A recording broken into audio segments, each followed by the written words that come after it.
Oh, I also wasn't recording, so now we're recording anyway. That's cool. You guys won't have to have Descript marketing on your video.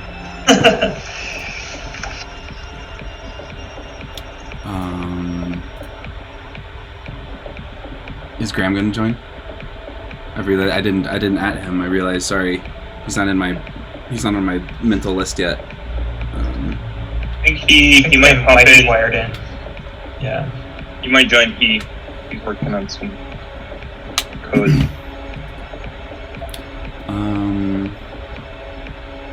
I invited Josh again. Hopefully Michael might show up. He could do some 3D stuff maybe. I was messing around a bit last night with stuff. This is like what we're looking at here. I didn't necessarily mean to have it open or to jump into it, but working a little bit more on finalizing the mark, adding a bit more detail. I tried to figure out some of the ratio stuff that we had talked about, like what is the final size. I don't know if this is necessarily it, but it is at least it's based on a circle and a half circle, a circle on top of a half circle.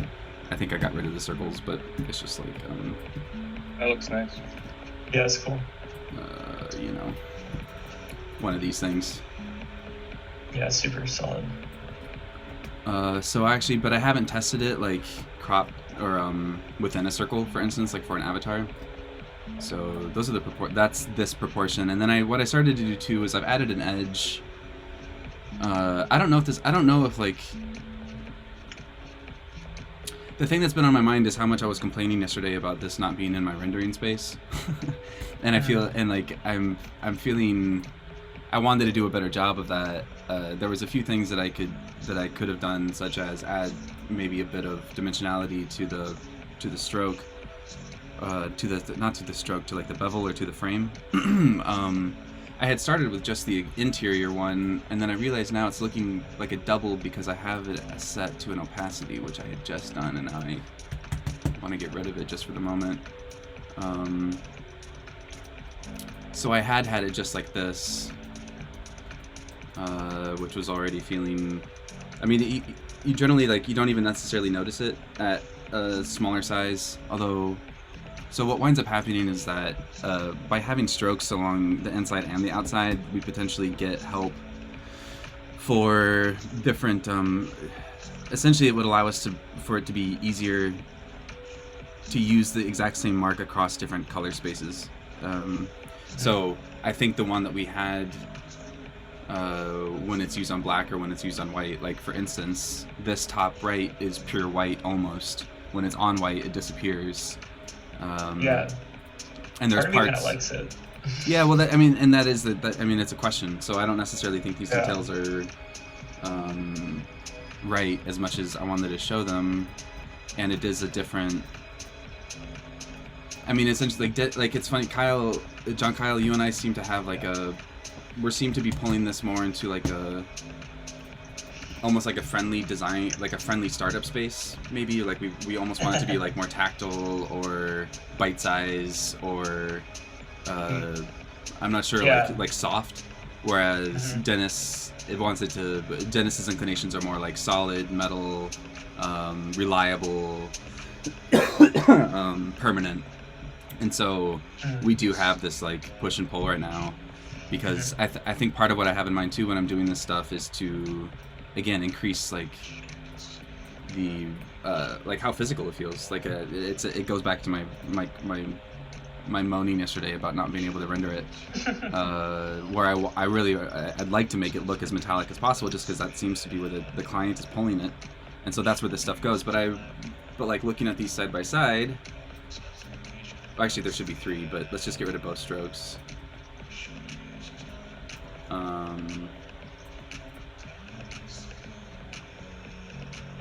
And it's, I guess another thing, the effect on the left, it's not like it's ideal. I think I can still add slightly more variation to make it feel a little more believable. I think right now it's just like a linear white to dark gray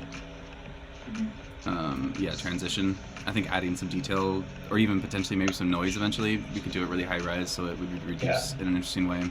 But that said, this is more of like not so much final as pointing into like maybe more detail in that direction, whereas the one on the right is, yeah, what we were just talking about. Like, it's funny, they both seem legit, but they also do feel like slightly different voices. How about you, Dennis? What's on your mind when you're looking at this stuff? Well, it's interesting.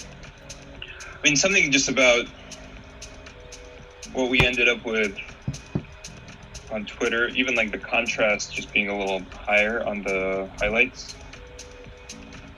Just it kind of popped more. It felt more metallic. I'm sorry. Are you referencing a conversation we had, or are you bringing up a point?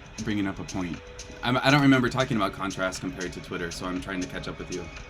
Oh yeah, no, I'm just trying to, giving to like, how does this feel? How is it working? And I think, yeah, it was just funny that the Twitter one was the one we ended up putting on Twitter was kind of like a quick and dirty thing that was like in process. And maybe it's also the crunchiness of the Zoom. Would it be hard to drop these in a Figma just so we have like a vector? Maybe that's also where the audience can just drop in visual references and stuff. We can. Yeah, no, I'm with you. That was part of my intention here, actually, was to get stuff ready for having it in Figma, and then I got kind of distracted. Oh wait, on the left is the Twitter avatar, for what it's worth. It's interesting how. I think part of why it had felt so. Again, I'm not sure if the contrast point is a new point, but I'm wondering if maybe part of it was just that the ones we were looking at were on white, whereas now they're on black, and I wonder if maybe that feels punchier now. It does have. You're right though. If you squint, you can see on the left there is a deeper. It is darker. There is more contrast, which we can solve for. If you had to do like an extreme contrast one, what that would look like? You know what this brings back vibes for me, which I love, is difference clouds in Photoshop. I don't know if that hits any heartstrings for you guys, but it was kind of like I remember it was one of the very cool, probably within the first few days of using Photoshop, like finding it as a filter and be like, oh, this looks so cool. And then I think eventually you wind up actually using it fairly productively within like creating noise textures and such. But difference clouds, man. It's really handy when you're making a planet. Oh, interesting. Do you use it as like a topography, like as a elevation map, or as like actual clouds, just or as clouds? Yeah, just as clouds. I just remember like my entry point into Photoshop was like following tutorials on how to make planets. Really? What was that for? Awesome. I was like 10. Well, what were you making planets for? Was that just something that you were doing, or was that part of like a Pure board joy. game, or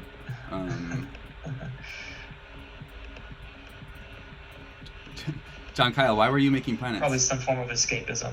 Oh, so it was just like a personal thing? You were just like, I'm gonna make some planets? Yeah, Well, that's as you cool. do. As one This one does. kind of sucks, so I'm just gonna make another. Yeah, that's cool. I'm trying to think. But Dennis, I'm with you on the contrast, and I'm gonna start putting that back in. But what's your take? What's your hot take on let me get rid of the outside stroke because it's actually kind of messing with me here on the black. How do you feel about? It feels silly calling so much attention to this, but the inside stroke on the left versus the not inside stroke on the right. Between the two, which one are you feeling? Well, then can you just zoom out another level? Yeah, it's interesting. It still feels like the Twitter one. Basically on the very right, the border is darker on the left than the surface inside of it. So it feels like more of a border or outline. And then on the very left, because it's lighter, it feels like it's like a beveled, sheet of steel. You know what I mean? Like the two on the right, it wouldn't be what like a. Are you a saying the surface one on that's the made out left of one- feels like a single material punched out into that shape, whereas the ones on the Right. right seem more like something that's framed, maybe? Yeah. And I think it makes it feel less like a solid object, and it feels less successful to me. Interesting. Yeah, I hadn't made that distinction before. So that's cool, though. So like having a frame around a mirror is less solid because it's two things than having just like a chunk of whatever this metal is as a mirror. So that's cool. And then in that case, if it was like a single metallic object, it doesn't have a frame, but it kind of looks like it has a frame, like it has a bevel. Is it bevel or Right. bezel? I'm never, even when I know it, I'm not gonna know it. Interesting. John Kyle, is it bevel or bezel? Fruitful for us, but yeah, shit. we didn't. I'm trying to pull up. I realize I've been neglecting chat because it wasn't working in Streamlabs. Okay. It says a grooved ring holding a bezel with a Z is a grooved ring holding the glass or plastic cover of a watch face or other instrument in position. So it does feel like what we have on the right is more of a bezel vibe, this is actually super helpful in this vocabulary. And then I think on the left is a bevel. On the right Yeah, so it feels like right is a bezel, yeah. and on the left is a bevel. Yeah, it feels like, like imagine like a Rolex and like the glass in it is being held in by that like bezel. So this feels like it's like you have kind of like a glass surface inside of like a kind of a bezel frame, and then the left feels like it's kind of punched out, as you were saying, out of like a metal sheet. A bevel is like a sloped edge. So you like bevels. A bezel is a rim. Okay.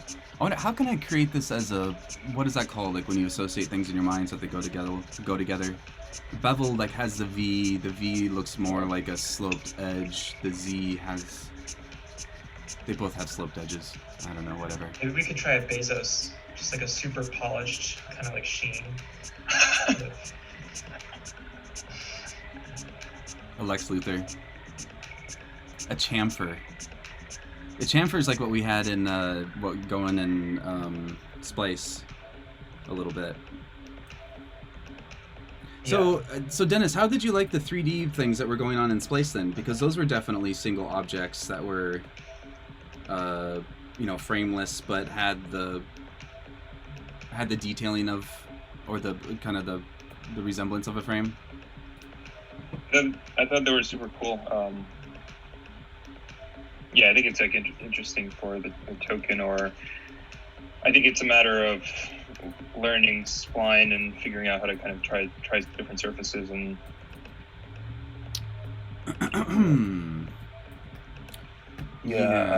So then... I wonder. I think the other cool thing about the left one is the Twitter one is somehow for some reason the way you laid out the shadows. It also feels like there's kind of like this circular bulge in the center in a good way.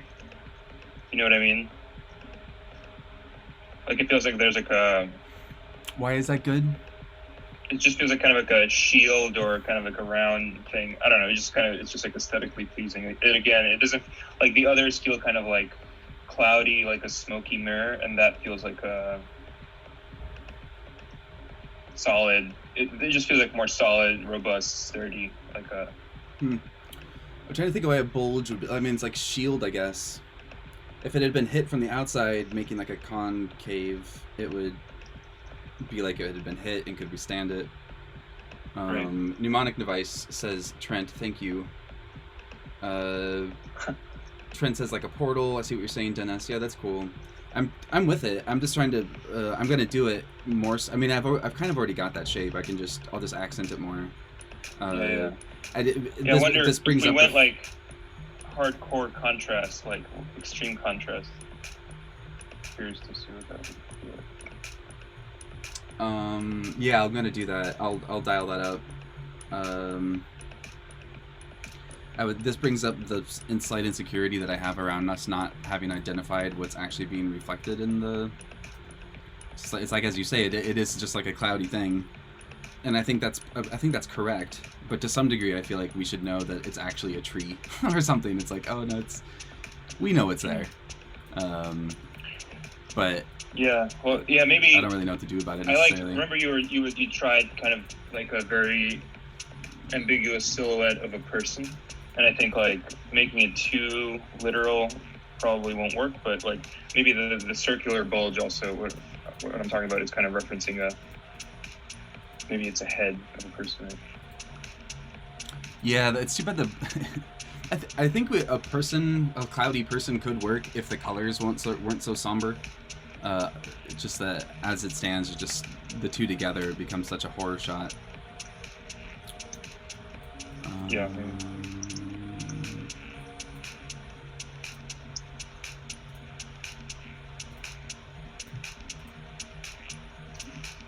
So we want it to be beveled.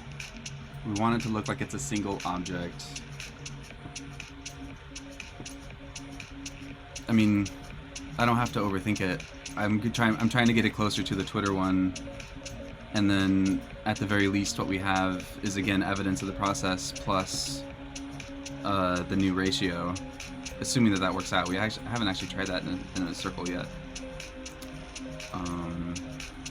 And then yeah, I'll export this, and we can maybe try some stuff in Figma. And splice again, potentially.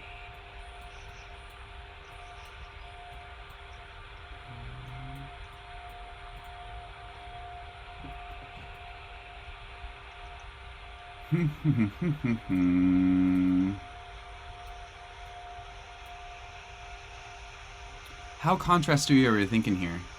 If the one on the left is a 5, 10 is pure black. I don't know. Like, Yeah, I mean, I feel like going extreme would help us. You know, it's like hold on. like Right. if you've ever tried to develop like a photograph in the darkroom, or like make a silver gelatin print, and you're like, this looks too dull. You kind of always have to go too far in terms of making it too contrasty to know like what the reference point is to dial it back in. You know what I mean? Because you could end up incrementing it too slightly that you can never tell the difference. Right. I'm with it. It's been a long time since I've been in the darkroom, but I think that maps to what I remember. This I want.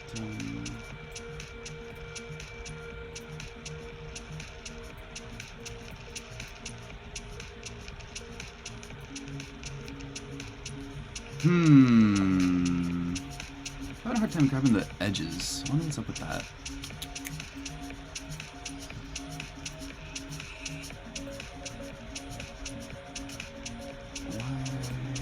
I guess I can just do the fills, that'll work.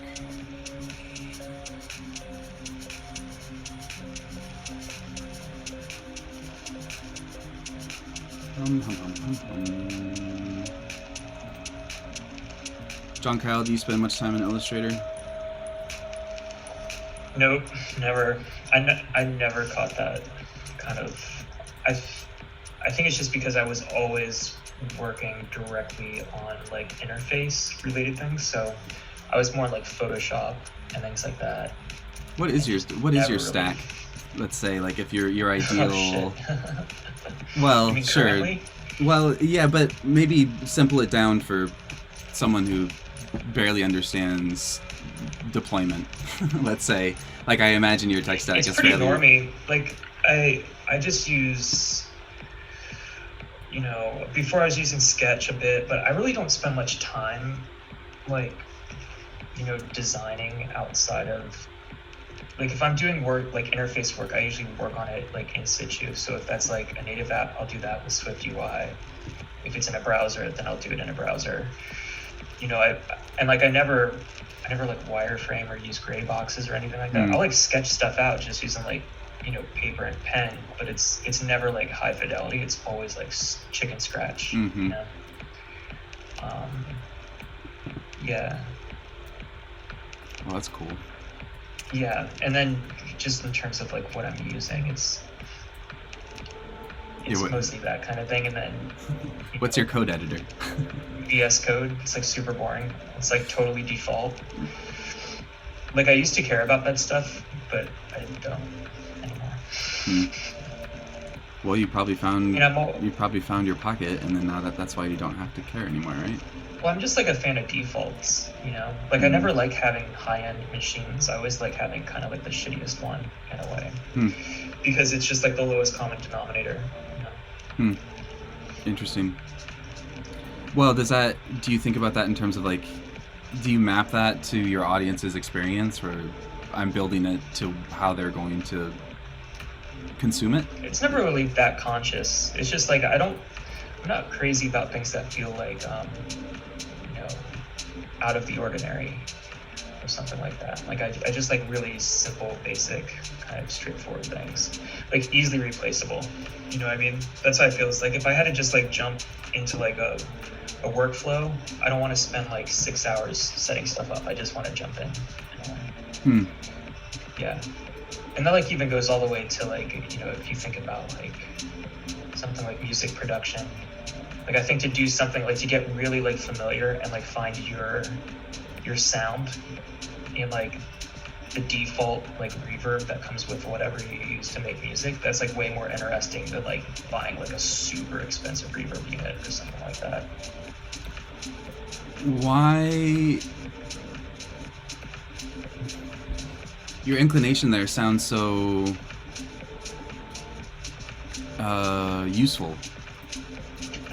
Well, it sounds practical. Like it sounds like you're training for something. Like you're training to be able to drop into any, like you're training to be dropped into some metropolitan area, and someone's like, "Quick, you have 20 hours to get a full campaign up," you know, and it's like, "Oh shit! Thank God we have John Kyle here." Like, I guess what I mean is like, what do you think why are you editing towards this very specific thing? Do you feel like there's something at the end of this where you're gonna be, is this like a methodology that you've been teaching, or is it like? I think it's a question of like what the goal is.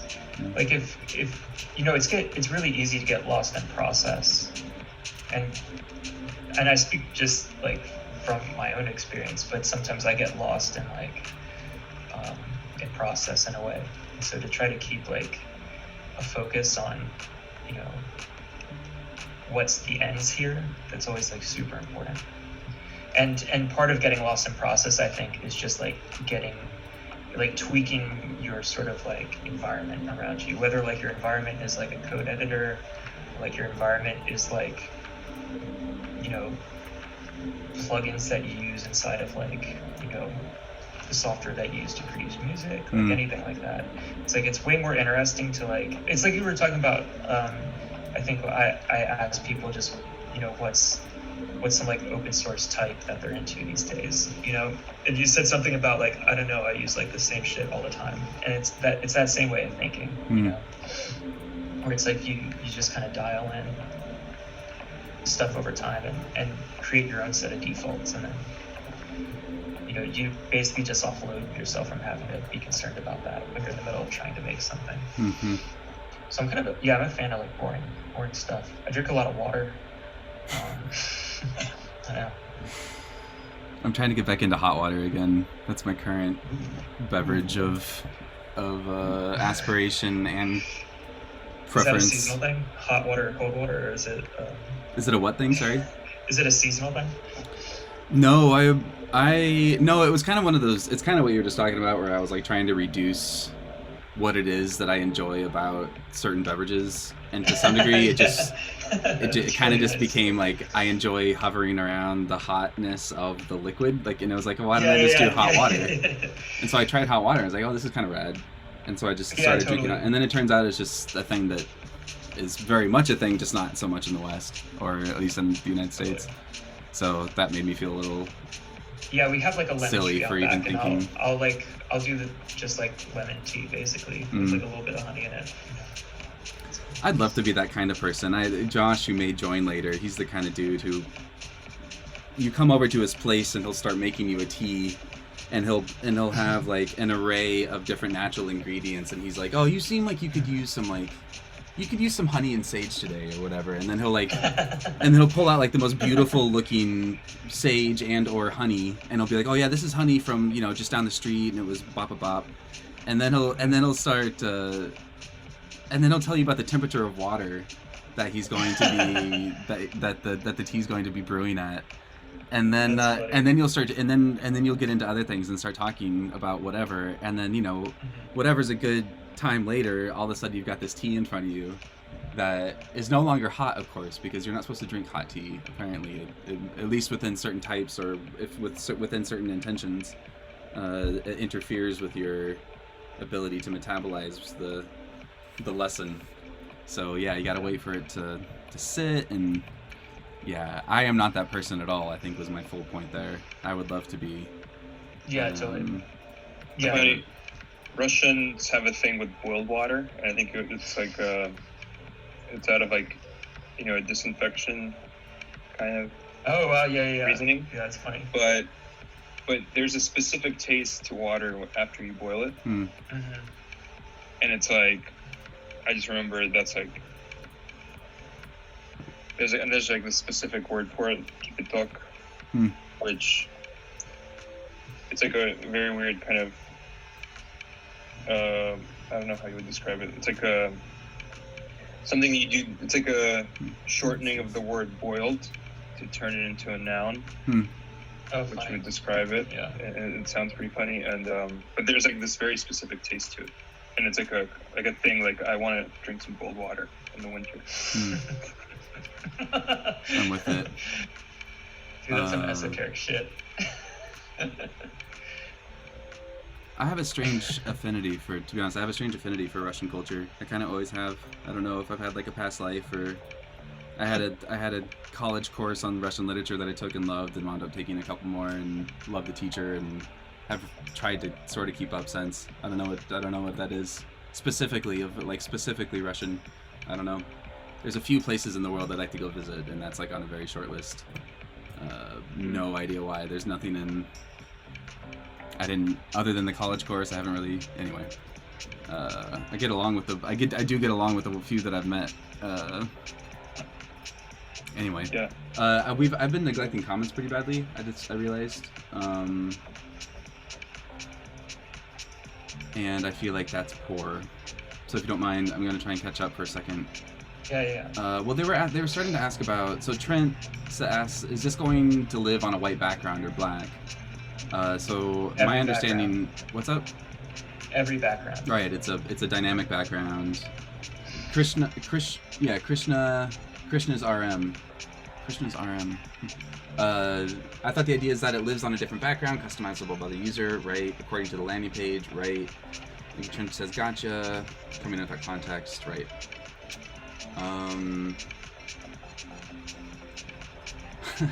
Trent says, shout out to design while talking at Prebrand. I can imagine that's difficult. Got to balance your chi with the hot water.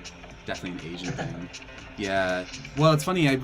I'll start talking and then I realize my cursor stopped moving like 5 minutes ago. But yeah, it is kind of a trip. I did realize, I have noticed within these Prebrand things or sessions that I can kind of maintain a conversation while working, but I think I can't listen to someone else's conversation while working. That's funny. Like if you, and I think maybe between you two, it's just like when the groups have gotten larger and two people start discussing something, I start to go into like a podcast while you work, or is that? Do I listen to a podcast while I work? No. Or can you listen to like something like that? Like a conversation in that form. Is it like a difference of like active or passive listening? I can and do, but only with a specific type of work.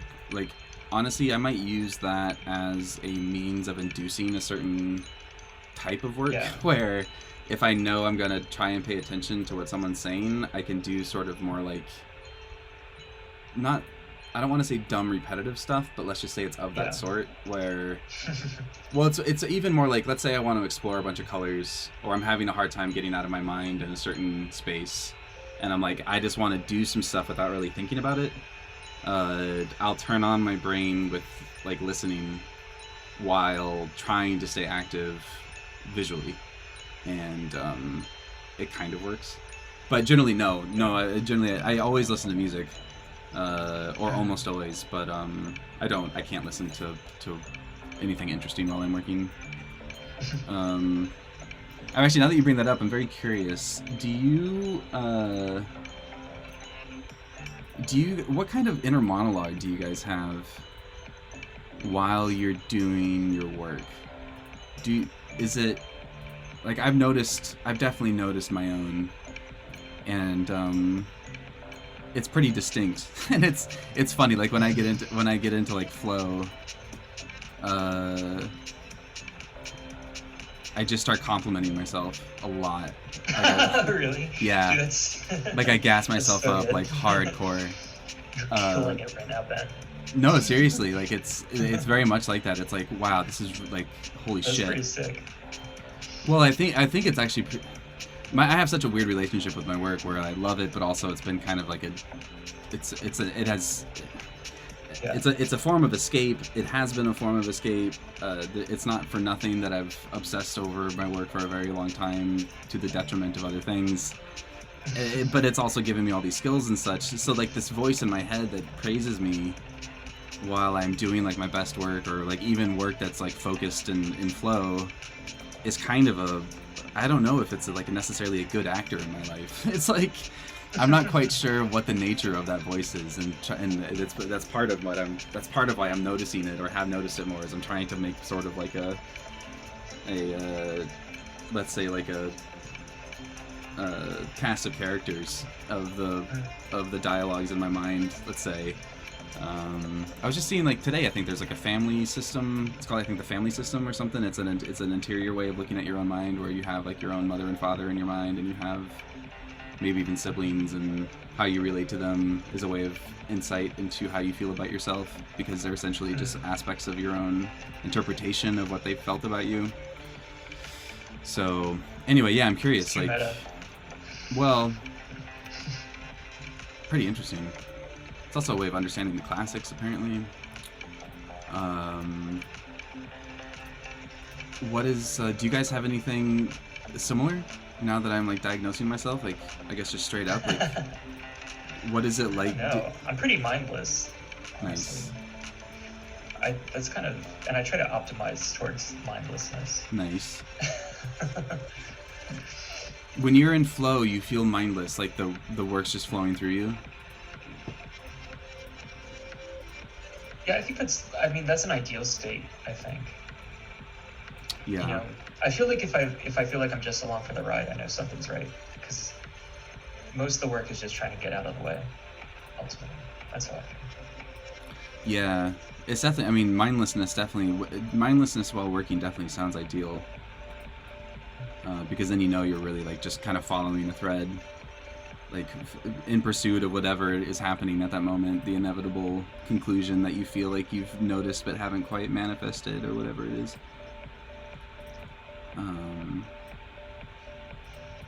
What about you, Dennis? I mean, yeah, I think it depends on the kind of work.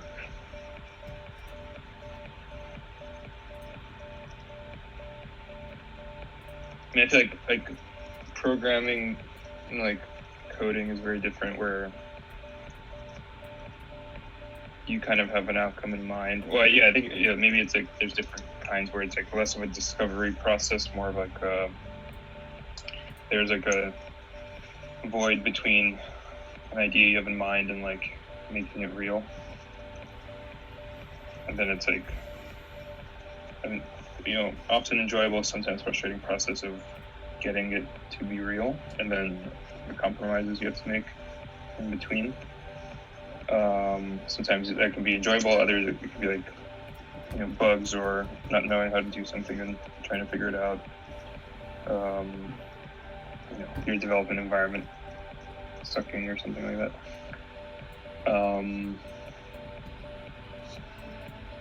Yeah, but I think there's like a different like ideation phase of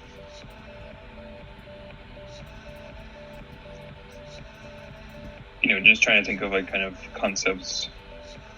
I think like what we're doing with Mirror, there's a lot of, if we can kind of imagine publishing from scratch, both from infrastructure, like the implications of existing computing network architectures, kind of internet architectures, like client server architectures, and like how that has impacted. I think it's like back to John Kyle's defaults. There's like personal defaults and like societal defaults that like have like a huge influence on behavior, and how users end up using platforms and kind of content that ends up being popular, and then like how popular content influences production, how people think about what they should make after having been exposed to popular content by others, and it kind of all feeds into each other. Anyway, trying to reimagine some of those defaults, trying to think through their implications, and I think there's like exciting breakthroughs where you feel like you've kind of distilled some concept that feels really solid. And I think a lot of it is just kind of like replaying that scenario in your head, trying to, challenge it, it's always interesting, something you're excited about, like one evening, is it still as powerful the next morning? Is it still feel powerful a week later, a month later? And then, if it does, it should probably be something you should like try to bring into the world. Who was that? It was like, I want to say it was Stuart Brand, but I feel like, oh no, it was Kevin Kelly. Had a system for ideas, or has a system for ideas, because he has a lot of ideas. Kevin Kelly he's like one of the original editors of Wired, and I think he was involved in the whole Earth catalog, kind of the Stuart Brand sort. Has written several books, a lot of around like the hive mind type of a hive mind variety. And like, I think he's a founding member of the Long Now Foundation. He's like in that group. Yeah. So anyway, yeah. He gave a talk on ideas, or like how he deals with them. I don't remember if it was like a fireside type thing or what, but he talks about how he has a process of, when he has a new idea, he first tries to forget it. I'm going to get this wrong, of course, but let's just say when he has an idea, he first tries to forget it, and then he gives it like 2 weeks. If he can't forget it, he puts it back into the queue, and then eventually he'll give it to a friend when he finds a friend that he thinks it would be good for. He tries to give it away. So then he tries to give it away, which he's done many times, etc.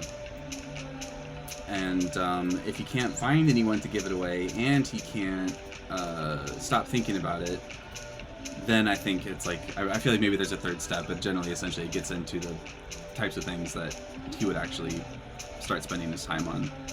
Mm-hmm. Yeah. I think this is getting somewhere cool. I feel like, I feel like the top 2/3 feels solid, and maybe the bottom should be a little more symmetric or less kind of chaotic. If it gets, maybe. If it gets, well, I can do symmetry really easily. So we can just look. I suspect if it gets symmetrical, it's not going to look like banged out metal anymore. It's going to look more like a composition. Yeah, sorry, not symmetrical, but just that, maybe specifically that black left corner in the bottom feels a little heavy. Well, you're just going to have to wait and see symmetry now. Because I'm curious. Yeah. Well, Rorschach. Yeah, that feels more like a helmet or something. Yeah, it's fine. Yeah, symmetry implies intention. Looks like a sheep is standing in front of it. That's a loaded statement, huh?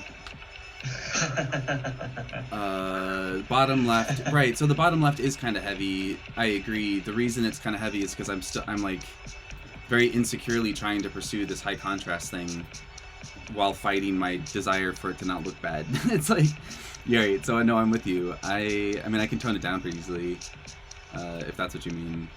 My favorite part right now is just what's happening around the edge. I like that it's like a banged out, like poorly defined corner or edge to the piece. It does imply dimensionality. It does seem to be a 3D object, partly because the edge is so sort of beat to shit or something. It just looks very inconsistent, which is cool. The thing in the middle feels a little too heavy to me. It also feels, I mean, so at zoom out, Right. I mean, it's working. I'm with you. I guess hold on. So like zooming way out, and I know you're at a disadvantage because you're secondhand. This isn't native Figma, the native vector. But like the one on the left is Twitter. The one in the middle is the new one. The one on the right is one we did not too long ago, just lower contrast. I don't know why the one in the middle is better necessarily. I guess what happens to me with the center dot is that it makes me feel like it's supposed to be something other than the overall shape. Like it kind of looks like a thing inside of a thing now. And it could just be that it might not be the problem of high contrast. It could be that the cloud is too much of the only thing that's high contrast. I think maybe if it were more distributed around, there would be maybe a different conversation happening. Let me just try that again and like dial this up in a couple spots just to see if the problem is the inside shape or if it's the contrast.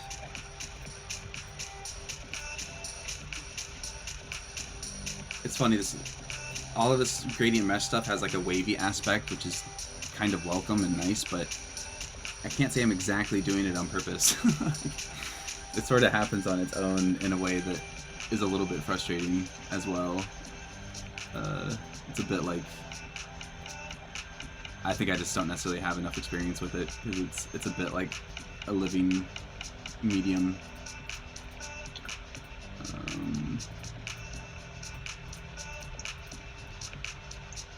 Have you guys ever dreamt in vector? Well, I'm just making fun of myself in my mind for saying a living medium about this gradient mesh. But then but then that brought to mind I've dreamt in vector before, and I had a really cool dream once where I had like a AR overlay, but it was essentially Illustrator plus AR overlay, so I could like illustrate design stuff in reality, and I could do things like measured distances. So I created like a path that I knew was a mile because it was like from object to object on the horizon, and then I had that and I could use to like apply it to other shit that was going on in the area. It was neat. It was a good dream. It didn't last very long, and I've only had it once, but I do remember it pretty distinctly. The notion of cool metaverse. Well, the notion of being able to have my Illustrator toolbar, I guess, as simple as that, because it's such a native expression for me at this point, and then being able to, paint on top of experience, I guess. I wonder why I haven't dreamt that more now that I've spelled it out. Seems like a good one. That's cool. Alright, so this is higher contrast. It's less of a just something in the middle. The edge seems really bright. What are those three things? Did you show those yet? Those were cool. Define yourself. Oh yeah, well I had done some other work too. I just never showed you guys because we didn't get to it. The two other things that I'd done is I just started to make other shapes. So for the token biz, I just wanted to have a circular mirror laying around. Looking at it now, it's like this. We would have to do this differently, but that's okay. And then also, it became, what is that called when you have? Oh, it's like salon style hanging arrangement when you have like different shapes, kind of close quarters. Basically, like a gallery of mirror shapes just kind of happened on its own, and it felt kind of cool. I don't know if I would necessarily recommend or go do anything with this, but it does start to get kind of cool.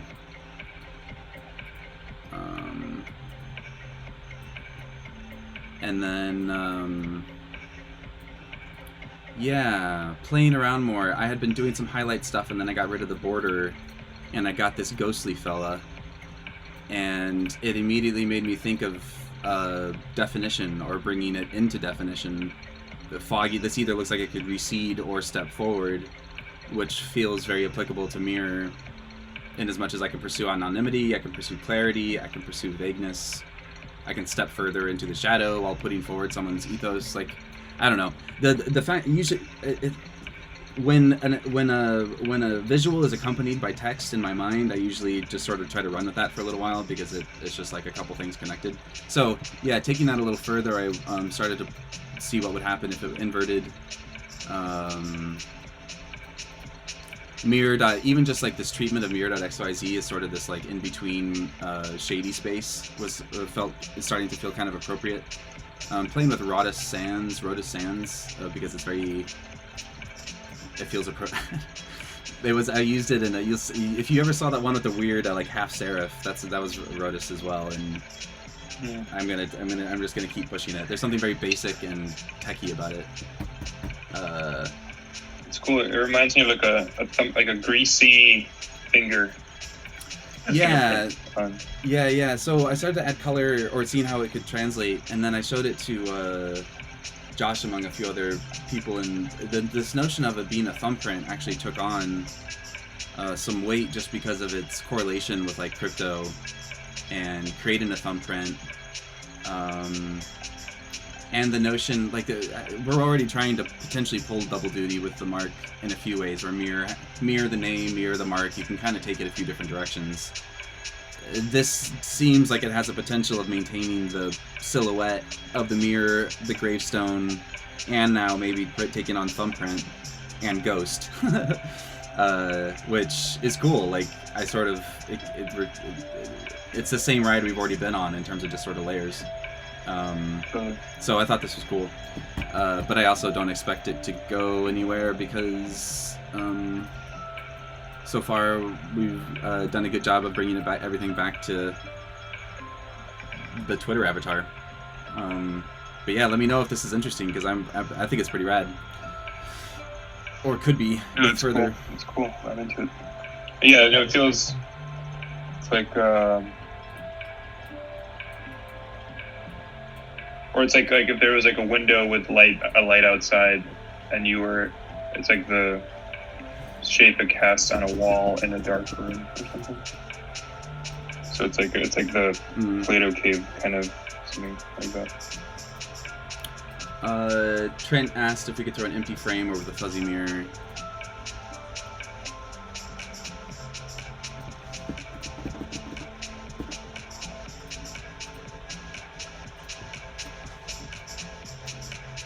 Cool too.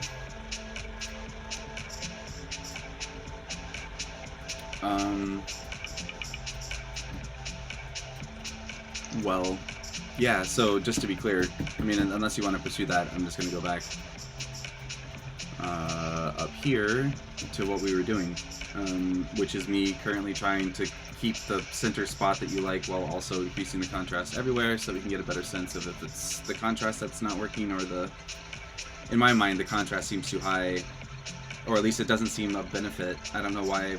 I'm not sure why making it seem more banged up than less banged up seems better, maybe. If we're still getting the same impression. Right, it feels, the Twitter one just feels more, not perfect, but like, I don't know, round or smooth, or...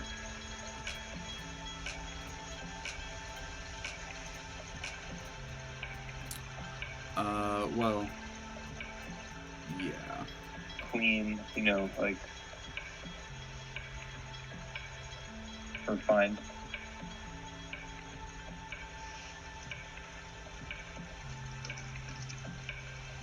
Yeah.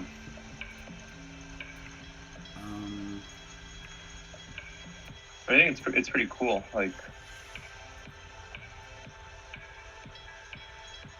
just like the gradient mesh kind of does create this physicality that I think is already successful in the one on the Twitter one, and I mean these I think could be kind of finessed a bit, but Sorry, these what? These are cool. The contrasty ones, yeah, it seems like the high contrast is less forgiving towards kind of like the shape being imperfect. You know what I mean? Well, let me just get Like- this closer to the tone of the Twitter one. Yeah, but it like, yeah, it feels like yeah, there you go, yeah, there you go, and then like the bottom right is a little off, but like now it feels like, maybe this is gonna be really cool. You know, the part of I think refined as a term may come from even just this line right here, just because it does have a moment of hard definite or like perfect alignment or definition, whereas this has all bumpiness. I could maybe just cheat that effect in just a second with like not using gradient mesh and just pulling in like a cut. Well, it's funny. There's also something like there's like you can see the hand of the craftsman trying to get a perfect surface with a gradient mesh, but it's like it's obviously like impossible. You know what I mean? I think there's something cool about that. Like having it approach kind of a perfect rendered surface where it's like all the parameters are perfectly symmetric. Whereas here it's like we're trying to approach that, but you'll still see the kind of craftsman's hand. It's pretty cool. You know what I mean? True, I'm with it. The writer in pursuit of the perfect self, the whole self, the individuated. I'm gonna do this anyway though because I started. I'll do this with I guess I'll just do a blur. No, I'll do a gradient. The blurs and gradients in Figma are so much better. I'm almost starting to not want to use them in Illustrator, which is hard to believe. Well, it's not. I mean, shaping or like I'm still more native in terms of like working with color, working with the shape of the gradient, trying to do things that are weird or intricate with color or gradient, but Figma's ability to fade out over long distances is vastly superior.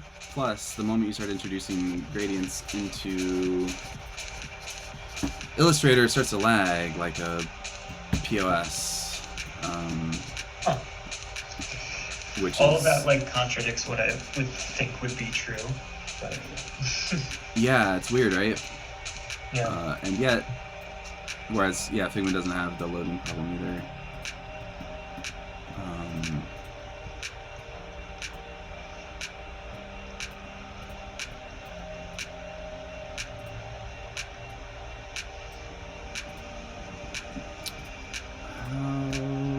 Oh, right.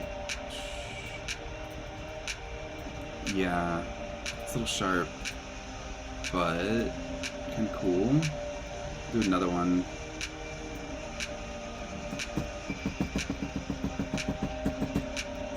I'm essentially airbrushing. Well, I'm saying what I've done is I've stenciled the shape inside the shape. There's a mask that is the same silhouette as the gravestone, as the mirror, and then within that mask I'm placing these blurred shapes, which is giving us this sprayed effect. Yeah, I thought of we this. could do something kind of interesting with this, involving like some motion. Mm-hmm.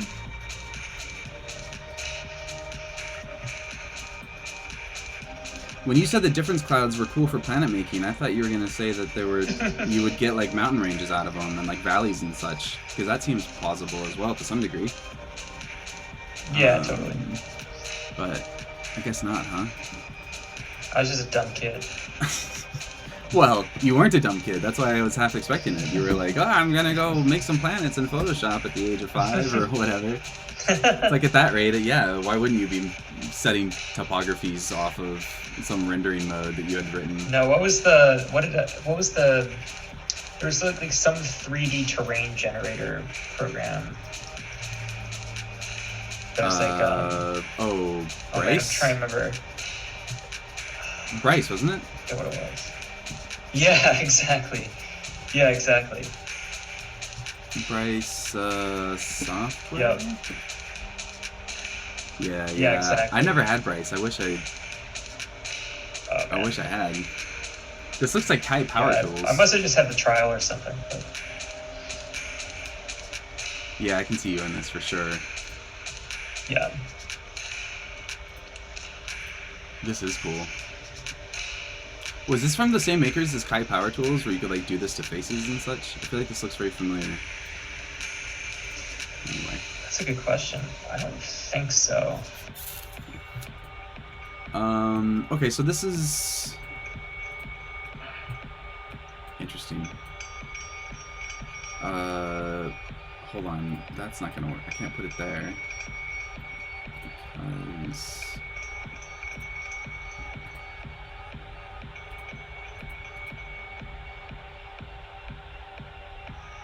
What am I doing wrong? And Bryce was sick. I'm just looking at it again. Okay. Are there any equivalents? Could you? Oh, I mean, the stuff that you can do now with like Unreal Engine. things No, like that I don't for train mean- generation are just out of control. No, I know that, but I mean like for like beginner level or just like some kid messing around. I feel like Unreal. Like that tooling has just come so far. Maybe I should check out Unreal, huh? Yeah, the new version of Unreal is pretty fucking unreal. What have you built stuff with Unreal? Nothing like seriously. It's always I'm just like generally curious about stuff, so I'll spend time with it. But there's some really pretty wild plugins that you can use for Unreal with terrain generation, and you know it's even outside of some of like the photo scan stuff. It's like actual sort of procedural kind of shit, and like the atmospherics in Unreal are pretty amazing. Just want a PS5.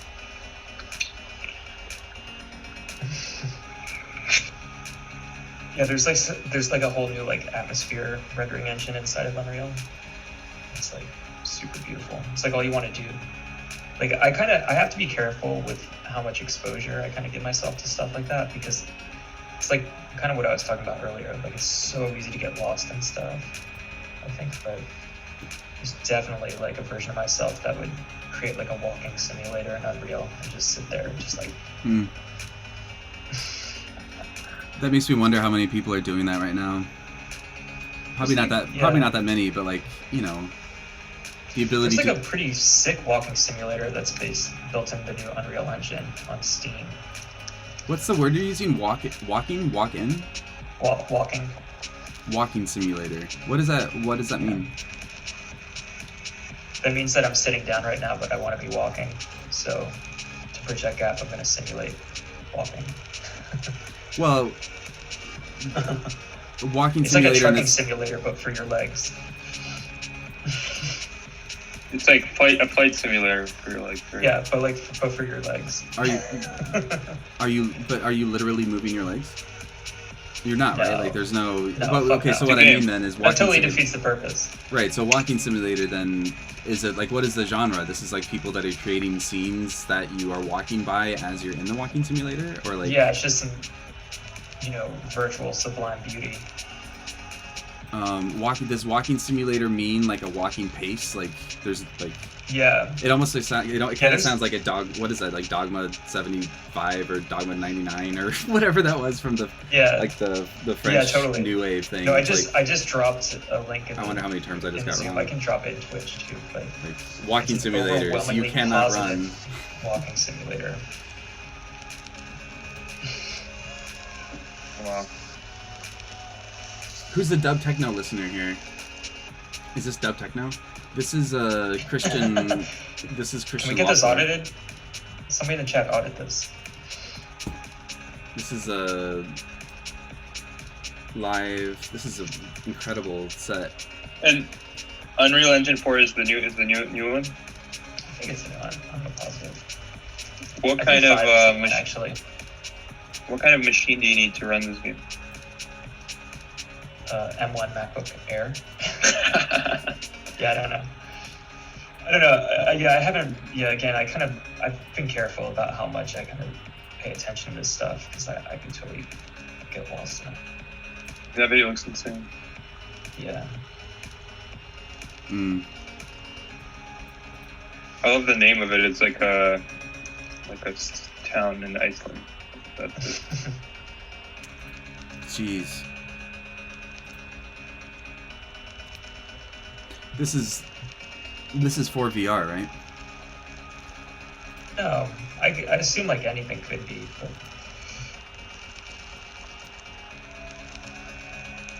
Both standard and VR modes does not require a VR headset. Jeez. Huh, subgenres, man. I spent a lot of time thinking about this stuff when I walked the Pacific Crest Trail last year. Because it honestly felt like living inside of like a simulator. It was crazy. I'm going a little nuts here. Don't get mad at me. I just wanted to see this. Because it was starting to be implied. I feel like where you got before you started going. No, I know. It was really close, actually. I'll just get rid of this. What's your place? Oh, did I lose it? Hold on, let's back up.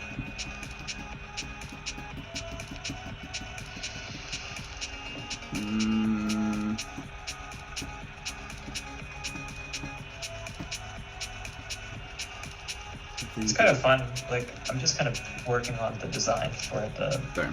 individual entry page on Mirror. But it's kind of nice to just sort of like have this simultaneous jam session going on. You're working right now? At least like half working. Setting up Expensify. Yeah, how do we feel about Dude, this? it's that time of the day where the light is crazy in here. Oh yeah, look at that. Glow up. Yeah, but I think it's cool. Yeah, the right edge where it bleeds out into the border seems a little weird. The right edge where it bleeds out. You mean from the the base? You talking about this guy Yeah. that I just fixed? I think.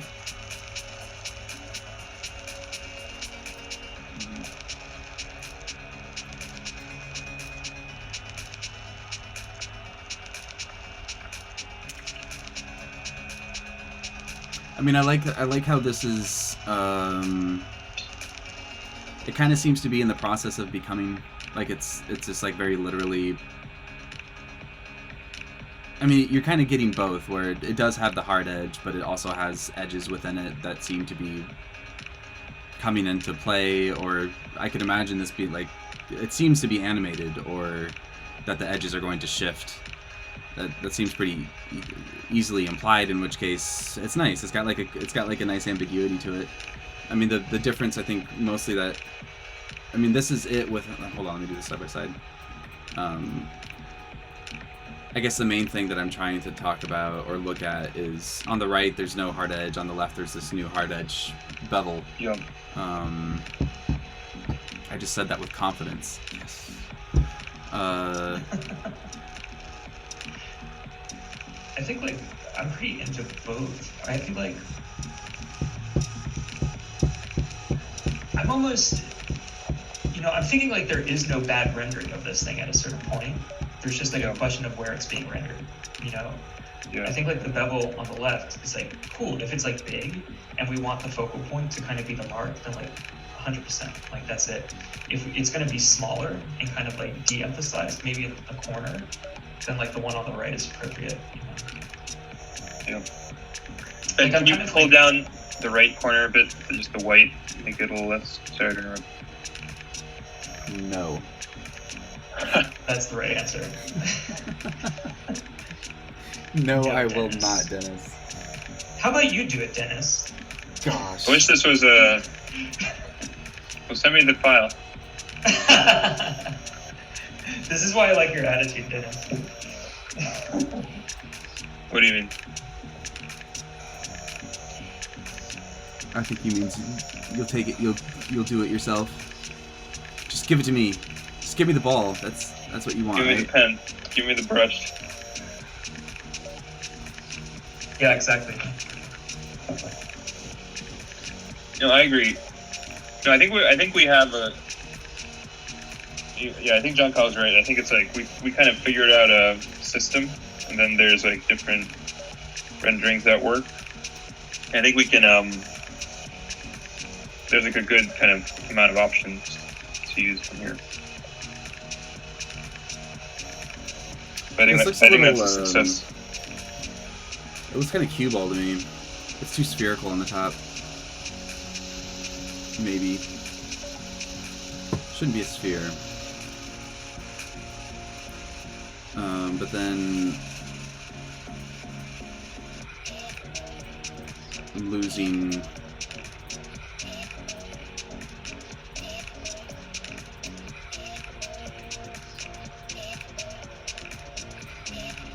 I mean, I don't know. I don't want to backtrack and be like, oh, but this one's not the right. Even though there is no right one, this one still isn't the right one, and so let's keep working on it.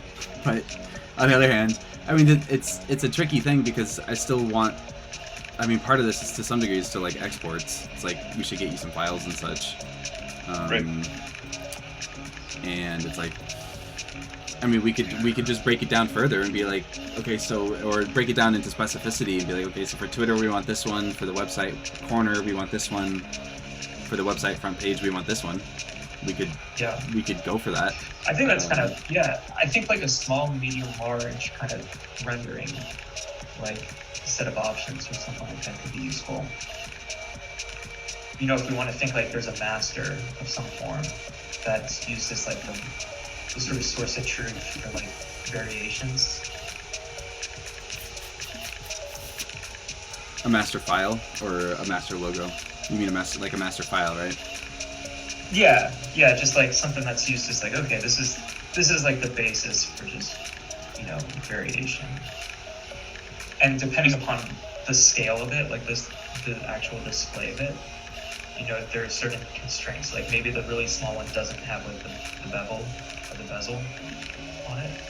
The medium one does, but maybe it's a little bit more accentuated, right? Like if you think about it almost just as like, you know, different rendering for like, you know, a letter form depending upon size. John Kyle, you speak very softly. And it's very pleasant. But you gotta project a little. You got an audience. Only like half of what I say is actually interesting anyway, so. You can't do that though. You can't say that about yourself. Partly because you're still occupying ears. Like you may as well fill them. No, I like to, when I talk, it's, you know how like vision, like your peripheral vision, like fills in like most of the information. Like what you're actually focused on, like it's kind of the same thing here. Yeah. Just take what you think I said and that's probably true. So Trump person? Trump? True impression, there it is. True impression says, would be cool to map live cities in aura-like movements in virtual space mirror as, holy crap. Would be cool to map live cities in aura-like movements in virtual space mirror is digital physical. Sounds doable for the MVP. I can't follow it. It sounds cool though. And then Mr. Bojet,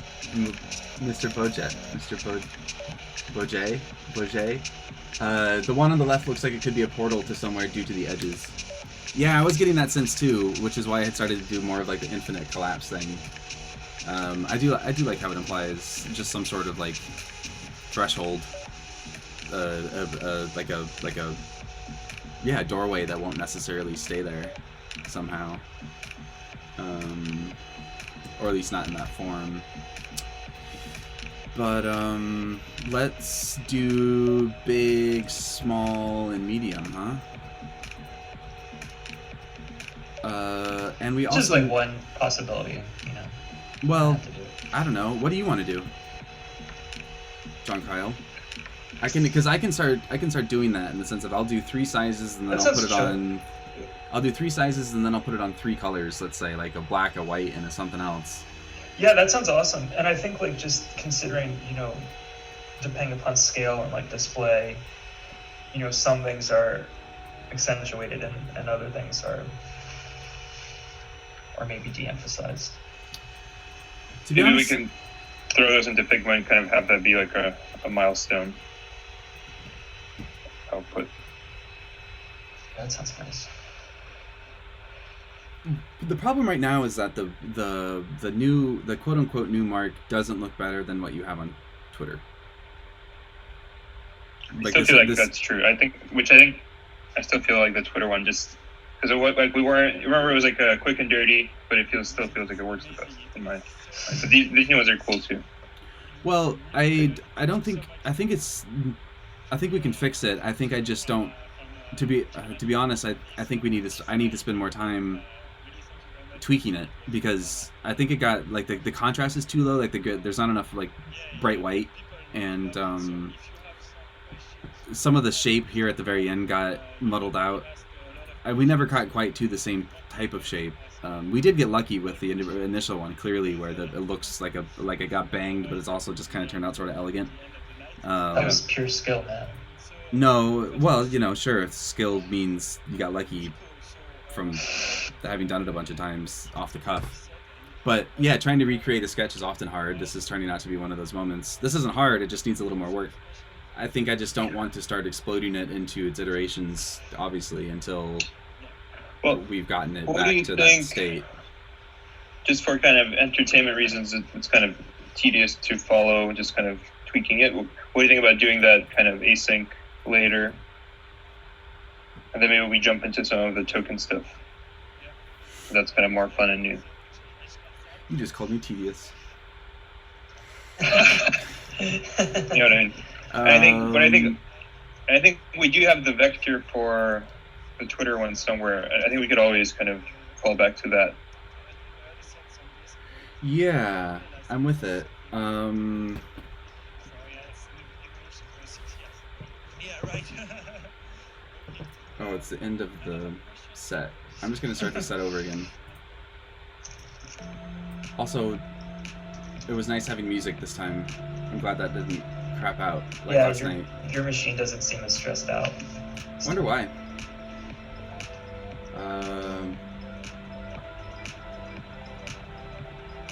Hold on.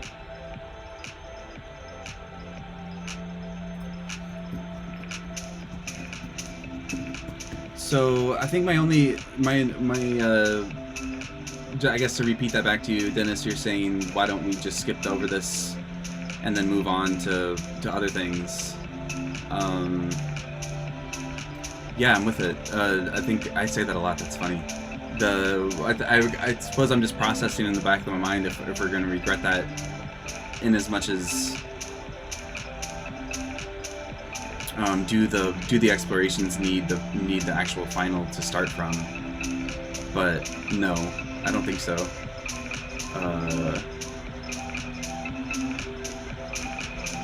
I kind of want to get it done though. What are we gonna do when we start burning stuff again? John Kyle, are you gonna jump back into 3D?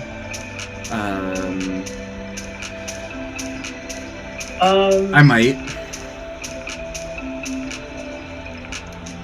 Yeah, I think you should go for it. I think I might. That would be in the clone. zone that I'm in right now a little bit,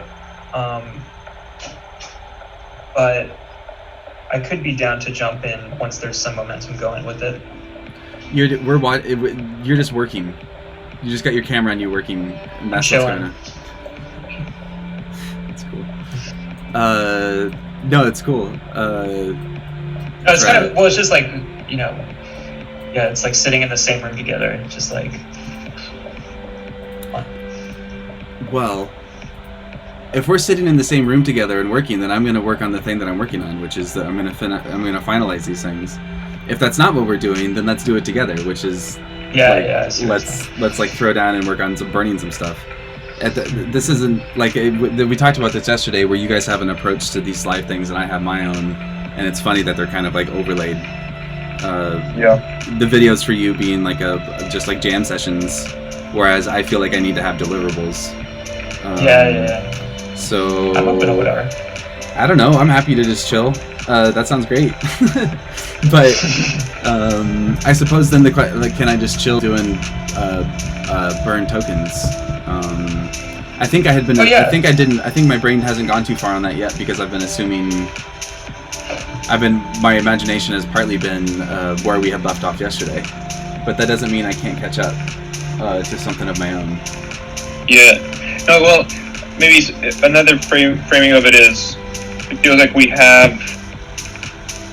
with just the logo, we have something that feels successful, which is, well, these are cool, but at the very least, the Twitter one, and then the token burning is like the new thing we get out of this. So it would be super cool to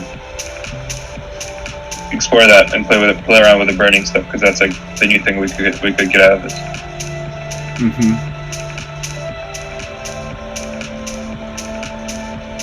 Yeah. I'm thinking it sure would be nice to get going in Figma, just so that I'm not the only one messing around too. Yeah, I agree. That could be kind of nice. But Ben, do you mind making the music a little bit quieter?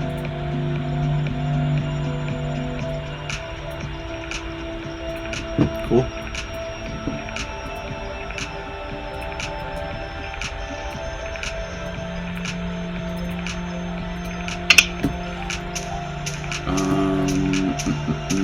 Oh wait, I actually have proportions now. I should work to that.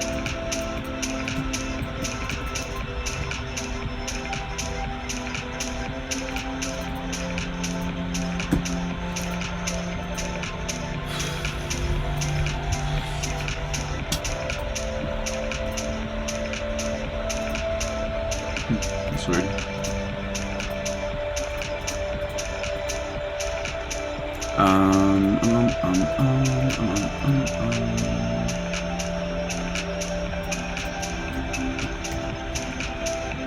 So Dennis, do you have any ideas for how to burn a token?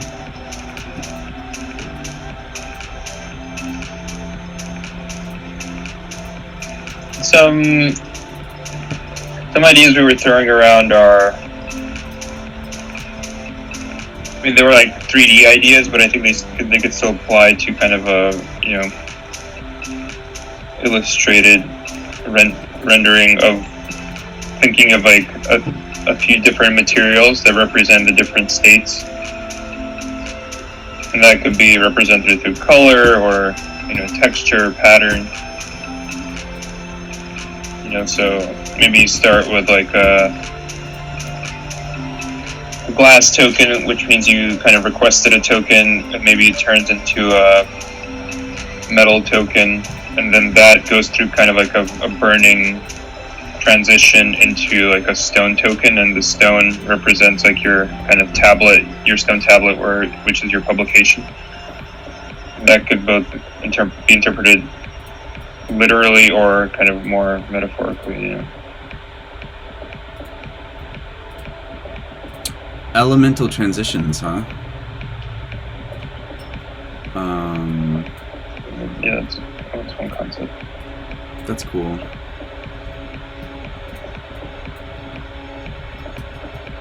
Man, there it is. Doesn't Pathfinder work here? Why isn't this giving me a union?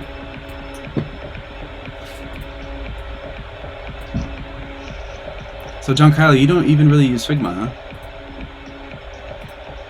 A little bit here and there. If I'm making an asset that needs to be shared with people, then I'll just do it in Figma.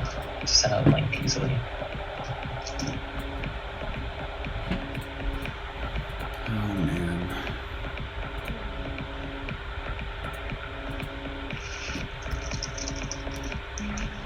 Why doesn't this have a fill color?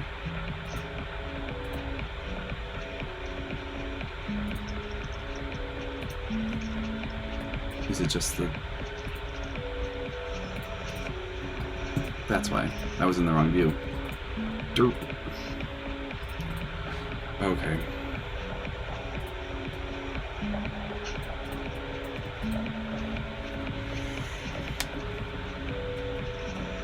You would, at the end of a process like that, you would want it, as opposed to a stone mirror, you would, were you saying tablet? Or did I just make that up? I did say kind of like a, that's, like a ancient, Sumerian kind of clay tablet was just a reference of something that's lasts, a message that is eternal or outlives its creator or writer, Yeah. Did you guys read the 3-body problem? Yeah, I made like halfway through it and then got distracted and never finished it, but I was enjoying it quite a bit. I don't remember if it gets to it by the halfway point, but eventually that concept becomes pretty integral. Like the history being written into like obsidian, and then lasting forever type transition of information over time. I was gonna say though, you would want it seems like you would want it to end as like the aspiration, like you finally get your mirror, like you finally get your metal one, just as like a brand values type thing. You want the highest aspiration of the process to be the one where you get to claim your own version of the logo. It seems like, I mean, maybe I conceptually I like the idea of it being written into stone. It just seems odd to hand them one that isn't the one that we've said is. Yeah, why aren't we I'm down with that. Like, why aren't we a stone tablet if that's what we're making? And maybe just expanding on the states, outline means, or we talked about kind of like an indent in like a bed sheet that like a person was sleeping there or something. Like outlined is. Well, I was just playing with the idea of maybe the very first one is the dashed line. No, totally. I think that's legit. I just want to say kind of like functionally what they represent. Like outlined is like you're waiting for a token, or sorry, outlined is you're aware that a token is involved. There's place for a token. Glass becomes like you've asked for a token and you're waiting. You've requested a token, and kind of glass, it's like empty. It's this like kind of worthless plastic. Maybe it's not even glass, it's a clear plastic. It's like a worthless placeholder, but you're kind of going to replace the placeholder with the real thing, and the real thing is the metal one. The metal one is like a coin. It's transferable. It's just like an ERC20 token, like anything else. And yeah, I think that then there's like this transmutation from metal to like the final publishing item, like the publishing, it's like a notebook or a clay tablet.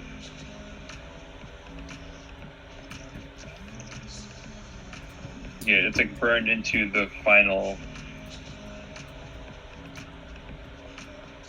Yeah, I think like burning could be its own thing, and then there's a final kind of like, this is the samurai sword just for you, or it's I think we had some other, it's like the knight's armor custom fit for you. Now you're ready to go to battle, your literary battle.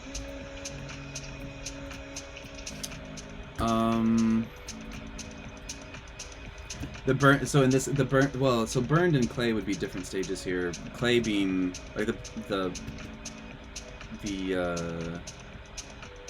what do you call that? What is clay called after it's been like the pottery, the ceramic? Like fired clay, like it becomes fired clay. Like once you bake it at a high temperature, it becomes robust again. So burned and clay are separate in the sense of burning as a temporary moment where you're transitioning from the received token to the final account, and then prior to that you've got the person knows that it existed, and then I guess placeholder, and then they've got the state after that where they're waiting for it after having requested it. So these are kind of like two different moments.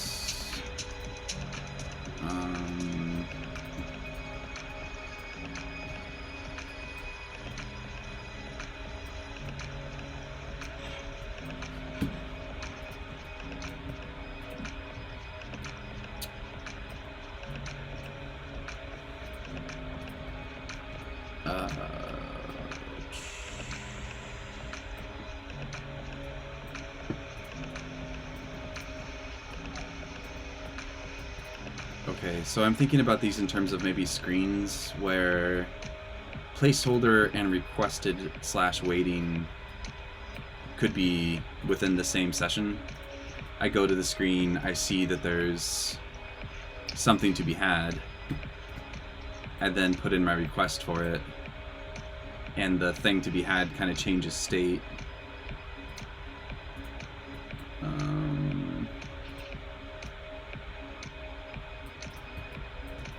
To like glass, or it's both present but empty or something. I think it's how you were. Yeah. These are just placeholders for myself. John Kyle, you got a cargo fan, early user.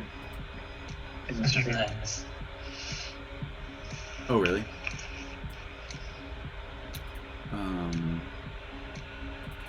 As it should be. There we go. John Kyle, didn't know you were on the cargo team. I've been a user and a fan of cargo since 2009, 2010. Dang, old school. That's a while. Yeah. 10 years? Yeah, it's like when, because I joined the team in 2009. I was early. I was gonna say when did cargo start? 2007 or something? 2009. Oh, well, it's jeez. There you go. So the real token would probably be, I haven't exported an actual logo yet, but let me just.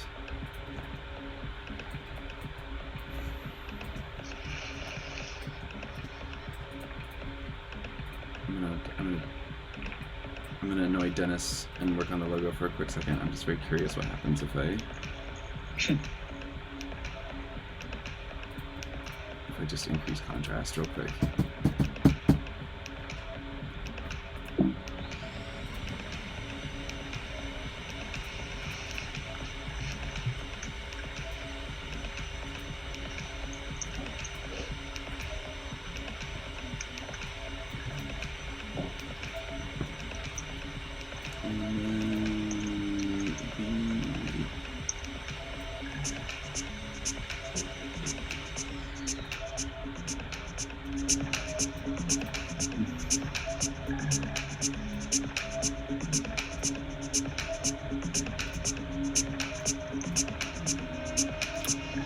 Still not as bright.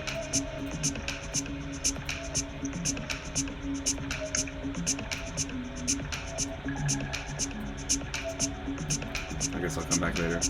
Let me go back to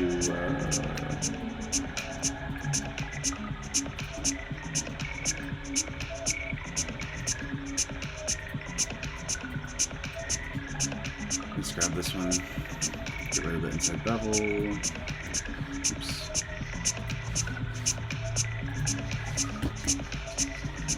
I just want something to use in Figma.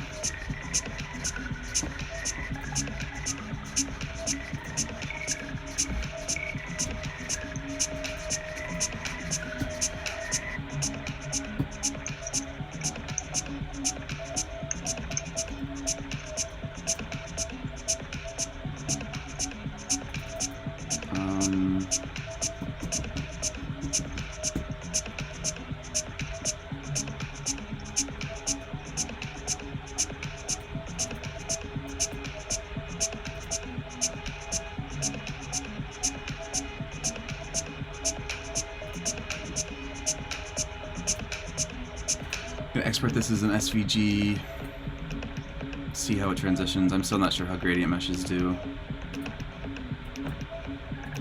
in Figma.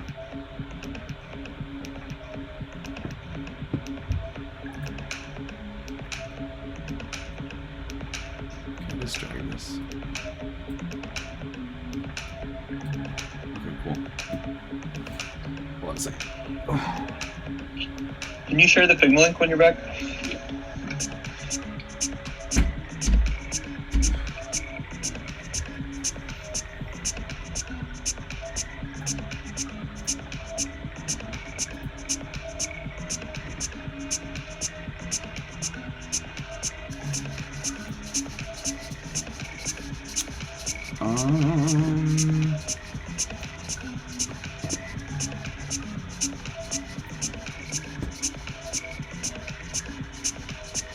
Josh, I just let you in. If I can ever...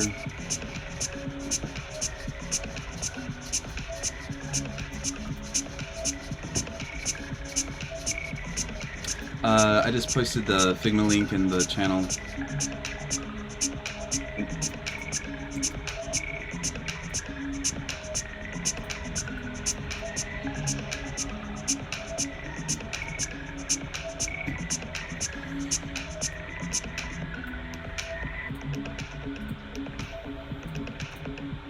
So I'm just doing placeholders for thinking through this a little more visually. Where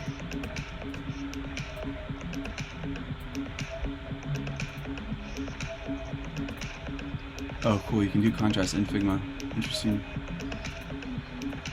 Well, that's handy. We can do some color changes too, maybe. I bet. Yeah. Cool. Well, that'll be useful.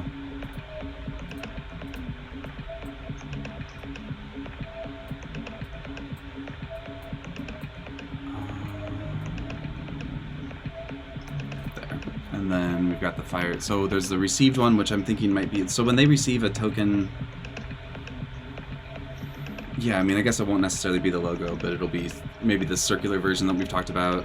And then there's the transition from what they've received to indication that they have a profile. But did we ever answer the question of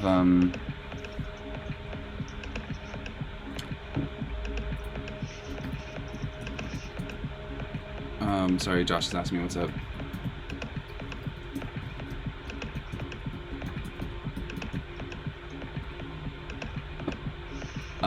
Did we ever answer the question of whether or not the person retains their wallet? Can you expand on that? What do you mean? I'm sorry, do they retain the token in their wallet? Like, can they see it afterwards? Like, after they've burned it, is there anything for them to hold on to? Like, Well, no, it's like the literal token is like taken out of commission, but there is like history of it, so you could derive like a representation of it based on that history. It's like you always know that wallet burned that token, so maybe we can give them like a little visualization of it, maybe.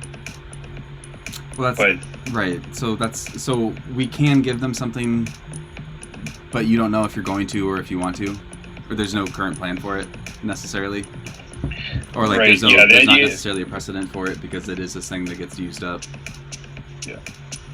The mechanic is that you redeem your publication in exchange for just burning your token.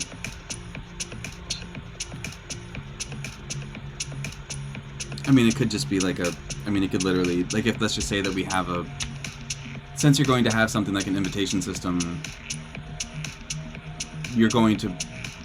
this may actually be useful.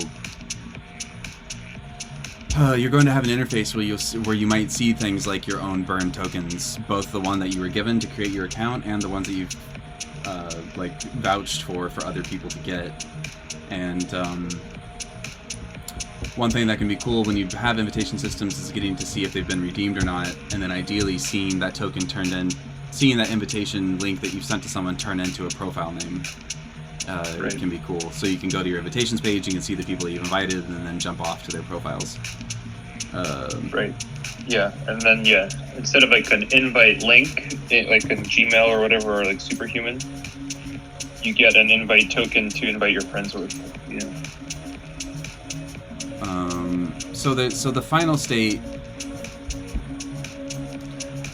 Thinking about this not just from my own experience, maybe part of what I'm doing is I'm trying to get myself out of the first person view of this, where I'm stepping through this multi-step process. I've submitted my token for burning for the profile, and now it transitions into this profile.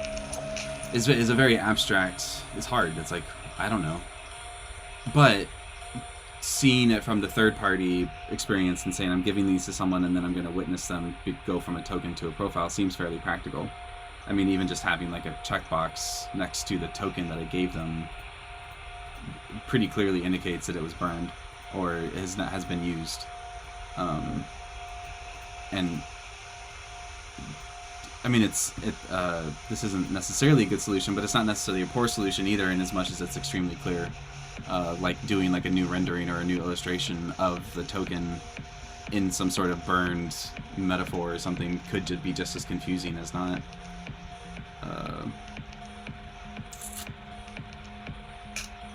Just thinking. So maybe I should bring the circle over, huh?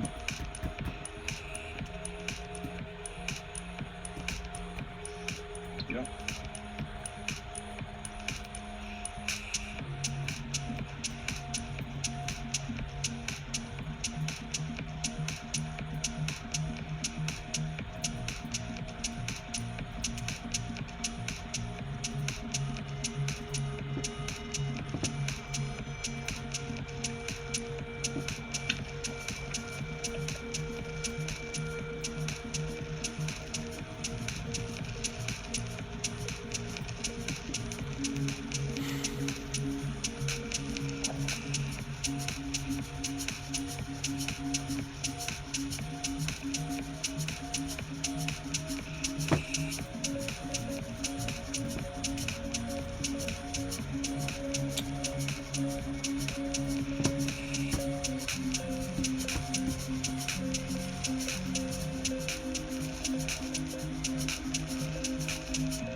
Trying something real quick. I'm gonna try and bring over some of that effect that we had done on the other one on the circle.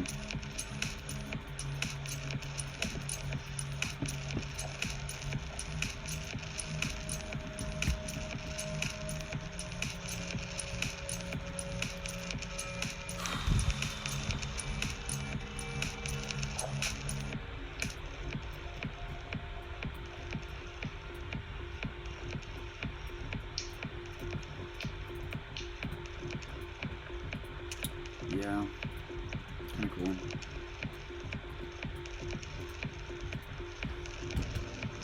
Oops.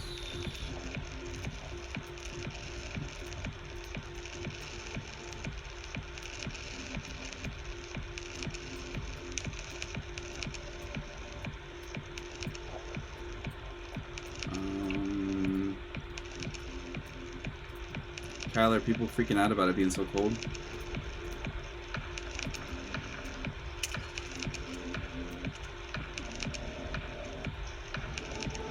John Kyle, Wait, what was that? I just said, sorry I called you Kyle. John Kyle, are people freaking out about it being so cold?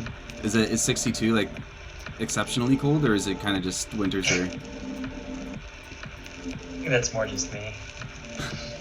Although regionally, it's, you know, people are a little drastic sometimes. You have heat? Oh yeah. But again, keep it basic, you know. Think about mechanically how like complicated heating is. Ultralight. Ultralight, baby.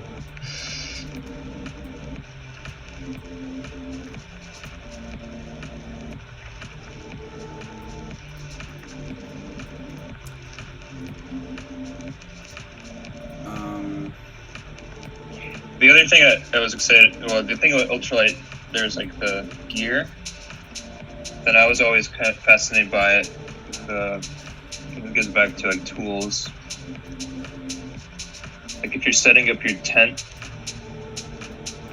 like what is the most like elegant number of steps? You know, it's like what is the most efficient kind of 0. number of moves? No, 10. Yeah, exactly. Guy says 0. John Kyle just pulls up a rock. He's like, alright guys, I'm good.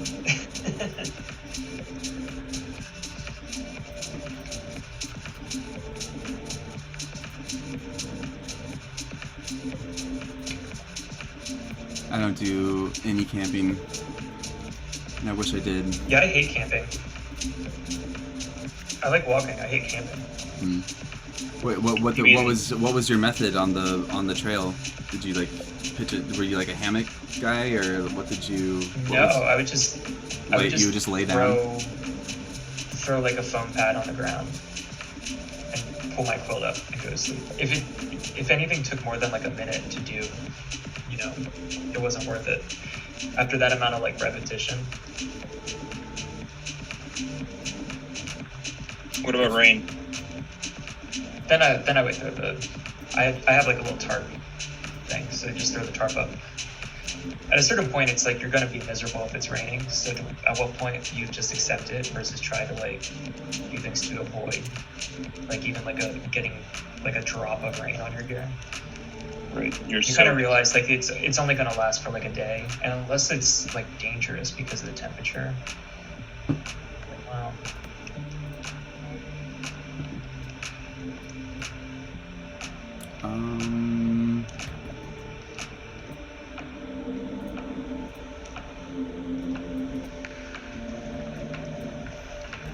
That didn't work at all. Figma didn't like my masks. That sucks.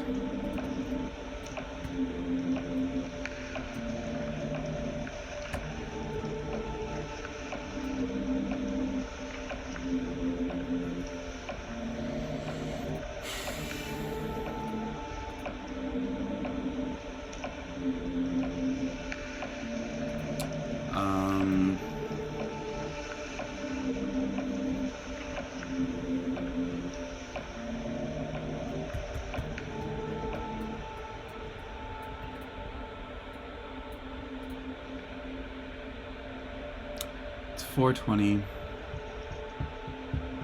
Really? Is that it?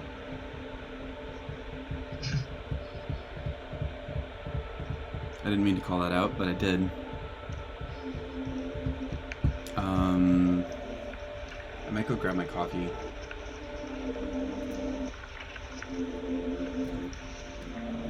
How you feeling, Ben? How am I How feeling? can I help? How can I help? I'm okay. I'm not. This has always been a challenging project, and that is continuing up until this moment. So I'm okay. I'm thinking about how I'm gonna push this through into a successful interaction. I'm still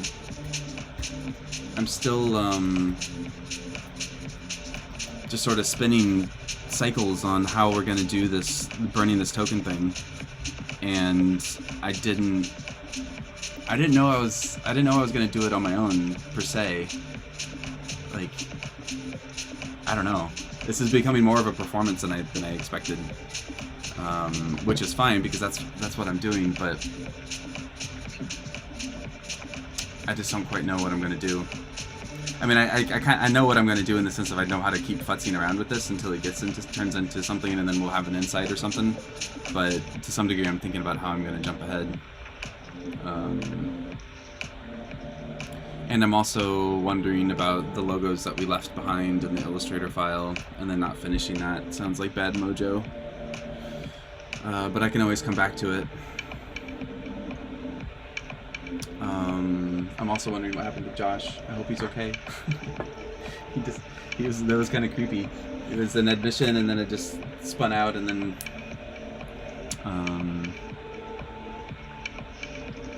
He was going to join the call?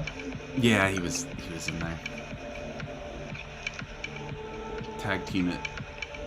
Go get some coffee while he yells about something. He makes fun of me.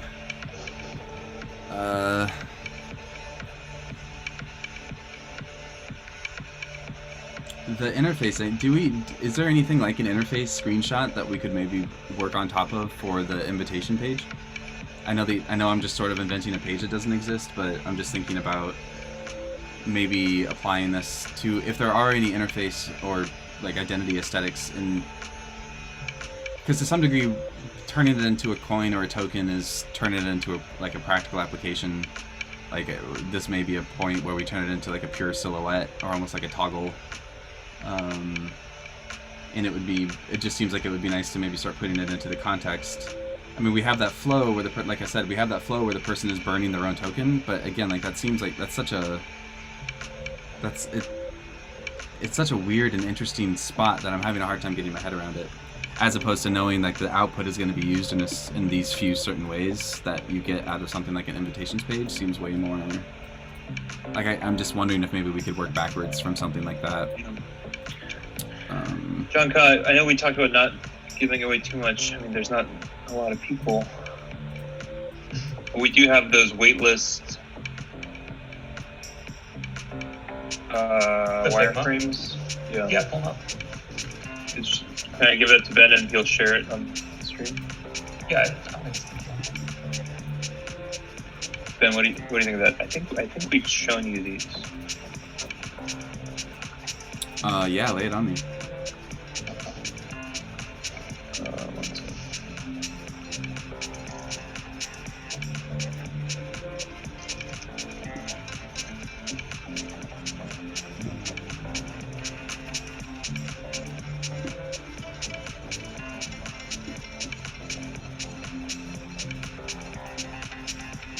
I sent a link in the Zoom.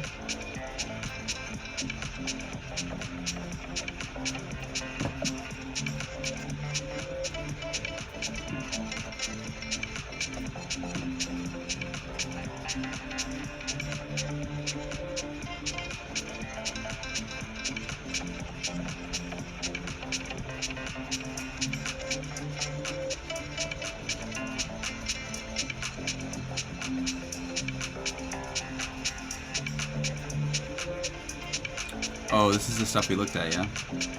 Yeah.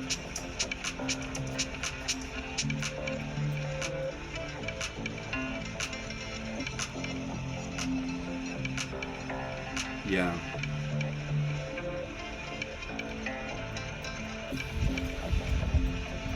None of this is like a logged in experience though, right? Well, this is like the wait list flow, and yeah, if you can. So yeah, I can go kind of walk through the states if you want to follow my cursor. Can you see my cursor? Why don't... Here, let me follow your... Yeah, so I'm following you now. This is... Can you zoom in? Yeah, but basically, if you don't have...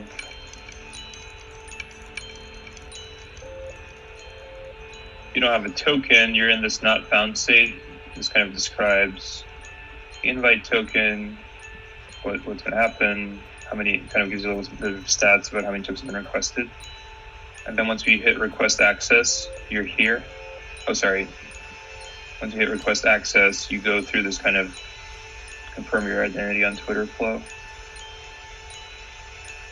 And you basically tweet out your Ethereum address and connect it to your Twitter handle so we know who you are. And then you end up here, which is you're on the wait list, and here we kind of did like a empty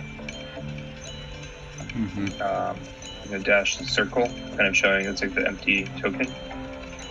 So now you're waiting for the token, you know you're on the wait list. Maybe you can invite other people to get on the wait list. And then once you actually get the token, this is like the token found page. You're started here.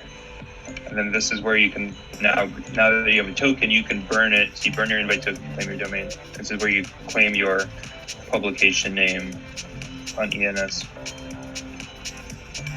And the idea was like, yeah, the kind of, just as an example, like we would have this image kind of, this token changing state as we transition through this flow. So we went from empty state to having the token to here, it's saying burn your token. It's kind of a big deal that you're doing this. You're going to get this subdomain that you're going to own. And then it goes through this kind of burning process, which is like happening on chain. So maybe here it's like the forged kind of on fire state. And then you get when the publication is created, maybe then you see the like final kind of clay tablet, but maybe something else.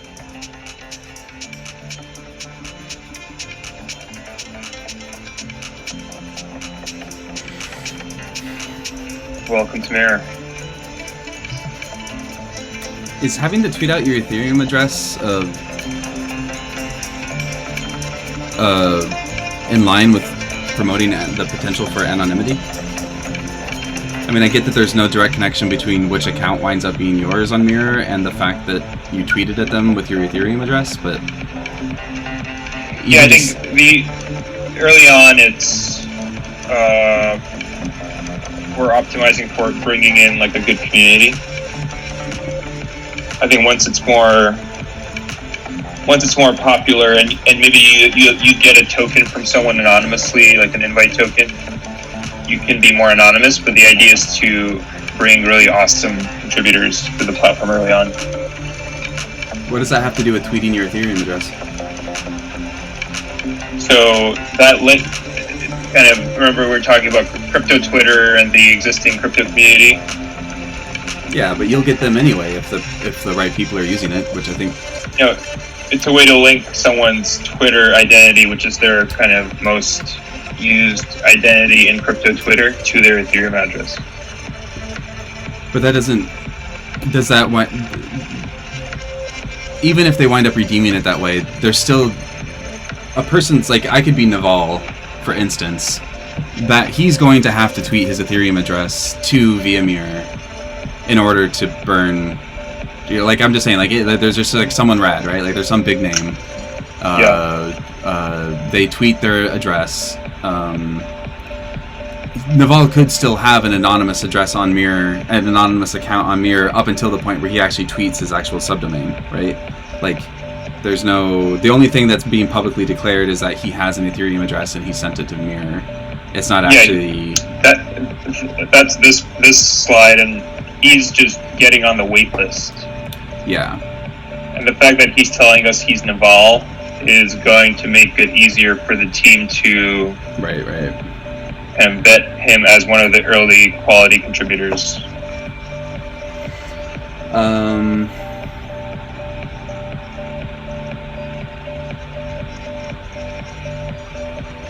It's interesting as we're talking about like context, and I'm thinking about how it's so much more conducive to having any ideas at all to put this into the framework of an invitations page. It also occurs to me that maybe a context here would be, what is the image that Naval, quote unquote, is tweeting when he says that he's on the wait list? You know? Like at this point of confirm your identity is a moment like that. This is marketing. We could potentially have an image attached to this tweet. Right? No, or is this like, do they have to copy and paste this? This will be pre-filled. It'll be pre-populated, kind of with the Twitter API. And then I don't know, John Kyle. Do you know if you can automate an image on a call like that? Automate an image on what? If it's going to tweet for them, can we attach an image to it? Yeah. Well, what kind of image do we want them to attach an image, or for us to attach an image? I was just thinking that we would attach it for them. Like an image of the token or something. I think if we have a URL, it'll like expand into the Twitter card for that site. So yeah, I think we'd want to reserve that to do that sort of thing. Which then that image could also, could it? If that's like a unique URL, it could be like a dynamic image. You're talking about there's going to be a URL in here, and it's going to pull the tweet would pull the Open Graph image banner. Yeah, that's how I would probably get around the imaging, because it's also we want to make it just clickable to link into the site. Well, what is the URL? Like, there's no URL here. What is it a URL that we could set a custom image for that's specific to the token? That's like they know. Yeah, like by virtue of this /waitlist. Right, and then because they're referencing that URL, it would be some sort of custom cool weird token image. Yeah, maybe. I mean, that sounds cool, right? Yeah, and I think another place is like when we announce the waitlist, we want to have some visualization in that tweet, and that could also be or it could be the same Open Graph image. I mean, but the effect that if things go correctly, what's going to happen is that you're going to see like, you know, whatever, 12 to 32 of these things all on your feed over the course of a few hours as Mirror starts to go viral or explode on this day of whenever you start opening this up. In which case, I guess we're saying, what is the image that you would see over and over again? Maybe that's annoying, but it is the thought. In which case, to me, it's like it becomes much easier to visualize it because I guess maybe the feeling is becoming more clear that we're trying to go for, which is like marketing or absence or missing out. Like, I just see it as like there's the Mirror silhouette. It's vague or absent, but then there's a light coming from behind it or something, and it's like, you know, you can get, today's the day, come get your, you know, if you're good enough, come see if you can come claim your thing. Yeah, I think that's on point. Yeah, I mean, it's like the trophy case waiting to be filled, right? It's like they don't have the token yet, but they're on the list to get it, and everyone's trying to get it now. It's on high.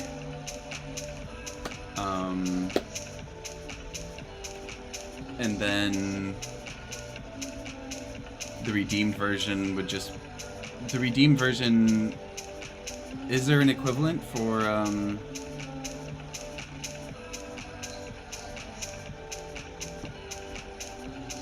There's no tweet equivalent for redemption, unless they're going to... I mean, like, within the... I was in browser when you were showing me Figma stuff. Right, so... Is there a flow? So when they have created their publication, there is no follow-up for tweeting about it. Publication created. Create profile. Welcome to Mirror. There could be something. There could potentially be something here where it's like, hey, tell your friends or whatever. In which case we could get another image out of it. But that's different. I feel like at this point they might want to switch over to anonymity or just start playing with it without necessarily declaring it. I'm just running through in my mind. Do we have a comparable experience for the second phase of that token burn? And well, maybe it's like, well, then you finally get your publication, and maybe at that point you want to share your first post. I got into Mirror, I posted something. You know, I was one of the few that was able to get in and post something, and that's the proof. The proof of is being able to post on your own subdomain. Right. At that stage,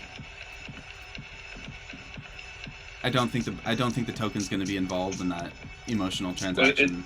It's been burned, right? Right. This is like days later. You do have the subdomain.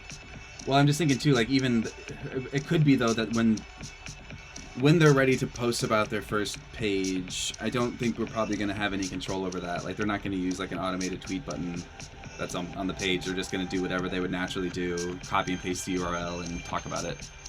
Right, so I'm just thinking, like, I don't think there's a way for us to set up an image in advance for that context in the way that there is for this request post portion of the process. Yeah, I think what you're saying is right.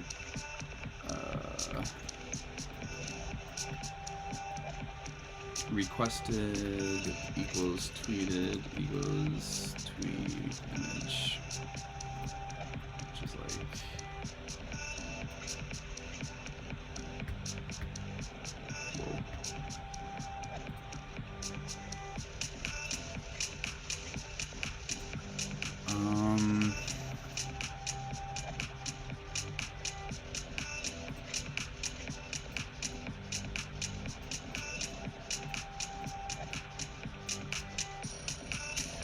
And then,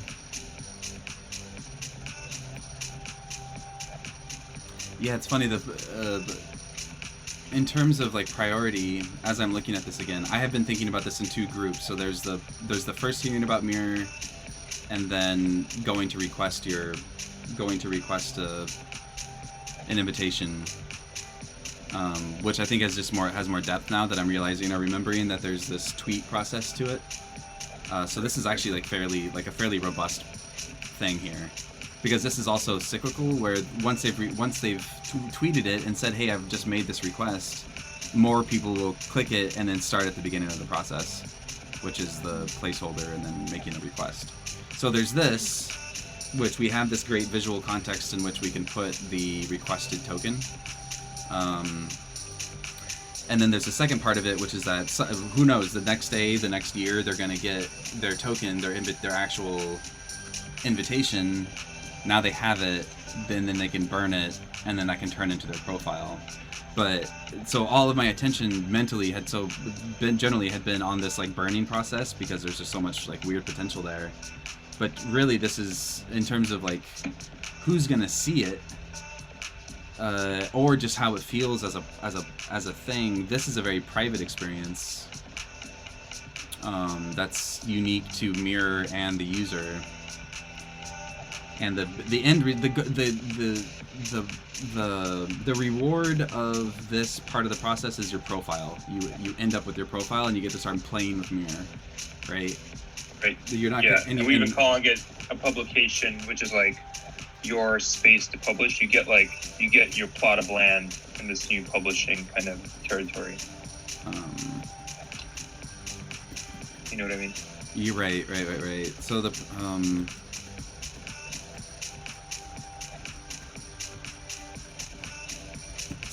I guess what I'm coming to terms with to some degree is like the as much as we have been, or I have been thinking about the burning point of the logo, no one is going to see it except for the person who's burning it. So like if you have an audience of 10,000 people thinking about Mirror, the only people that are going to see this burn Mirror experience are the 5 that get invited in the first couple weeks or whatever, as opposed to like this token retweet Ethereum thing, which like everyone's gonna see. Yeah. Like you want the invite, you want to get invited, and the visualization of the invite is like the most impactful. I think popular. I mean right. I mean that's the logic that I'm coming around to at the moment. Yeah. And so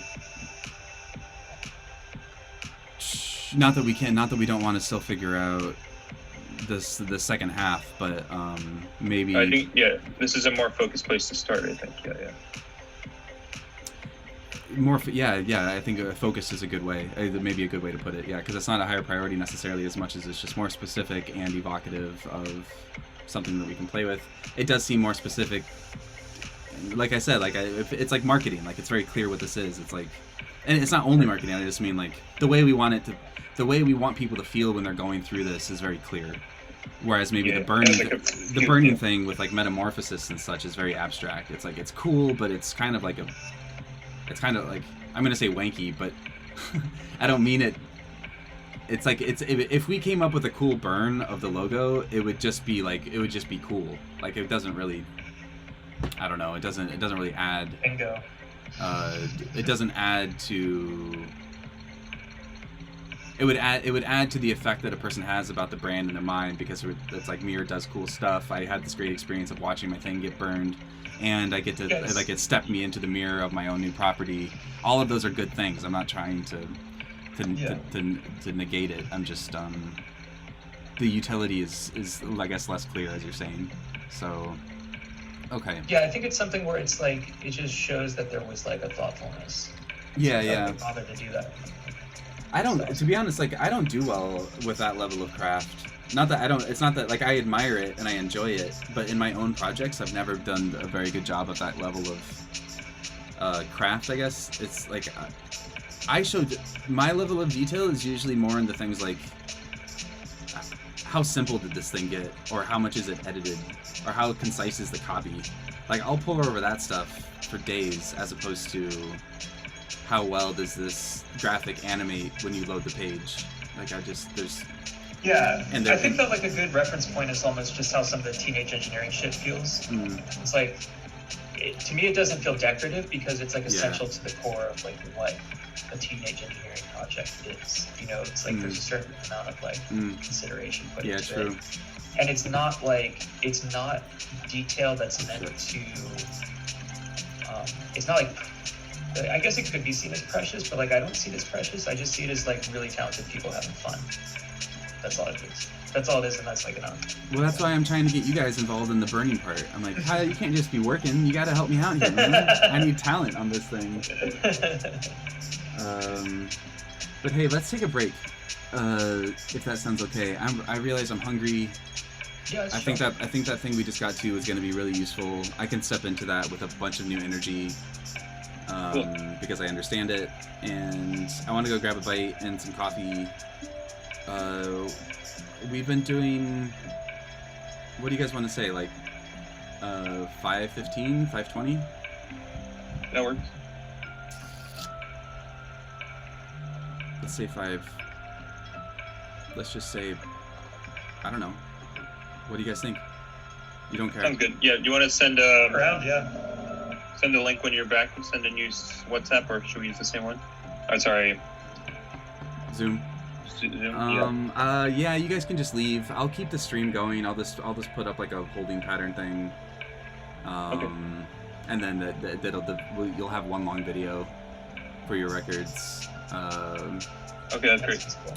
And yeah, let's do 45 minutes, because then I can go for a walk too, if that's okay. So let's say 5:30. Okay. And then I'll go for a long time again after that. Awesome. Okay, cool. I'll see you at 5:30. Right. See you in a bit. Yeah, that goes for the chat too, huh? The people hanging in. Yeah, this stream will still be going. I'm gonna leave music going. I'll turn off my video. Actually, I've got like a cool stream in OBS, or cool. Check this out. I'm gonna hit this thing. Oh, perfect. And now we'll be right back. Nice. Perfect. Yeah, we can tweet again. This is old. I should say pre-brand. Yeah, the nice thing about breaks is it gives you an excuse to type and hit it and say a couple things on Twitter and such. Yeah. All right. All right, cool. I'll see you guys soon. See you in a bit.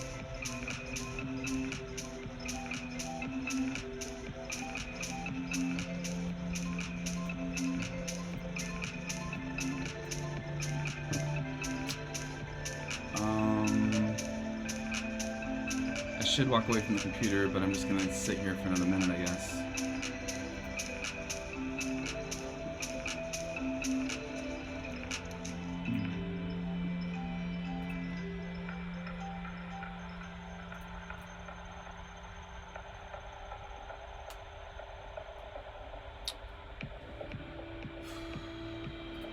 So hungry.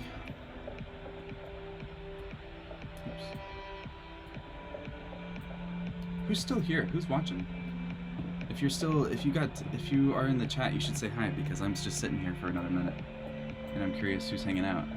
I guess people, if you just because you're watching doesn't mean you can chat. I guess you need an account, or even just the willingness to type. But the few of you that are here, I appreciate you.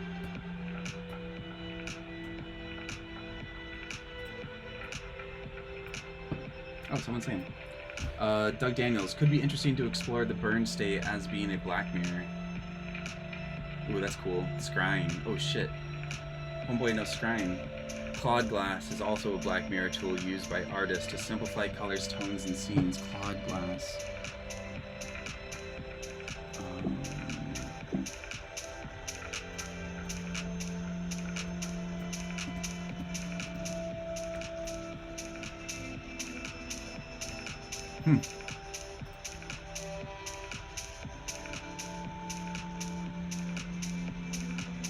I don't know what this is.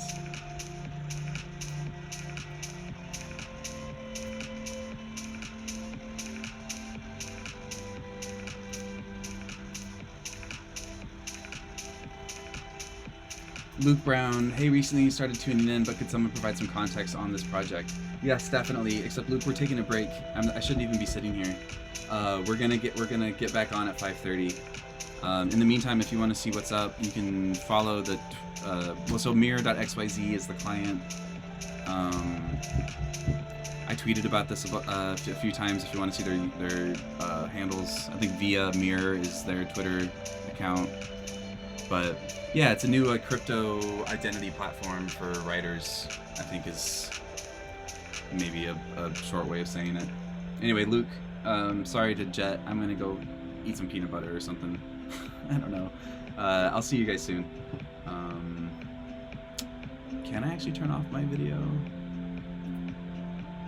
Yes, I can. Cool. All right. Talk soon.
plan back.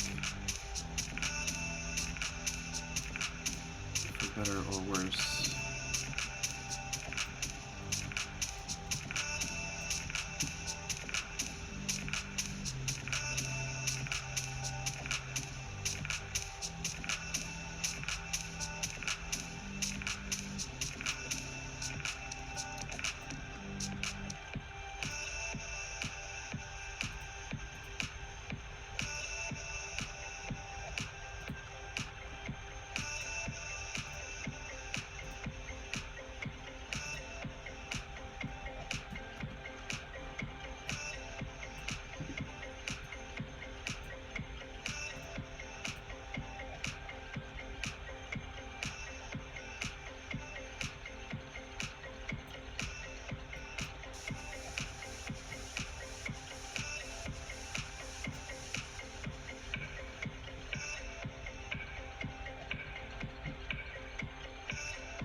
I need more tattoos. I know that much.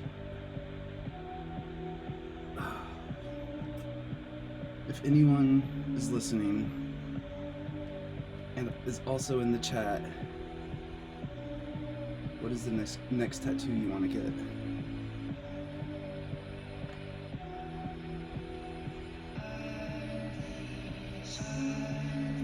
I think for me, well, I have a whole thing behind my plan for tattoos, but generally I want to get like some geographic stuff. Like I want to get like something grounded, like like maybe the planet Earth, maybe a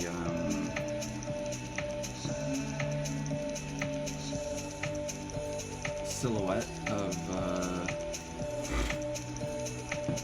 Iowa or Nebraska, which is part of my childhood. Maybe actually I'm gonna look this up. São Paulo, I think, has a cool. Hello, is this pre-brand? Hello. Hello? What's up, man? How's it going? I'm talking about tattoos to myself.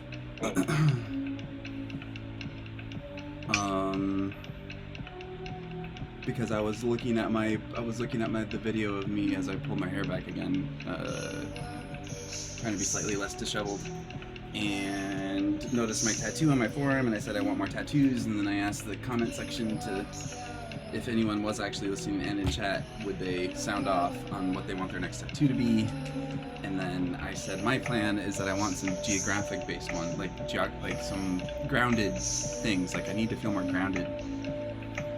And so I was saying I want like maybe a silhouette of, well, I was thinking maybe like even just the planet Earth might be kind of cool. I like thinking of how I like I like the idea of reminding myself how rare it is to be a human, you know, like I think it's like, we think it's so normal, but we're very lucky. And then also Iowa and Nebraska both have pretty cool state silhouettes. Both of those were part of my childhood. And then somehow I got to figure out something with New England, which is where I live. But How many tattoos do you have? just well, I have like 1.5. Let's say. Oh, here we go. This is what I wanted to find. I have like a little crappy thing I gave myself for a friend, and then I have this thing on my arm that is always visible. This is, so growing up, I grew up quite a bit in São Paulo, and as you would walk downtown, this would be the tiling underneath your feet a lot of the time. And it's an abstraction of the, so São Paulo is the name of this big city, and it's also the name of the state that the city is in. And the state is this, it looks like this. So it's actually a pretty cool shape, and it's actually, this is a good idea. I am gonna do this. So right, so this is where the state is in Brazil. So São Paulo City is like right there or something like that. And then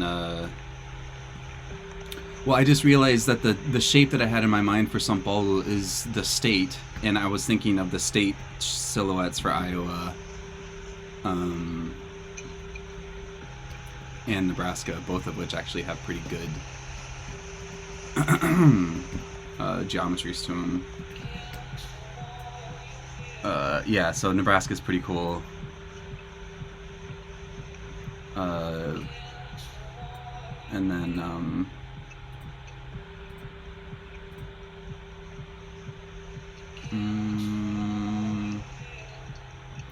I love the Iowa Hawkeye logo. Oof. One of my all-time favorites. Iowa State map. Right, so the Iowa one is pretty okay too. I was born in Iowa, but I didn't really spend too much time there. I had a weird stint in 8th grade where I was there for a year. And I was there for a few years when I was really little. But so maybe just São Paulo and Nebraska, and then the Earth, maybe the moon. Moon would be cool. But anyway, all of my forearm, probably my other forearm, is the plan. There's John Kyle.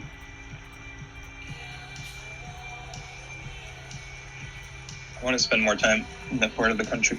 I haven't really been. My family trips when we just moved to the U.S. was driving down to Florida and like the car breaking down like on different occasions. And then one was trying to sneak into Disney World when it was full, and then my dad drove like over the lawn, I remember. And there was like I think there was like a golf club which wasn't at capacity that shared a parking lot with Disney World.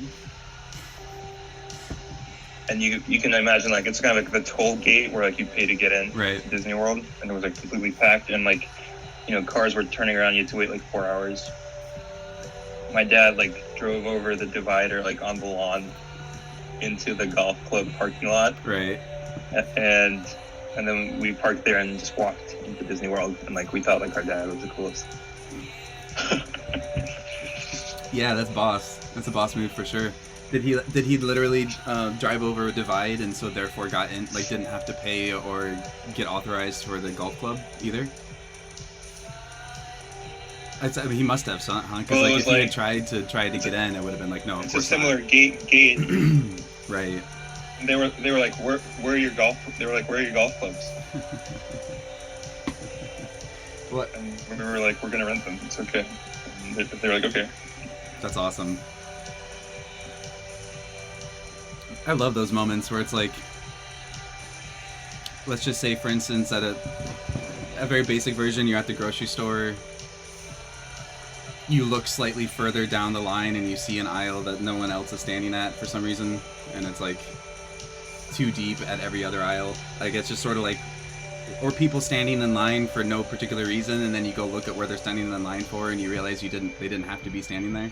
Actually, this just happened the other day. I went to the UPS store to ship something, to return something, and it was this massive line. and I just got lucky and realized there was a Staples just a few stores down that also ships UPS. It's just not called the UPS store. So I went into the Staples and there was no line. There was like, it was great. I skipped ahead quite a bit. It was weird that the UPS store was so backed up. John Kyle, we were talking about tattoos. You either have no tattoos or you have a tattoo gun with which you have given yourself a map of escape routes from all of your loved ones' homes. Or, I don't know, coordinates for a go box that you have buried in. Yeah. I'm not gonna tell you which. Now I want all of those. I want coordinates for a stash of water and beef jerky buried in the Mojave. Well, around here, I mean, there's ample woods around here, and there's not just woods, but there's quite a bit of they're called erratic. They're called erratic rocks, I think. Erratic in the sense of the granites. Yeah. No, I don't think they're necessarily granite. Maybe they are. Erratic, I think, means that they were glacial rock. They're rock that is. Well, I find that I like the term because erratic still kind of means what I think erratic means, which is like it's sort of I totally agree. It's like kind of random. It's like these massive rocks that don't belong there because they got pushed there by glaciers. Exactly. So so there's a lot of those around here, which is cool. Like there's a lot of like weird crap. Yeah, there's just a lot of weird rock formations in this general vicinity, which is cool. I could find a good. Awesome. I could find a good. You know what I'd like to get into? I wonder if you've done this. Is someone was talking about cloud glass, by the way. That's what I have pulled up here. This on the right is beautiful. I don't quite understand what this is. It's some sort of glass that like simplifies your color, I think they said. Anyway, what is it called? Like geostashing or something, where you have coordinates and then you go find stuff and go bury it again for someone else to find. It's Pokemon Go, I think. Right, but for realsies, like I don't know. Yeah, geocaching. I know that's geocaching. I wouldn't mind doing that, like with my kids. That sounds pretty rad.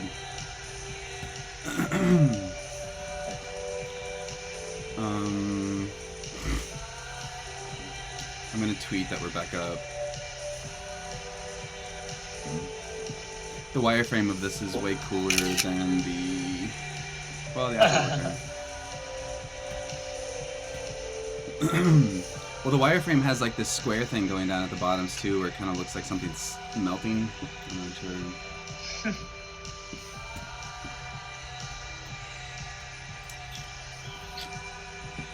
I'm trying a new camera layout. You guys are along the top. And your camera looks like it's off, by the way. Well, it's off, but I've got the OBS one going. So I'm bigger, actually. I'm dominating. You just can't see it in the zoom. Yeah. Well, the thing I is, wonder if you could just toggle it on in the zoom. What's up? I wonder if you could just toggle it on in the zoom, because you're screen sharing in the zoom, but then there's also just like your camera. I know what I'm doing. Well, in the sense of I tried to do it on purpose. I can turn it off if you'd rather. I can put it back to where it was too. I realize now that this is part of your thing too. I see what you mean. Yeah, I see what you mean. No, that's cool. Whatever you want to do. No big deal. I'm also realizing I can do this for next time. I've realized that there's an inconsistency to where my camera is that I find annoying, because if I'm doing a zoom, then it's that. But if I'm doing and so I see what you mean. Having P seems fairly neutral. Like, maybe I could make that better. I should have a better graphic up there or something. I don't know. Here, I'll just go back to what it was, so just for consistency's sake. All good.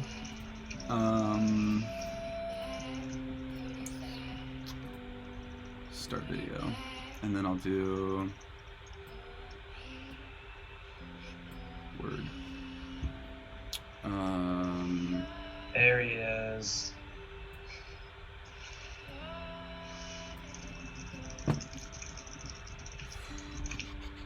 I had a realization too with rendering the mirror that I know we're not necessarily working on, but it could make...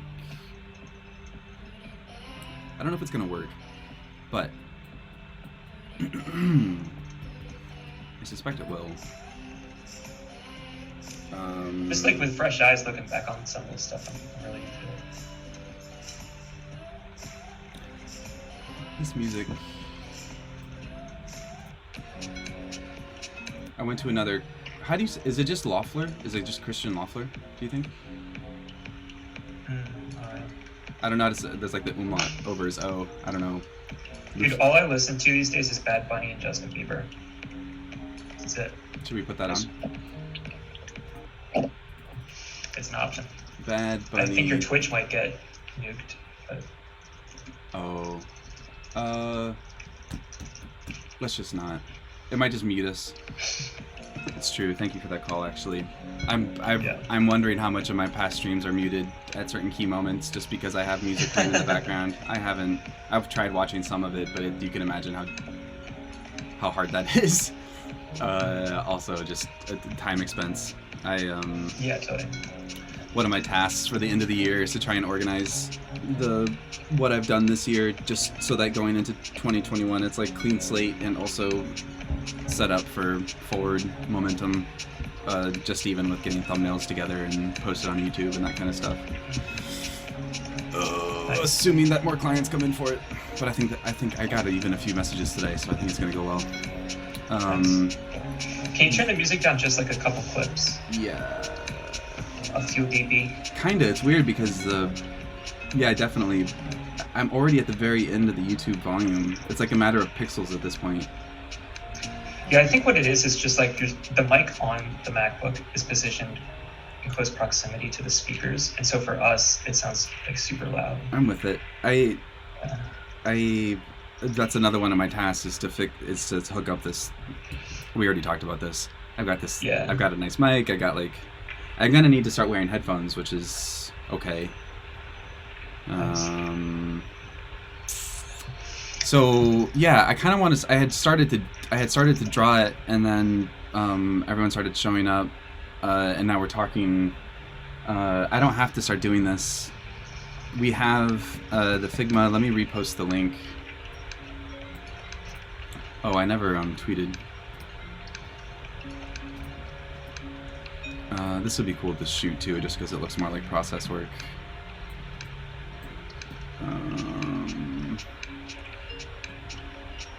Sure would be nice if Streamlabs chat was working. How weird. I should just retweet something from you, Dennis. I like your red recording emoji, by the way.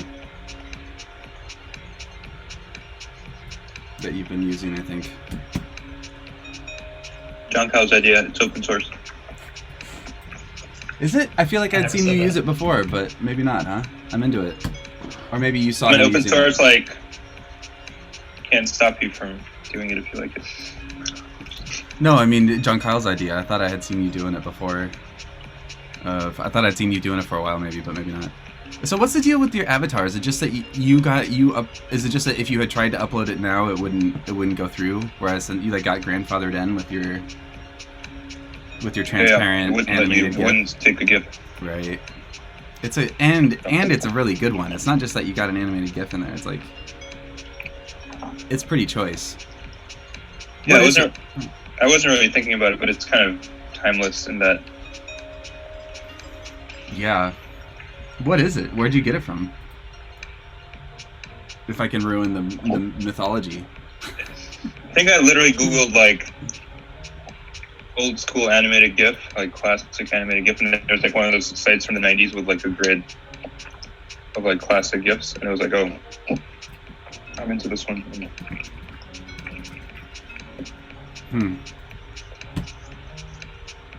Well, kudos.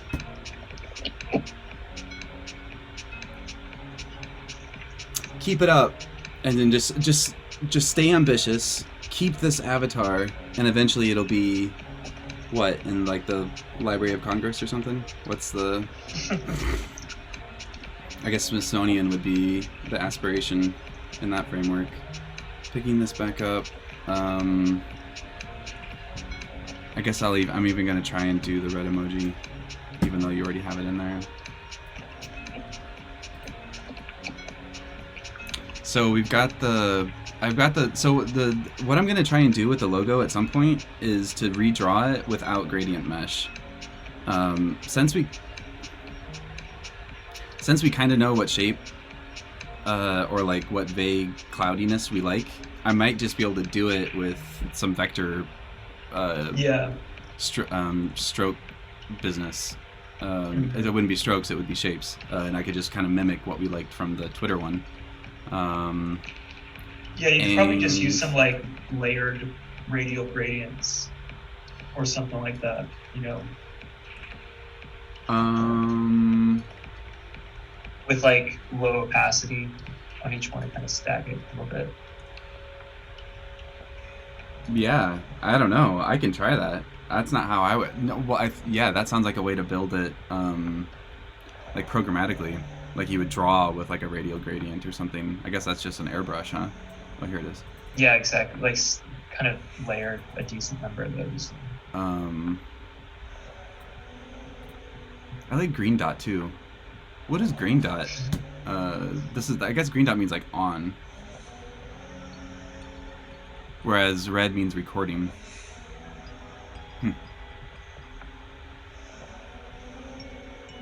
I'll go with red. It's funny how I get mad at Christmas having completely ruined red and green to some degree. It's like I wonder how would we see red and green if it weren't for Christmas? Like I feel like it's this space that is very difficult to. It's like a lens that you can't put on, and I resent it. And perfect because you're wearing like a green sweatshirt and I have like a orange red light on in my space right now, so it's feeling pretty damn festive.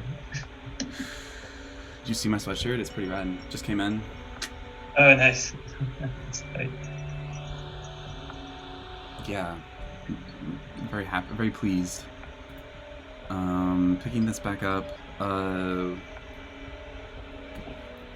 I'm not gonna overthink this because apparently I can't write right now.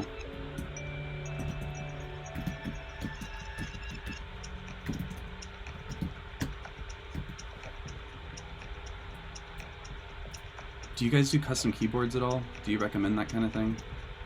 By custom, I mean whatever that subgenre is. John Kyle, I already know you. On order right now. What's up?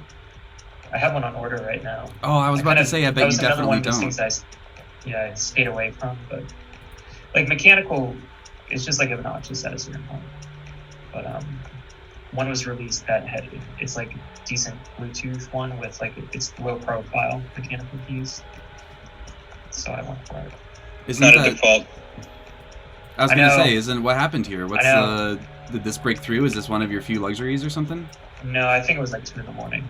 I saw it. It's a moment of weakness.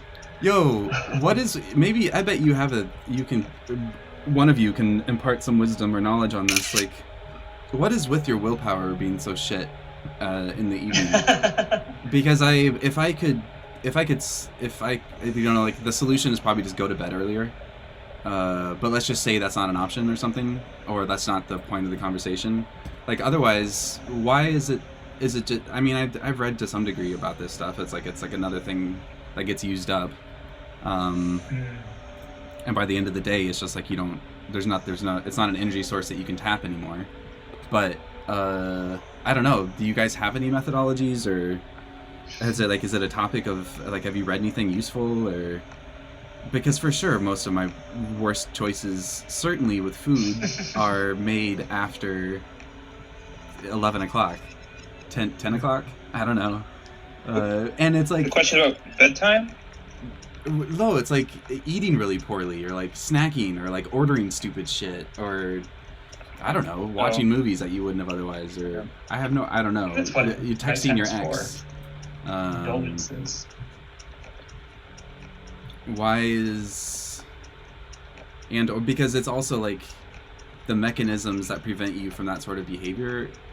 have to, like, if they were available to be triggered, then you wouldn't need them to begin with. Yes. You have to set it up in advance while you're in the right frame of mind, but then I'm just very, as a very open person, like I'm just sort of always open to new options. It's very easy for me to break my own rules. It's like I don't really care that I said I would stop smoking cigarettes this morning. I'm just going to go buy some cigarettes right now. Like who gives a shit what I said? I feel like that's where it's really handy to be like super lazy. That's where it's handy, is being super lazy. Yeah, you're just like so lazy that like you can't bother doing that kind of stuff. That's how I am. I feel like I it's not so much self-control, it's just like extreme amounts of laziness. You avoid poor habits at night by just being exceptionally lazy. It's not even a conscious decision thing. It's just Right, like right. the difference It just between me getting happens. up right now and going to the kitchen or just sitting here. Are you a morning person? I don't know. I go through phases of feeling more productive at certain points in the day, but for right now, it's kind of, I would say, pretty neutral.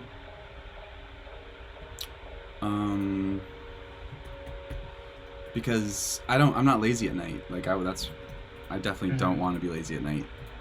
Or I don't have This that, is a consistent thing for me.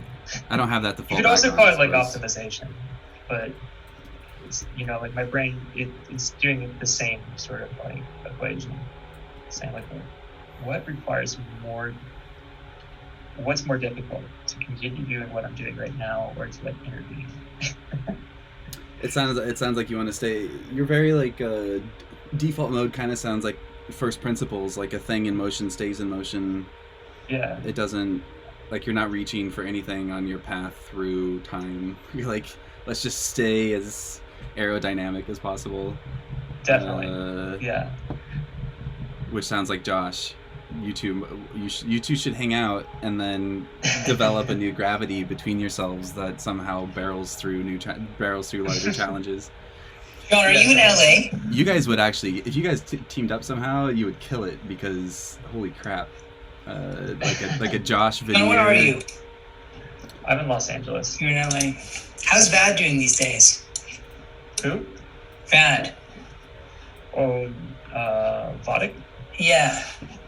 I think he's well. Dude, that's cool. You kind of remind me of him a little bit. You guys all look the same. LA designers look the same. The shaved head, Yeah, that's like a pandemic look for me.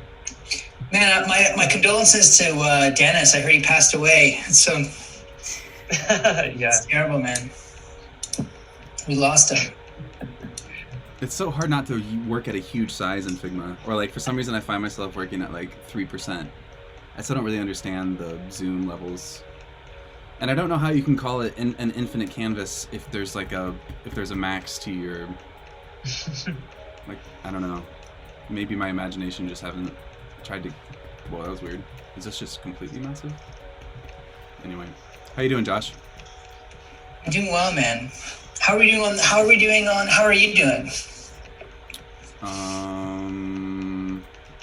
And before you answer that question, you had a page with a bunch of different shaped mirrors with your bevels with your same effect. What happened to that page? It's an Illustrator. That was a cool page, bro. The one that we've been working on for a little while. Yeah. This guy.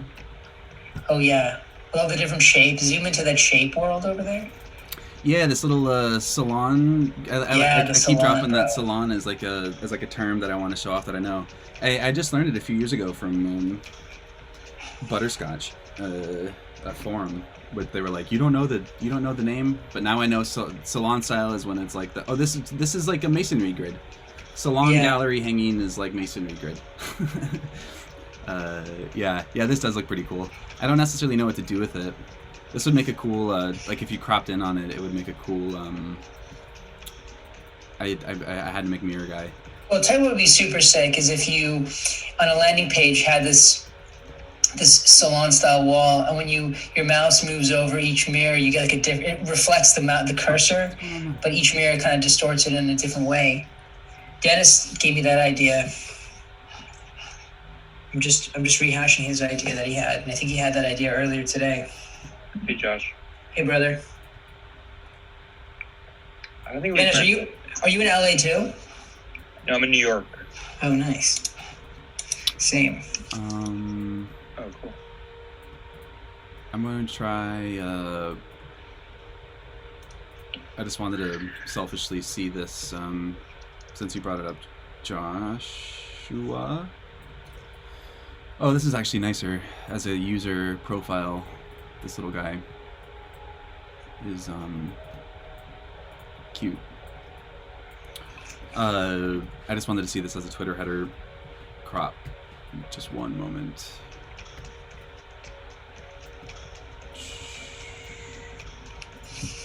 Yeah.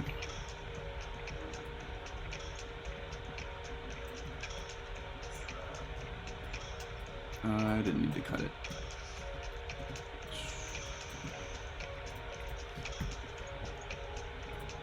How's Nugs doing, Joshua? You know, it's doing what it needs to do, man. How's if I go to simulate right now.com, what is your level? Like, what is the level of build?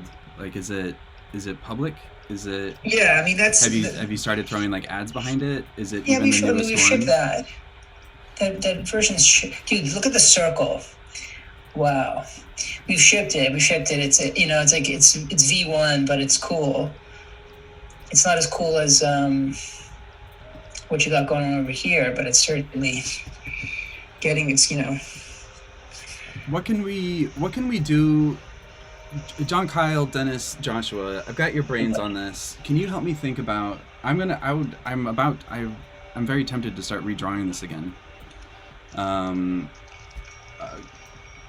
also can start drawing a tweet like we talked about right before the break, where we're announcing that there's like, so Joshua, there's this thing here where the mirror has a token which represents an invitation, and you have to go through the process of requesting the invitation, and to do so you have to tweet your Ethereum address. When that happens, it's an opportunity for us to like brand it with maybe like an open graph image being pulled from the URL. So let's say it's something like mirror.xyz/waitlist. So we've been thinking about, because at that moment, that's like the kickoff for kind of like announcing that Mirror exists and that you can go try and apply for a membership. And then from the utility on Mirror side is that now they can go vet the people that are requesting one. So it's this nice hack. And it also happens to be the point at which the logo/token is of max visibility. It's also like the most specific. It's like we know what we're trying to do at that point. We know it's like an announcement of interest in this platform, and you should probably do it too because this is going to be cool. And since we know all that, it's kind of like easier than thinking about the like burning the token or the moment when some of the other stuff we've been talking about doing with the logo or the token. And so I'm probably going to start drawing that too, which is like basically the little thumbnail that could go with something like a tweet. But none of this is necessarily extracting any wisdom from the crowd, and I'd like to figure that out. You want to give me a quick recap from John Kyle on Mirror. What is Mirror exactly? And also, just to interrupt for a second, Uh-oh. that's not just you, Josh, asking for that. We had a couple people. Well, I just did tweet it, so there's probably a couple new people in here at least. And then also, there was right before break, there was I think 2 people that said, "Hey, can we get context?" Yeah, context would be wonderful. And then before we get into context, Ben, have you spoken about that sweater yet, or not yet? I did a little. I went like, "Yay!" Oh, wonderful. Okay, Yeah. good. Just double checking. I gotta check this out. Fabulous. Yeah, Christmas for the boys. Wow, What you nice. got? Nice Yeah. pull. Yeah. I got a yellow, a pink, and a whatever that one is, aqua. No, you each got them their own one? Yeah. What a good dad. Well, well, hold on though. I mean, sure, but also this prevents fighting. Well, it saves at a very selfish level. It's like, for instance, with Animal Crossing, there's no shared island anymore. Oh, true. Which is like a huge win. And at least one of them had specifically asked for one, so it's just like, let's just do it. And I ordered it a little while ago, so. How old? What's up? How old? How old are How old are they? Good lord. 12, 10, 8, and 2. Yeah. So the 2-year-old did not get one. Oh. Yep. Next year, maybe. Anyway, so sorry to have interrupted. Joshua had just asked John Kyle for, how did you say it? Yeah. Your context? Yeah, buddy. Yeah, man, I'm into it. Thank you.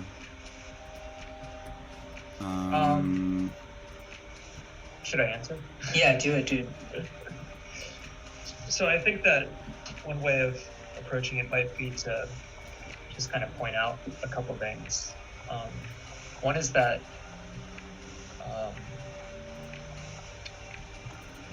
it's difficult to sustain creative practice. Like we need better ways of sustaining creative practice. We have like a generation of people who grew up on YouTube,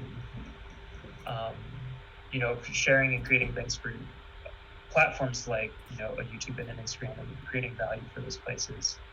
And then those platforms then generate, value for themselves based off of what people are sharing there, but the creators don't really see any of it. And if they do, it's 100% on the terms of the platform. All right. And so that's something that needs to be addressed.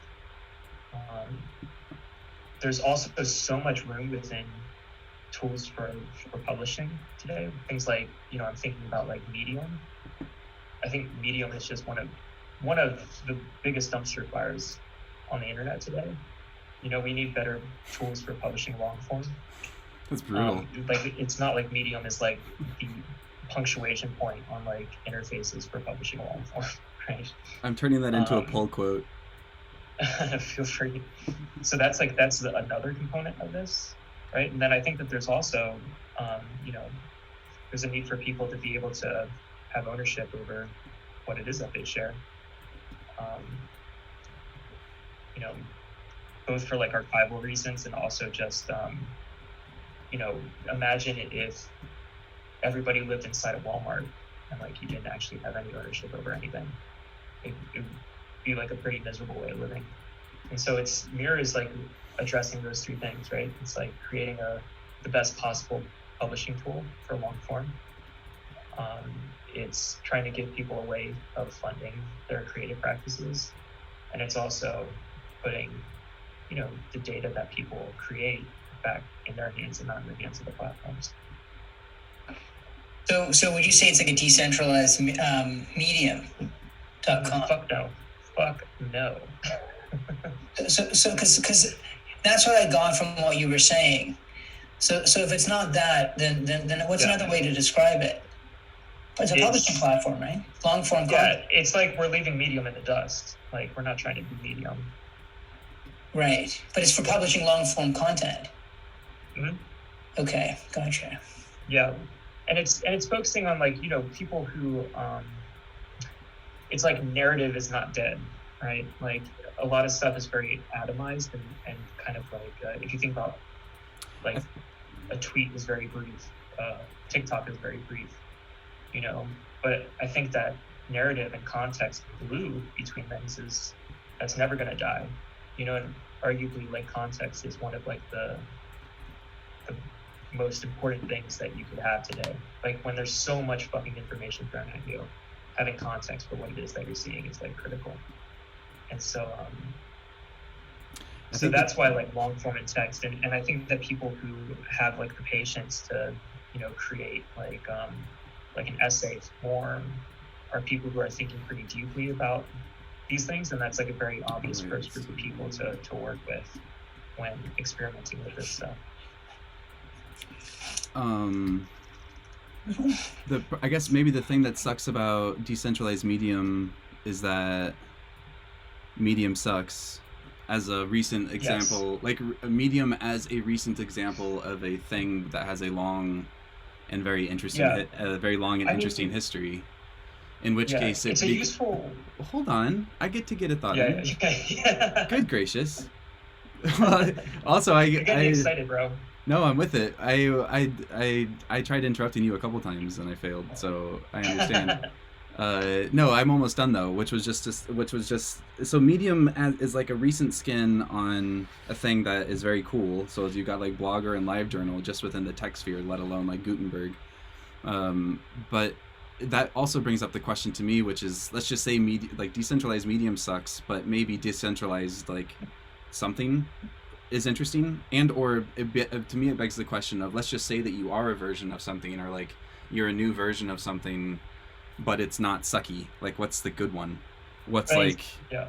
like what's the comparison that you would welcome, and then say what, like, your twist is decentralization a good twist, or like what's a way that you would say what, like, the additive multiplier on top of a thing that you actually really appreciate from the past or current array. Well, I always think about this stuff like environmentally, not to like get too like oblique here, but I think about things environmentally. Like, if I wake up in the morning, you know, I'll be in a better mood if I hear birds chirping and not like a loud alarm going off outside, right? And like, to think about how these platforms fit into our lives, there's just so much room for improvement. So I can't really point out specifics, because even using like an analog, like saying something like it's like decentralized Medium or something like that, I think that's already like narrowing. And I'm talking about this within like we're all kind of like-minded here, and so we can go kind of like pretty deep in like how we're thinking about this. Of course, if I like ran into somebody like on the side of the street, I would say, yeah, decentralized Medium or something like that. But I think it's totally inaccurate. Keep in mind there is an audience that isn't just the four of us. And I think that Sure. that the people that are watching are extensions of our relative network, so it's like it's still kind of the same thing. But I would try not. I mean, also just using basic language is always a useful tool.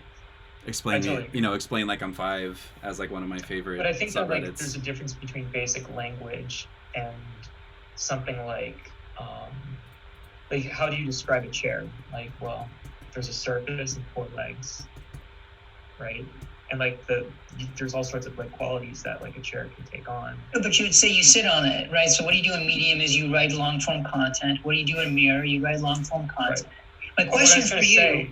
But what I was gonna say is that there's a difference between like describing using basic language the properties of a chair and saying sitting on it, like what you're saying, and pointing out like a specific brand of chair, like Eames or Aeron, right? And what we're doing right now is we're using something like Medium, which is like a product to describe like another product.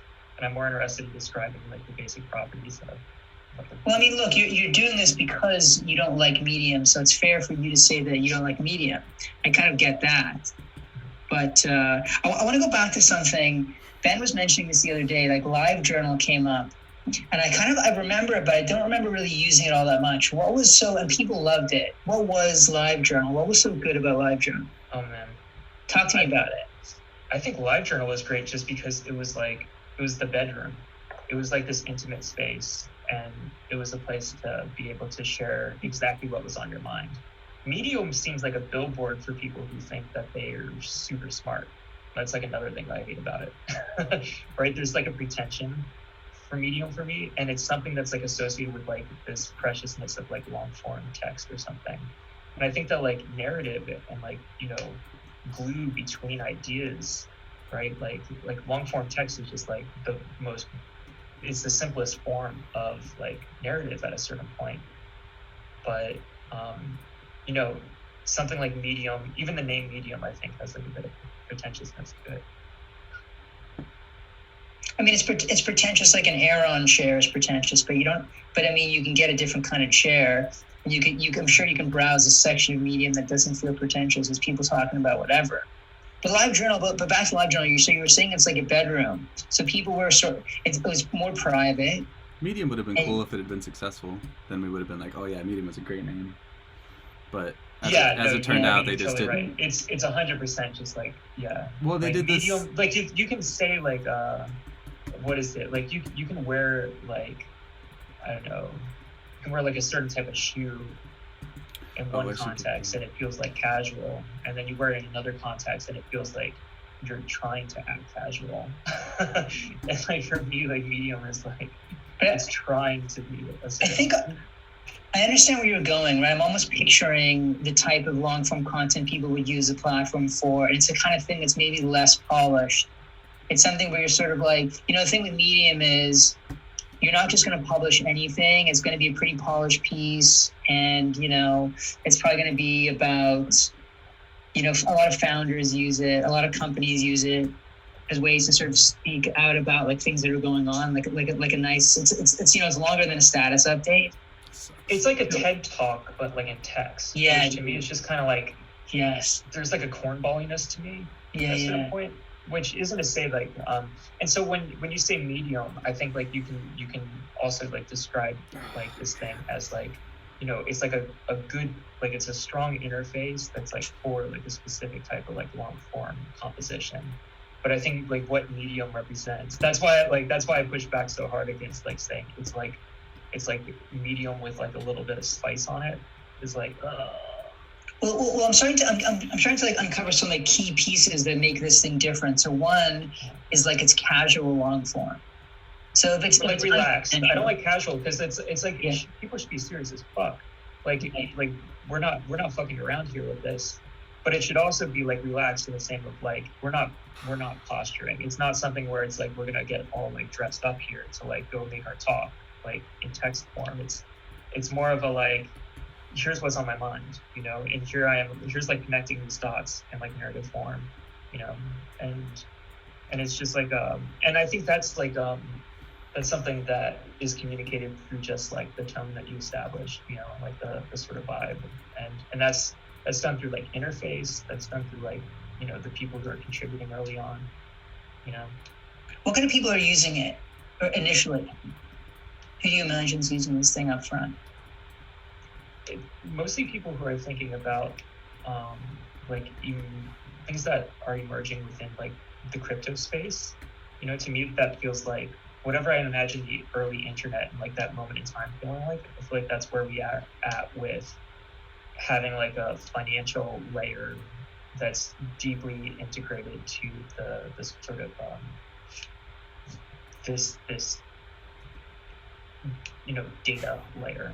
I don't have a better way of describing it, but it's something where like we need these protocols of sustenance on top of protocols of abundance.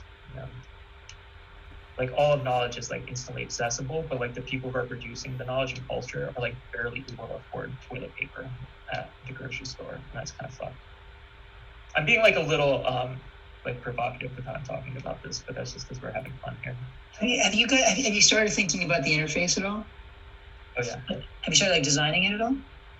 it's already done. I think in our heads it's done. Like you can totally see it. Oh wow. Yeah, but like, You got we some have, really like, cool stuff that they like, showed me, but an MVP and like prototypes and stuff. I highly doubt you're gonna get them to show anything.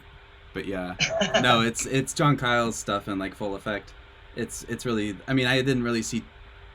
You didn't show me anything like a profile or even a post, but you did show me something like some very interesting mechanical style tools, and also just some thinking around like how.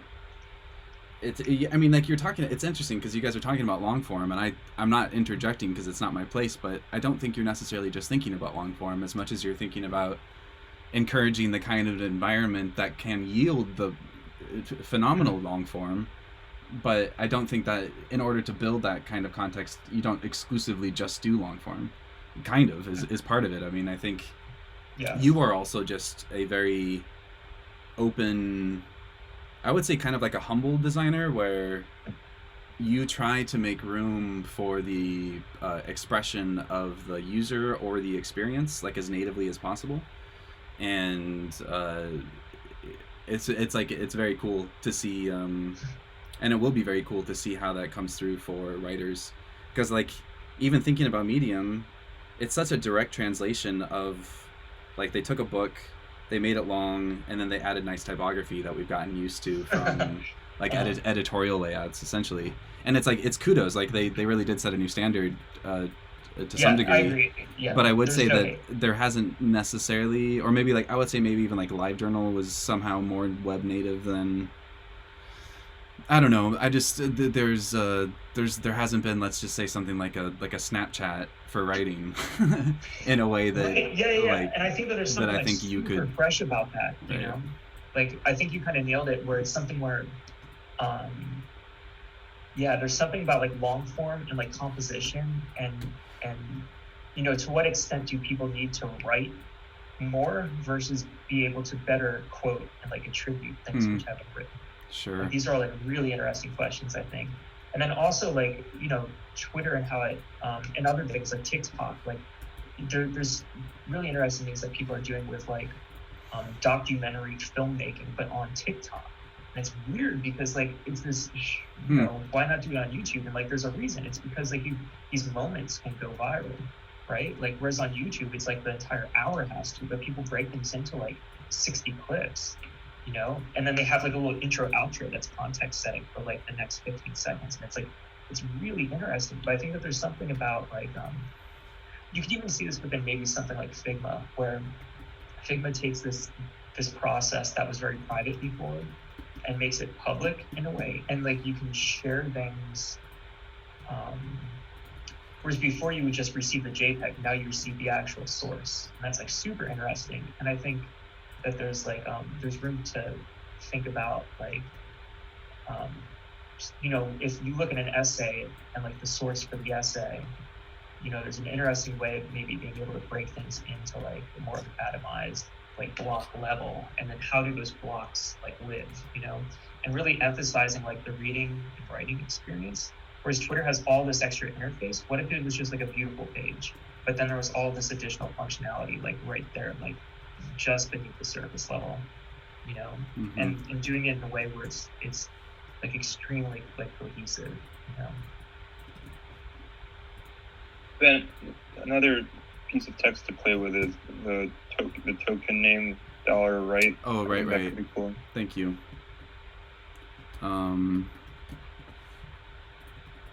So yeah, right. And then because of how it's placed, writing into metal or stamping it into metal is a very cool metaphor. It's a $, right? Yeah. I got this right?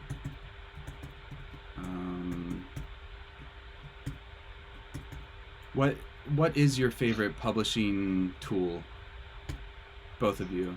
Like, what is something that's maybe not even favorite, but what's something that like hits you on the heartstrings? Or like, I've said that like 3 times on these live streams. It's so funny. Heartstrings. It's like that's rough. But you know what I mean? Like TikTok. Okay. What? All right, fine. That's cool. I wasn't expecting that though. I thought you were gonna get into something from the 80s or something. Boy Genius started writing to his first who knows what at the age of No, TikTok. There's no nostalgia here, and I think that's one of the things. Is like people think about long form, and it's really easy to get precious about it really fast. I think about like the future of long form. Like this stuff isn't going away. Just because like TikTok is popular doesn't mean that like feature phones are going to go away.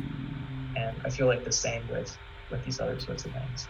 It's if anything, it's just going to become like increasingly more vibrant as these patterns from short form platforms become honed in, and there's like a reflective or like a feedback loop there between these sorts of John, what's up with Reading Supply? What's up? Are you familiar with Reading.supply? Yeah. Dennis, talk to me about it. What's going on here, buddy? By the way, Dennis, you did Media Chain, right, back in the day? Yeah. How did that go? What happened to me? I remember I was pretty bullish on Media Chain at one point in time. We ran a bunch of experiments over 2 years, and then our team joined Spotify. Oh, gotcha. Oh, wow. I didn't know you guys went to Spotify. That's cool. Damn, dude. Or I'd forgotten. And then we left. We left Spotify. I respect that move. Oh yeah. That's... Oh, you were acquired by. Holy shit, dude. What the fudge? So Dennis, talking about Reading Supply, a friend, Ben, Zach sent this to me a little while ago, and I was trying to recall it, and I just remembered it. Reading Supply, is that Jim's thing? Yeah. That's cool. Jim's amazing. This is Jim, yeah. www Jim on Twitter. He calls him he refers to himself as a webmaster. Nice. Accurate. And I only talked to him once for an hour and felt kind of a strong connection on our interests and backgrounds and views of the world. He's currently working on Slate, the project on top of Filecoin, which is, I don't really know how to describe it. It's kind of like a image pinning, archiving platform. Nice. It's like Arena yeah, plus I know Pinterest that. or something. Anything besides No, I Pinterest think browsers the wrong they answer. just, that's really interesting things. I think Reading Supply has some interesting. You can see this kind of tagging. There's at mention, dollar mentions, and mentions. I think it's a really cool kind of exploration of I didn't know you had all hypertext that. kind That's of cool. evolving references to content and stuff. What did you say, Ben? I didn't know you had all that. I haven't checked it in a while. I'm just looking at the homepage. If you want to pull it up.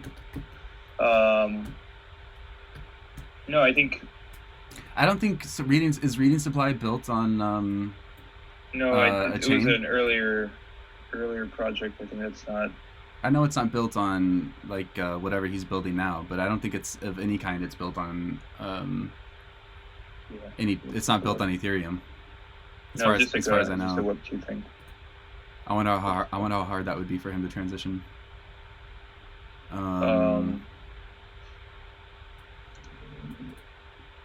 Oof, this is No, great. interesting work. I think there's like a kind of small active user base for this. Feedback pens. Jeez, the editor.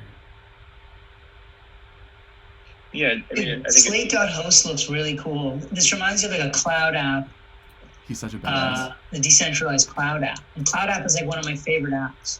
Wait, Cloud I App. don't even think about it too much, but it works so well. What are you talking about, Cloud App?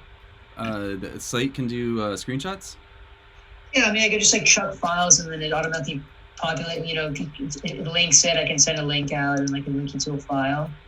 Screenshot stuff. I have like pages and pages of things I just uploaded to Cloud App, so I can just send links of the file to people.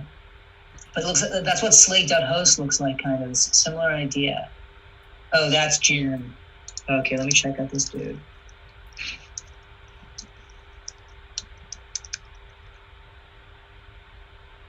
Wow. He should have a screenshot function if he doesn't already. You should just ask him. Yeah, it seems like arena-ish to me. Yeah, we should tell Jim we're talking about him. Have him join the call.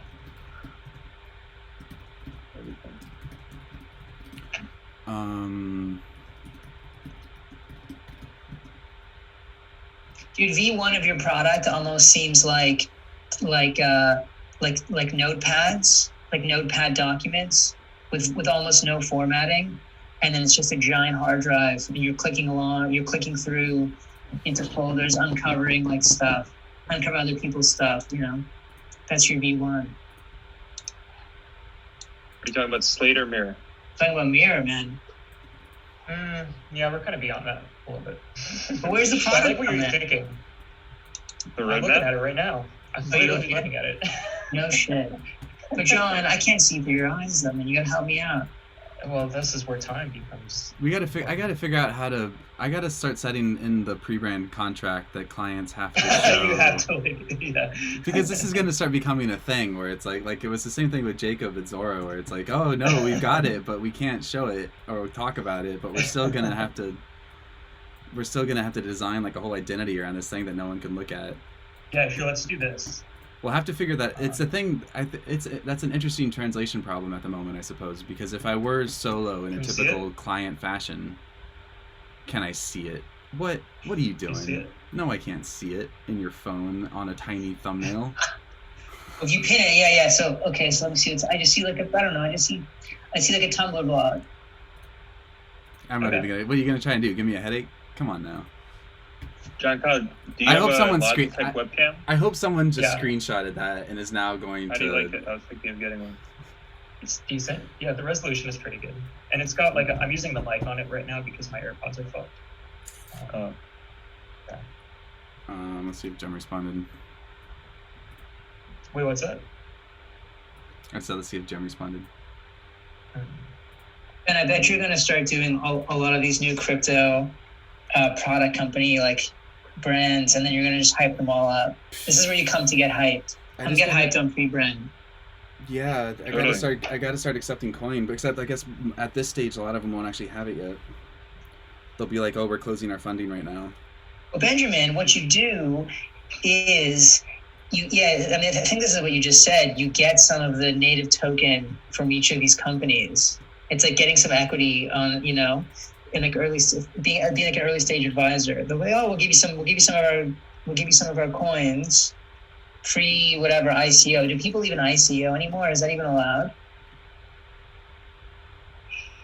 I think people are probably more interested in having users in the U.S. than fucking with ICOs, would be my guess. Yeah. At least at this point, where it's like, are we building a consumer thing, or are we building? I don't know. I'm very much guessing. I haven't been involved in that kind of conversation in a while. How do you guys, aesthetic question? How do you guys feel about this shape where you're kind of extruding the mirror? This this rectangle with the rounded corners.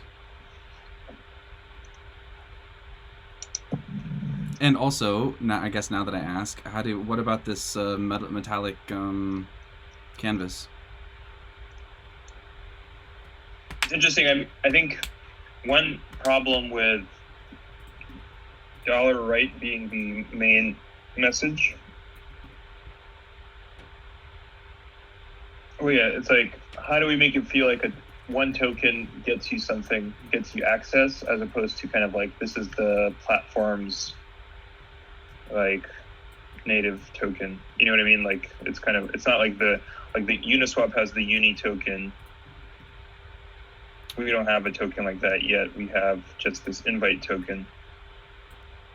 We're not announcing like the platform token. We're announcing a kind of an invitation waitlist. And I think there's some confusion from just saying $right, because that's just the kind of vernacular is it being a platform token. I understand all that, and yet I feel as though it sounds like a good problem to have, where like you can solve it when you do have your actual token. People, when they act on it, will learn more about it, and if it's an open question, it will be answered. Right. If they're interested enough to be confused, and that's a pretty, that's like a good problem to have.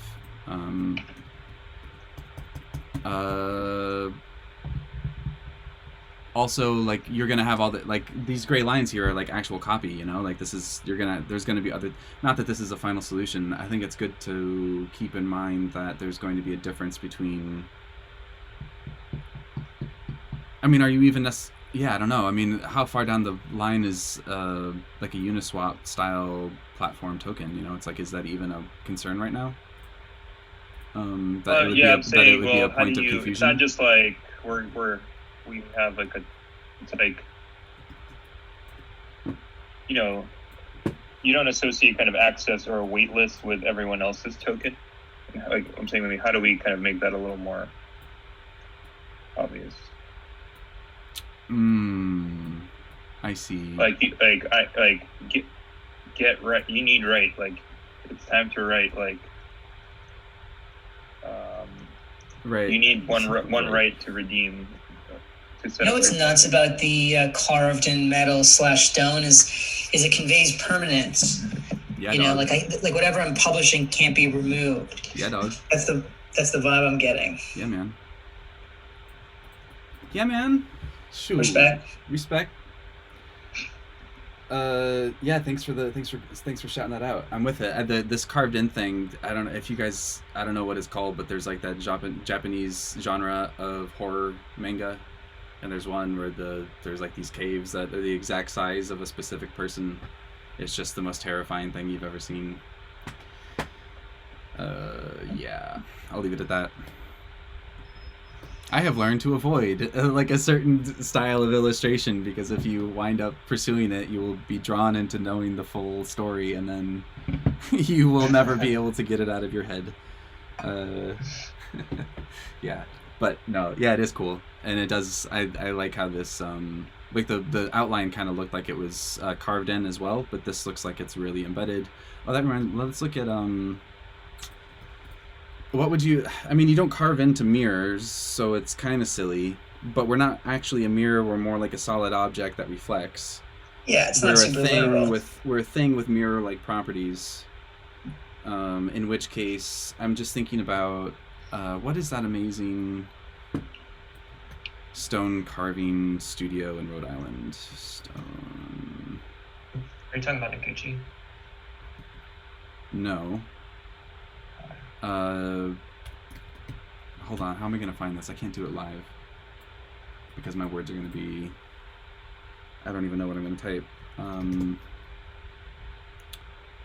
I feel like it's some. No, it's like there's this family that has been doing like gravestone and carving or engraving, plus other just like U.S. monuments and type stuff for at least a few generations, and they have this amazing little shop in Rhode Island, and the current man of the the patriarch or something is like still around, or like it's funny because you follow him on Instagram and he'll just like find an engraving that his like grandfather had done, or like a sketch for an engraving that his grandfather had done for some historic moment, and he's like, oh yeah, check this one out. It's like, oh.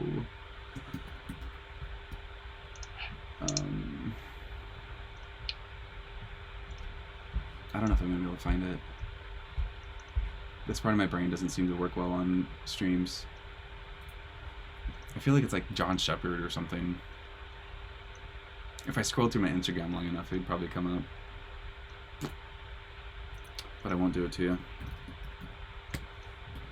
I turned off music because, John Kyle, you speak very softly. And I wanted to make sure everyone could hear. But now I'm going to turn it back on, I suppose. Unless there's any other questions. Well, how are you feeling, Josh? Are you feeling aligned? Yeah, I mean, I'm stoked. You're just I talking. like your tablet. Your tablet's cool, Ben. This. What do you mean tablet? This thing on the top Your left? OG, yeah, man, the OG icon. I think you're good, man. I think that looks very cool. I mean, I like the version that's rounded on both ends, but you gotta have the you know what I mean? What are you gonna do? You got a founder that likes what he likes, and you just gotta roll with it. You gotta do what you gotta do the best that you can with what you got. Yeah, man. I hear you though. $sign right. $sign right, dog. How do we make $sign right look like it means more than just there's a new token? It's got to look like an invitation. It's got to look like it's. How do we make a slab of metal? How do we fill it with anticipation, with desire? I mean, I can make this I can make this rendering better. I can start to cut into this and make this look like Wright's actually cut out of metal, but that's not really the point right now. Do you wrap it in something, Benjamin? Do you wrap? Yeah, like do we try and get put this in a box with some tissue paper around it or something? It's like, oh, I'm gonna unbox my Wright invitation. My Wright gravestone. Do we float this in space as though it's like a sacred object? Oh, you know what you do, Benjamin? You know the fucking monolith that appeared in the desert? Right. You take this shit and you fucking start putting it places, dude. And you say coming soon, dude. And then you say get, and you need to come up with some copy that's like the mirror sees you or something. The mirror sees, Mirror reflects all. Look into it. Get reflected. Mirror, look into it. You know how Eddie Bravo always goes, yeah, look into it? Yeah, man, you did it. That's it. That's right, look into hashtag right, look into it. Yeah. No, that doesn't work. Right. I mean, we did the monolith. I don't know if you guys know that, but I believe it. John, that's you, man. That does seem like something you would well, do, John. It actually wasn't. We hired Chiat Day. We gave him. We had a $5 million budget on a campaign, and that's what they came up with. $sign right feels like I got thrown right into ICO gambling, says MS Feldstein. Does that just mean it feels like a con? Like it feels like an era when people were just making things up? Type? Is that what that means? I think cash $ right is not necessarily final. If we come up with something better, I think that's still on the table. I think it's like look. It's look or it's view. It's like the act of like what you do when you're confronted with the mirror. You're not gazing into it. I don't know. You know, it's like gaze could be cool, or who knows? But like maybe something just basic, like look, read, friggin' not reflect. So Michael's saying I just get bad vibes about new coins versus actual products. Could the coin aspect be written into? Could the invitation? So he's saying like there is a skepticism of like all of a sudden there's a new currency. I think is what I kind of hear, which as far as I understand these things, that makes sense. Yeah. But we also like there's functionality built into these currencies that we're tapping into in like a new and cool way, or like yeah. So is there a way to maybe thread those two together by maybe just being more above board about it? Like, can we write the cash? Like, can it be like $? This is an invitation. You know, can it just be That's what I'm saying. You know, it's like start writing. Michael or Feldstein is getting the vibe because it feels like an investment token, but it's really we're using the mechanic of a token to have like an invite mechanism. Well, I think saying that like it's just the culture. Yeah, is it because it's culture of tokens? Stop using $. Well, yeah. Could we use like Ethereum? What is that called? The ETH. What you're representing as value, not money, says Krishna. I get it. I think my pushback would be that it's just like how you format a token on Twitter. I get that it's a $, but it's sort of like it's just representing an ERC20 token, and this is an ERC20 token is the invitation to use it. John, Kyle, you got to go to Fairfax over the bridge, and you got to meet up with Michael Feldstein, and you got to smoke weed with him. He's gonna blow your mind. He's gonna blow your mind, dude. Look into it. There it is. Look into it. Yeah. See, like this is. Oof. I mean, at least it's like. You don't think that this is going to be a new like Ethereum or Bitcoin competitor or something. It's like it knows what it is. So that's good. Well, Michael, yeah, exactly. They're representing invites. So how would we visualize something that represents an invite, from your perspective? Right. So just to narrate this for other people. So Michael's saying, so there's a conversation in the chat where it's like Christian's kind of agreeing, ultimately we're representing his value, not money. Michael says, I mean, they're representing invites, not even value, right? Or I don't know what the tokens actually are for, never mind. And then Michael says, blaze it. Because yes, going into the desert. But no, I think he's right. This token invite represents an invitation that you burn to get into your profile. And you have to... It is a token, Michael, yes, you have to tweet. ERC20. Yes. And you can... Yeah. Where did the tunes go?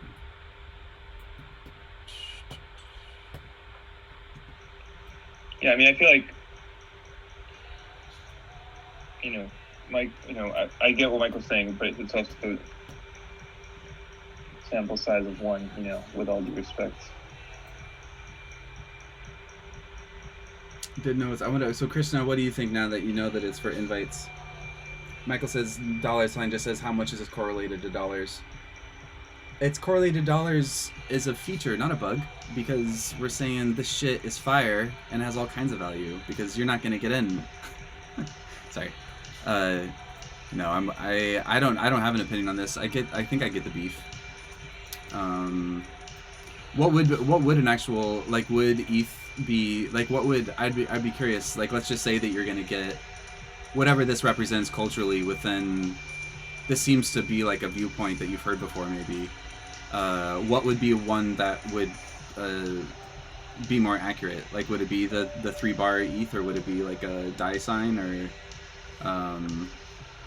what would make them feel like it was more appropriate? And is the counter argument that it's is the counter argument at all technical, or is it clearly like vernacular? This is how it's talked about. This is just like a decision outside of the purely technical. Who you're asking? You. Oh, yeah. I think right is the dollar sign is vernacular, and it makes it very clear that it's a token. So I think we accomplished that, but we introduce the problem, or we have an extra excuse me, responsibility to clarify what the purpose of the token is. That this kind of image right now is not accomplished. Wait, so did you just make a point about what you're looking at on the screen? Because if so, I need to hear it again.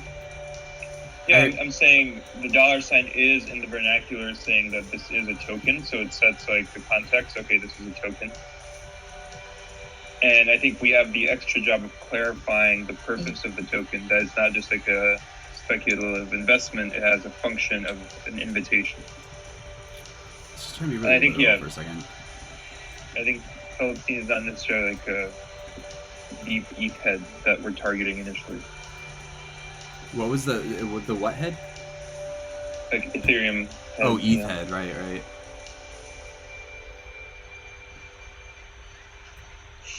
Well, you don't Yeah, know I think that. that's accurate in the sense that there's definitely like a specific sort of core group of people that would make good contributors early on.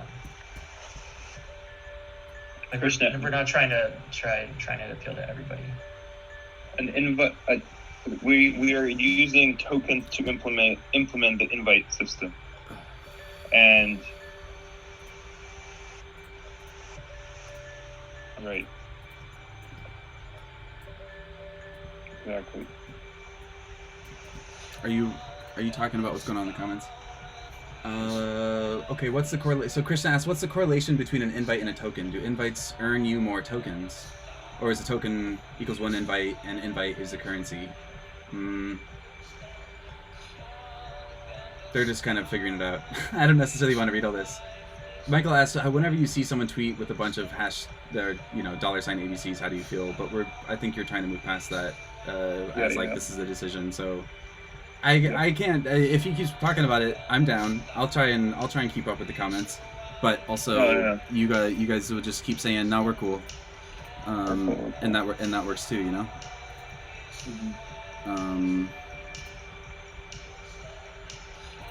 I'm thinking, if we wanted to be really literal for a second about, like, let's try. Do we want to try and write copy? Because I can even just put this in here, and then maybe it'll help us get through some of this, or even just having it on screen might help with the discussion. When someone, I'm going to dip out. Your view count's going to drop significantly once we drop off the call, but oh, that's all right, man. Don't worry about it. It was a pleasure connecting with you guys. Thank you. Good luck. I'll tune in a little bit later to catch the rest of it. Sick. All right. See ya. Thanks, Josh. See you later.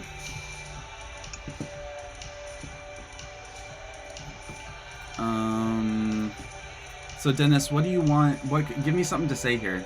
I lost the Figma file that may have had some good text here, but I feel like maybe you guys had lorem ipsum for, and then like an Ethereum address. So it's like, start writing. Yeah, I mean, it's something like that. I think the intent is like Mirror is starting out as a small community of,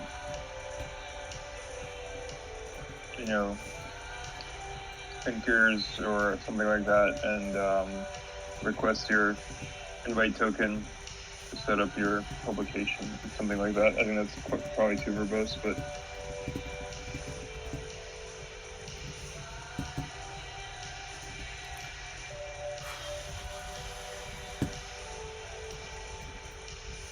Mirror is starting out as a small community of thinkers. Request your invitation now to get started.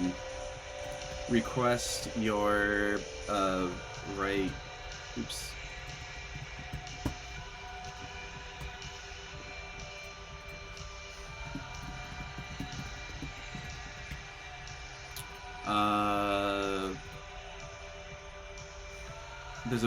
I'm sure there's got to be a better way to wordsmith that, but so this is a good tweet content. Let me just get rid of. Yeah, I would also reference even some of what Keaton is working on. So, for instance, right now, Wait, what? Who? Sorry. we're working with someone on some language, and something that he wrote. Like, this is just sort of like more tone kind of stuff, which I know that this is just placeholder and things like that. But one of the kind of things that we were riffing off of was like your words are a reflection of your thoughts, and your platform should be too. But that is like, yeah, I think like, well, thinkers is like a funny. Yeah, I think that's not right. It's pretty right now. Yeah, or just like yeah, What there's would- like a way of saying it in like that kind of language, like tone wise, that like feel. Which I know like this isn't a copywriting exercise right now.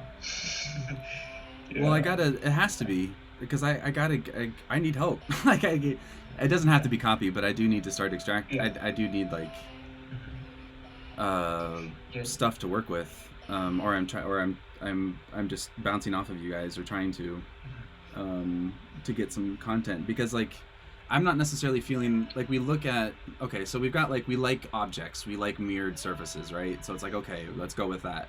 And then it's like, if we do anything to those, it becomes not a mirrored surface, so that doesn't work.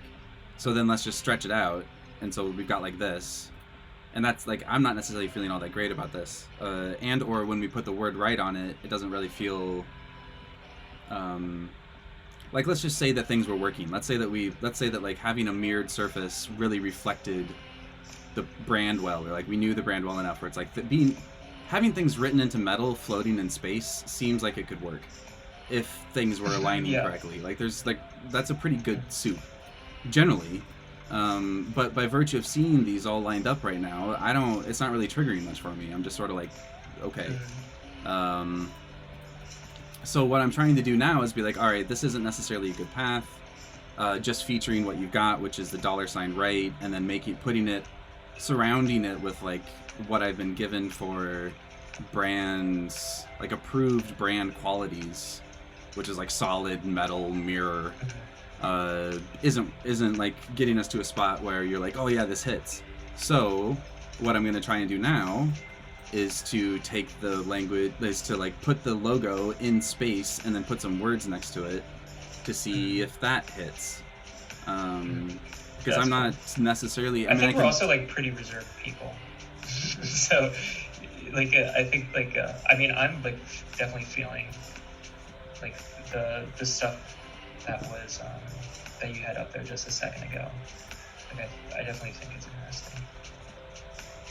Well, right, but we had also specific, like I think Dennis had been like reflecting on it, not necessarily hitting the right way, and I don't disagree. So even being reserved, also just stop being reserved. I need help. I need cues. Yeah, no, you guys gotta. I mean, it's tricky because, yeah, Should we get some Red Bull? What's up? Red Bull. Do you have any Red Bull, Dennis? Red Bull and vodka.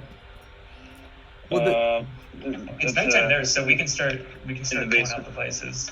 Well, no, this is just a tricky project because this isn't my mark. Let's say like this is I've been like we worked through a lot of marks, and this is where we're at, but this isn't necessarily where I would have ended.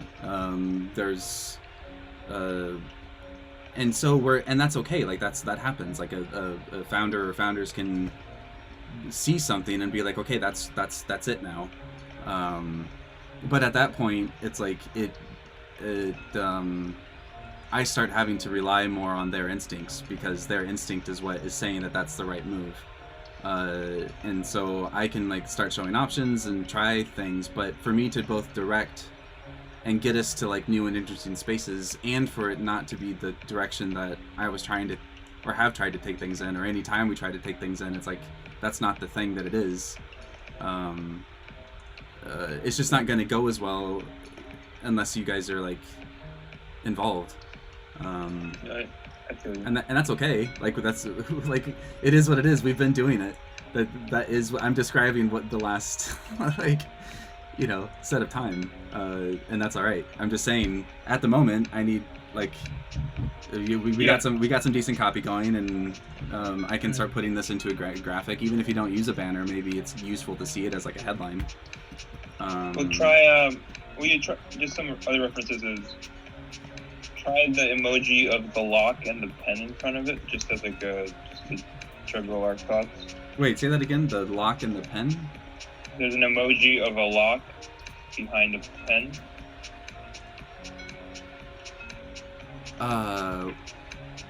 Hold on. By pen, like P-E-N? Yeah. Wow. I don't think I've ever seen this before. Or I've never noticed it. Just whatever, just like a icon reference. There's like it's locked and you can't use the pen until you unlock the lock. You know what I'm saying? Like you need the token. What the hell is this emoji for? Lock with us. ink pen. Like, why does this exist? For the mirror waitlist. Yeah, apparently. I feel like you just manifested this. Like, this did not exist before you said it. I swear to God, I would have put so much money on this. If you had drawn this and been like, no, this has been there the whole time, I would have told you to get fucked. It's Like, Mandela effect. Mandela effect. What's up? It's the Mandela effect. Yeah. All right. Have you watched the How To with John Wilson yet? I'm sorry. Have I watched the How To what and the Who?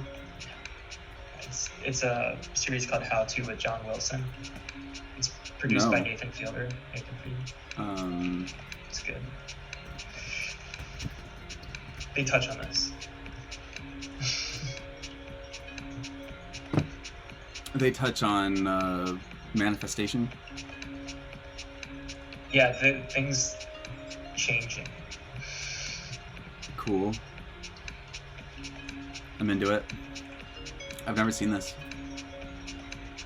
Yeah, it just came out. It's pretty great. I mean, John Wilson's been making films forever, but this series just was released. Okay, so Dennis, I said I need help, and then I ranted a bit, and then your response was great. It's this pen with a padlock, and what I think I heard you say was like, this is just sort of an idea. Like it's not this specifically in any way necessarily, as much as this is just like a cool thing that came to mind as like representing what's happening here. It's like we've got a pen that you can write with it, which is mirror, and then we're blocking it with a padlock because it's behind an invitation.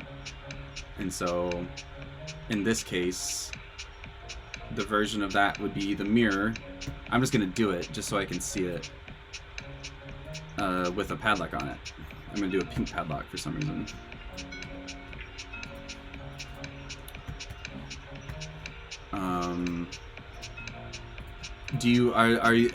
Is your interest in the pen padlock further than that? Like, do you want to try and like blow it up into like a thing, or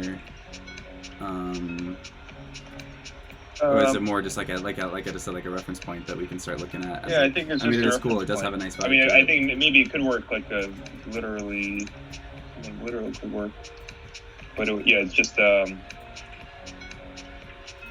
that came up. And like another is, and the key to the lock is the right token. The token. The token unlocks Key the lock. to the lock is the right token. Right. The token is a key. Right. Yes.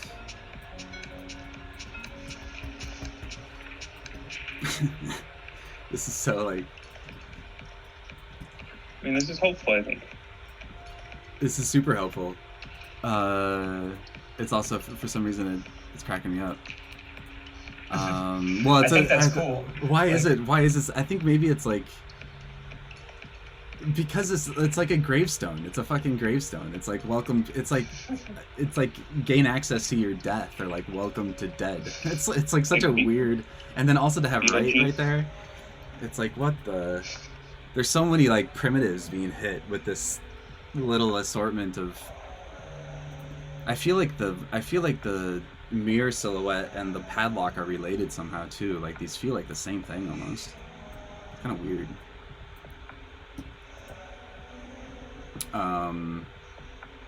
And then the token is the key. You know what we should have? You're never gonna go for this, and probably for good reason. But it just occurs to me what we should do is hold on, I've actually got one right here. Is just make the mirror a door too. And then we would just have all our symbols built in. Your token would just be step into mirror, right? And then the token could be a key, keys are cool. Yeah, we talked about the token being visualized as a key. And yeah, we also go to the key emoji, and then there's this like kind of like utilitarian key, but then there's this kind of like ornate key. It's pretty funny looking. It's like the gravestone's kind of got medieval vibes. That old school key kind of feels similar. Having a, just for what it's worth, like I can't. Nobody. I'm just thinking here. Like if a keyhole were your logo, and it was called mirror. Well, it starts to look like a person or something, just because my illustration isn't especially great. But there's something really, I mean, encouraging someone to think about stepping through a mirror through combination of word and icon is very provocative. Yeah, I mean, the other analogy is like a vending machine. Like put in it's like a, you know, at the arcade you have like a token, and you put it in and you get something, you get to play the game or. Wait, I'm sorry. The other analogy for what's happening with the token is that you put in the coin to get the thing out. Yeah, like a vending machine. Yeah. But that's no good, because with a vending machine you're getting a little piece of shit. You know, like you just put in 50 cents and you got something you're about to lose. With mirror, you're putting in a coin and you're stepping through a doorway of a new lifetime's worth of value and trippy shit, ideally. Like things that blow your mind. Yeah, so doorways are cool, mirrors are cool. I was just the mirror, the key shape is kind of corny, but maybe abstracting it even further down to just like a line would actually reduce.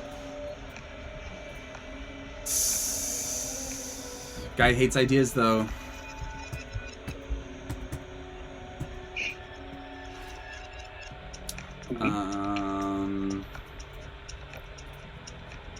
Oh yeah, that's the old key.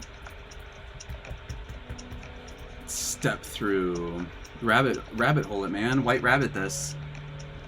Alright, so... Will you pull out the old key emoji then? Will I pull it at, like, just take a, like, yeah, sure.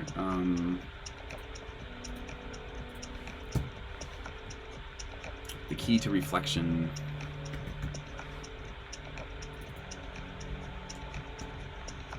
It's a little goofy, but it also kind of... Yeah, goofy is okay. I think when there's like fun things that contradict each other, like the heaviness of the mark, with something like, you know, kind of cartoonish almost. It's like finding like fun, sort of like strange combinations of things that make it maybe feel like a little less like serious in a way. Whenever I say serious, Siri thinks I'm talking to her. So when I just said that, I just heard it in my head. That sounds like a nightmare. I'm kind of glad Siri is such a piece of crap that I'm not interested in using it, and so I don't have this third-party Oh, it just- voice in my life. Yeah, it just always turns on for me. Like I've tried turning it off many times.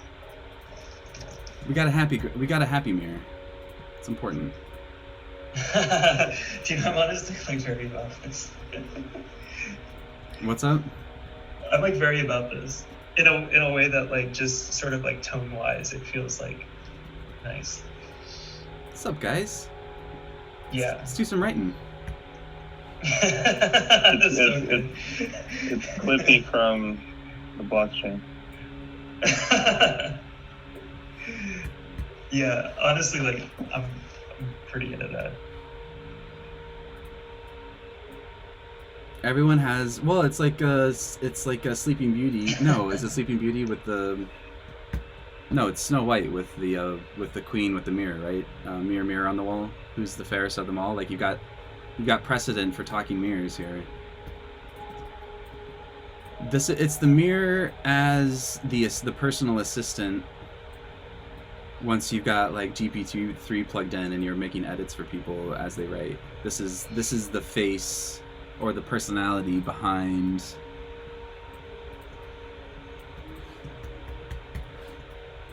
the help that's being provided. I mean, honestly, I'm pretty into it.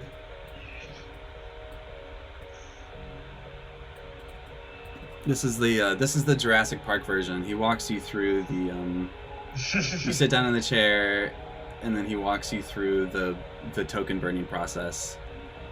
Like, hi Totally. y'all. First, we're going to let me teach you about the science of blockchain.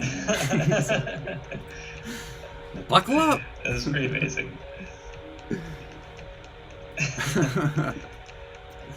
Yeah, man. Hold on. Wait for it. We're gonna give him a little bit. Oh shit! The lean is like pretty. Yeah, good. man. Give him a little bit of motion. He's going somewhere. Reminds me of the Grin logo. What's the Grin logo? Grin sounds promising. Grin. Is this it? There's a bunch of good Grin logos in here, or at least Grin logos. Chelsea Grin. Chelsea Yeah, Grin? it's the MW smiley face.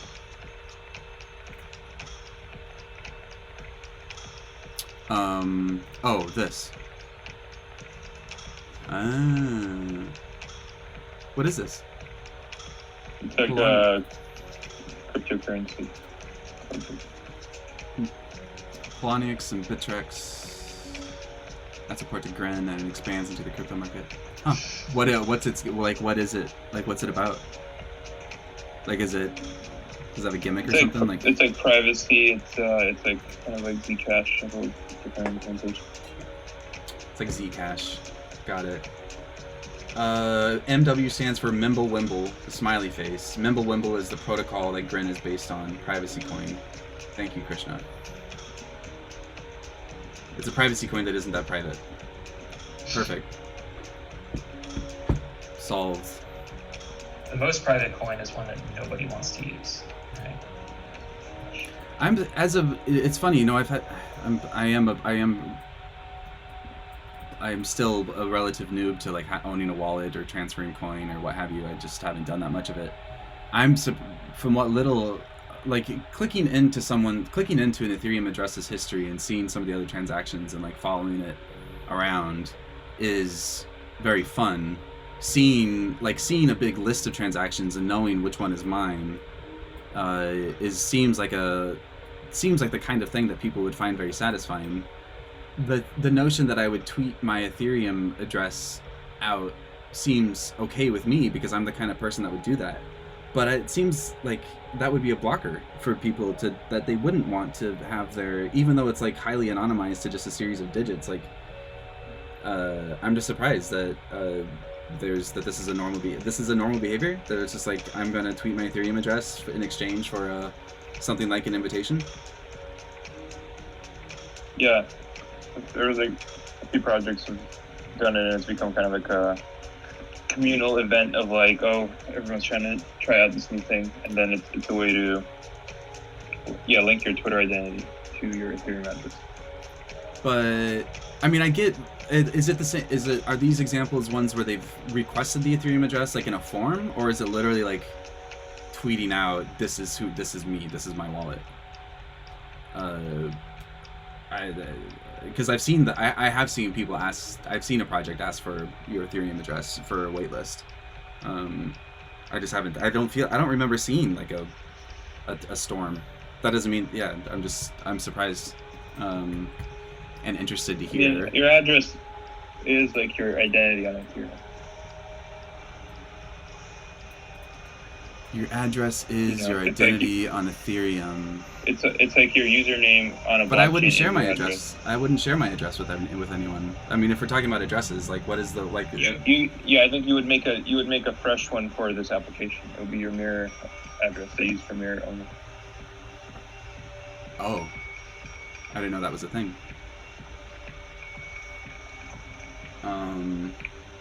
Michael would absolutely not tweet his ETH address. I guess MetaMask lets you create extra accounts, but I don't want to manage that. Is that what you meant by mirroring a new, like making a new account?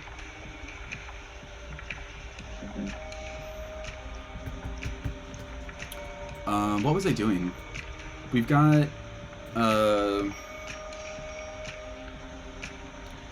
padlock. We've got the key. We started to play with having a key for an emoji.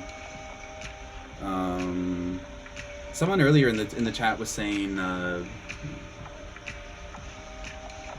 Krishna says, when I think of uni, I think of the unicorn, not the $sign for the prefix. So for them, a visual emoji is better. Emoji is cult. Is emoji is cult? Is cult? Is that the equivalent of is Lindy? Like crypto? Like is that shorthand for like? Yeah, of course it is. Yeah. I'm answering my own question.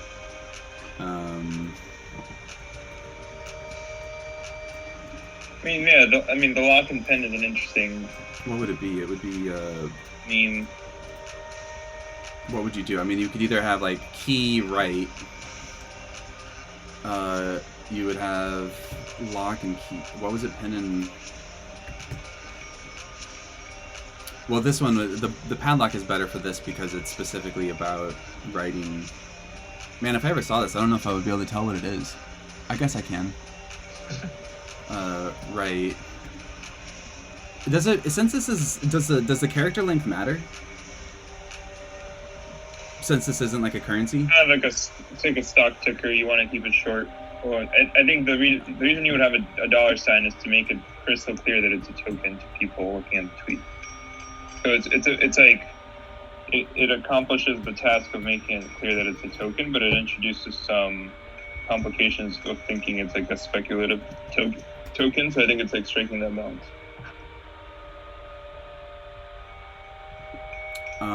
It's funny that it stopped being a linkable thing at a certain character limit.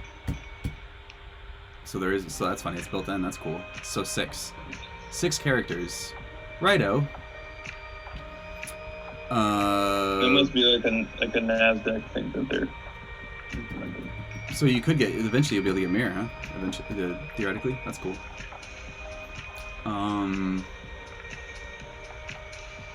Yeah, man. Well, these conversations aren't mutually exclusive either, where the key and the padlock can coexist, or the padlock and the $sign can coexist. As such, so it's like, actually you had some copy. Let's just try it. We had some good copy going, John Kyle, and then you were like, we're not writing copy, and it just threw the whole thing off.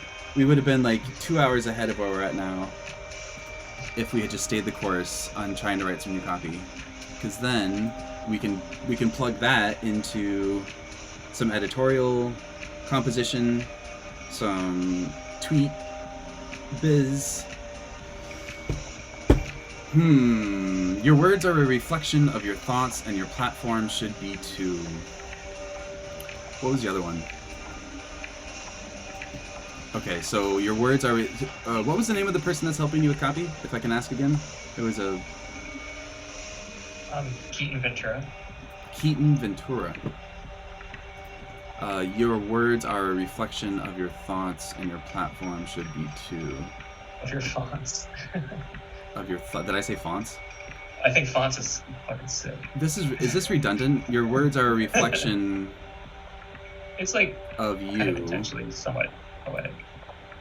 Your words are a reflection of you, and your platform should be too. Reflects. I mean, you Yeah. are your. I mean, you and And your. like the cadence that we set to it was like less so like and Right. or like Your words are a sort of reflection of your thoughts, and your semicolon. platform should be too. Yeah, it does flow better, or it's less dopey. But I think that is just sort of like tone wise. Where it's like it's somewhat like poetic, but it's not verbosely poetic. It's not as though it's like obscure. It's pretty straight to the point. But it's not just saying like we're looking for thinkers to write shit.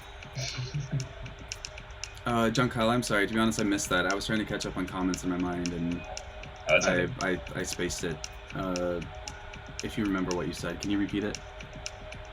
Oh, more so just that's like tone wise something that like it feels pretty close to how Something's we're thinking happening about here. it, I think.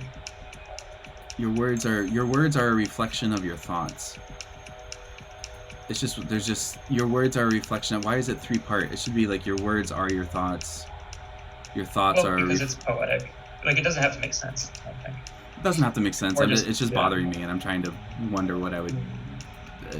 Also, within the framework of like slogan writing and or like if we were going to try and do a different cache tag or something, trying to reduce this to even fewer words would be helpful.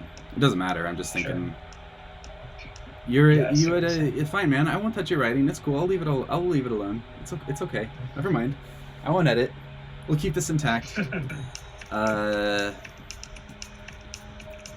Your words are a reflection of your thoughts, and your platform should be too. That's actually a pretty good. It might be cool to have something like that as like a headline, like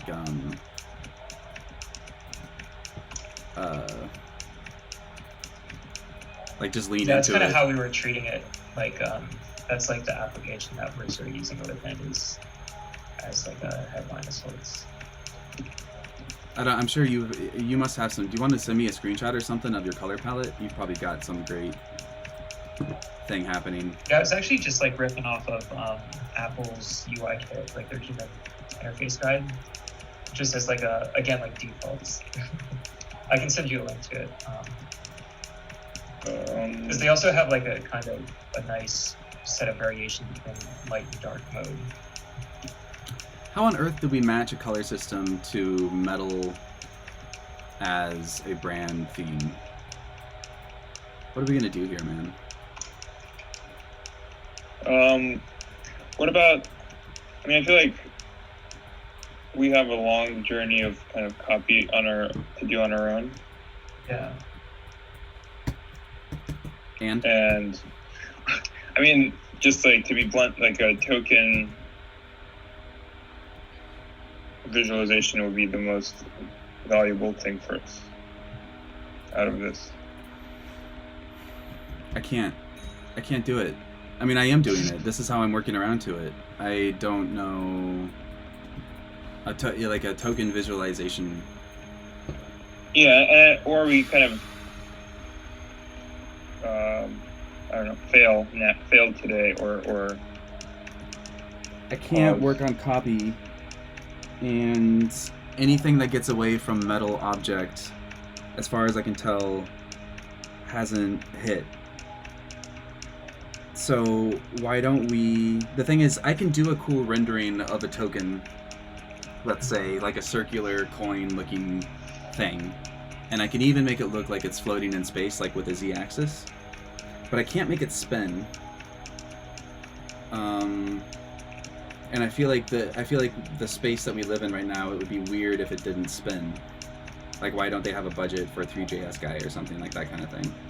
I mean, maybe not. Like, I guess maybe even like it could be a JPEG in a tweet, in which case it's static. But when I click through, I kind of expect to interact with the coin. So what if we were to take what we were doing yesterday with the 3D spline stuff, turn it into, like, what if we took that rendering mode, like where, like right at the end where we had the black to white and it was really slick and realistic, if we made that a circle and maybe made it somehow, if we can figure out how to make it look slightly more metallic, and then like took some screenshots of that and then put it into, I can put it in Illustrator and then maybe put a few words around it or something. It just seems like that could work, and that's what I would do that's what I would do, I suppose, at this point. Like if I was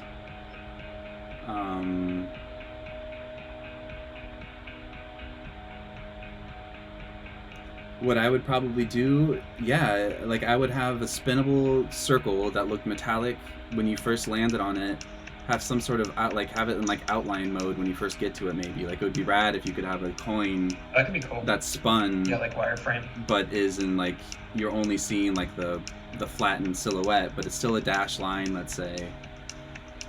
But then beyond that, it's almost like you could just achieve most of these stages of the step through sign up process with like color or texture. Like you get your metal token, and when you burn it, it can just like, even just like a color phase shift where it's like goes through the rainbow, or like gets really bright red for a second, or the texture gets, I don't know, noisy. And then when it's done, it like spins real fast and then disappears, and you get your profile, or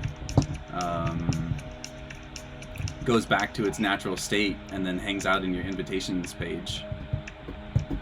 Yeah, I think that's definitely how we were kind of, like, that sounds definitely consistent with how we were thinking about it. And I think what might be useful is even just like if you imagine like storyboarding that, like we don't need to actually animate, but you know, there's ways of sort of playing around with what some of that treatment could be. I can also, And it could even be like lower fidelity in a sense, or at least that's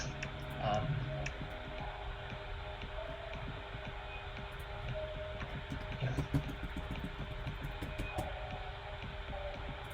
I don't know. Yeah, I'll give it a shot.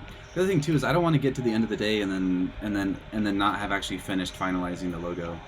So I'm probably going to step backwards and finish that thing, just to have it done. Maybe I'll, like, we don't even necessarily have to like discuss it as I'm doing it. Like I can just put up music and start dialing it in until it's done, and then hit export. Just because doing that we talked about starting on the 3 different sizes, and then it was like, hey, can we move on to burn? And that's cool.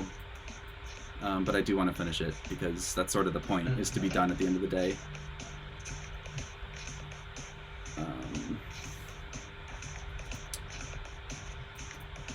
Yeah, well, we have where do I have that layout? John Kyle, will you do do you still have the mirror that you built yesterday, or I realize you can't, there's no autosave in Splice. Oh, really? Yeah, so if you didn't hit Command S, you're... Yeah, I did. Yeah, I got it. Will you do a rendering? Just even, I understand, you know, you guys can fix it up later or whatever, but even just as like a screenshot that I can play with, or I can start building a storyboard out of a disc. Yeah, sure.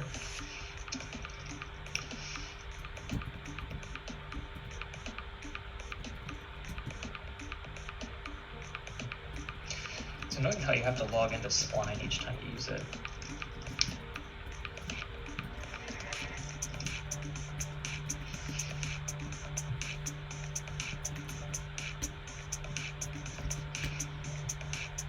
Ah, man.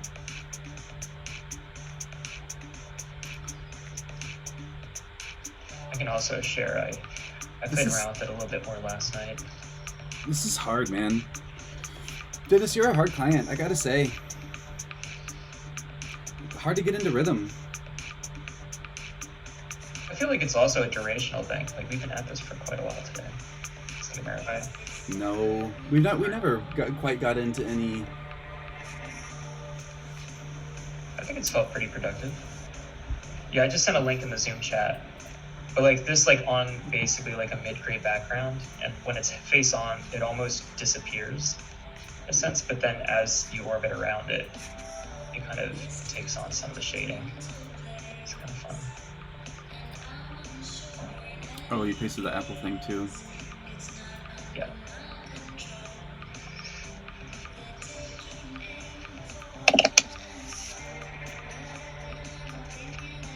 Yeah, I like the Apple Human Interface Guide because they don't make it like, you know, Google has material and like they make it this whole like, you know, it's like such like a branded thing, like material design. But I like how Apple is just like, here's our human interface guidelines. And like, I never hear people really talk about using them outside of like iOS, but they're actually a great set of things to kind of pull in. Yeah, I've never referenced them, I gotta say. Yeah, like the colors are, to me, they just feel way better than Material too.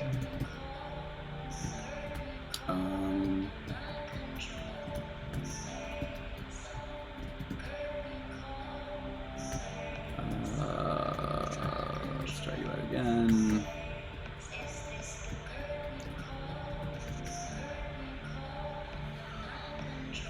So, well, John Kyle, just because of, I feel like I could just do it real quick, but also because I'm sure I'll get it wrong. Will you do this, but as a circle? And then also, are there any, can you think of any ways that we could make it look sort of dented? Or of the same effect that we've been working on with the mirror?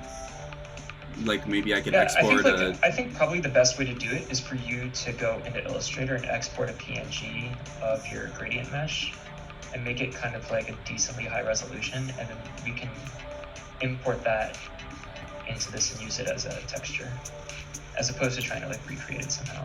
And then there's, I'm not sure with Spline like to what degree you're able to do bump mapping. But we might be able to use it since it's just like a grayscale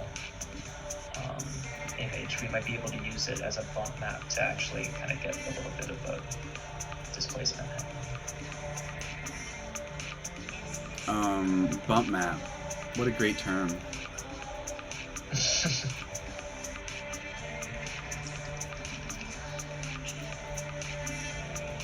I should make this bigger so that it can like wrap around. Yeah. What if I just do, I don't think I can get my lines back out, or my curves back out.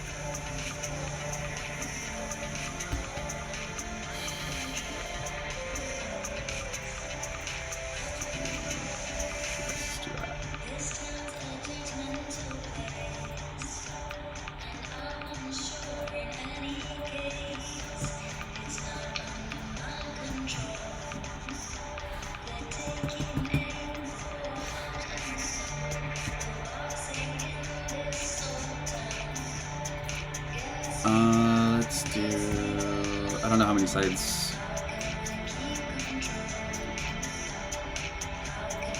What did you say to export it as?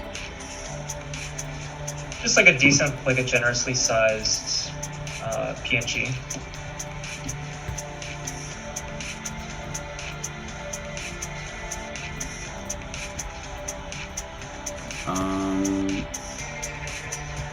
Okay.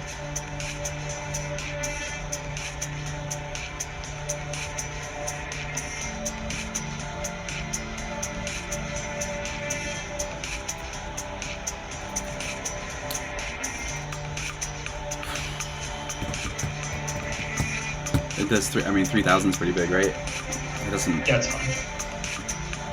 I am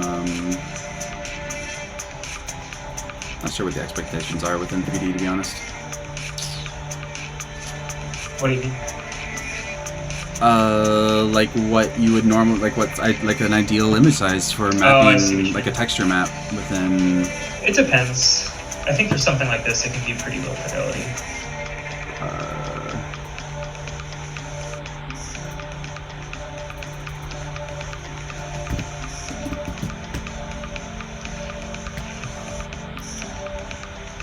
Getting there. Oh, SVG, I didn't mean to do that. Oops.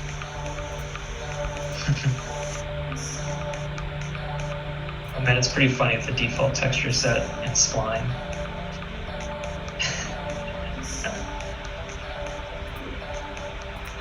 What's up? Oh, it's just funny. It's like just like default textures, like brick wall.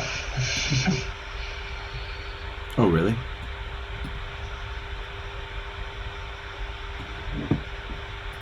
That sounds cool. That's pretty goofy. I just pasted a link in the Zoom chat, I think. Okay, cool.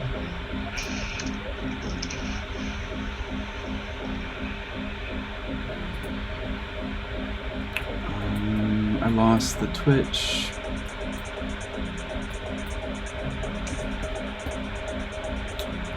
It's because it's over here.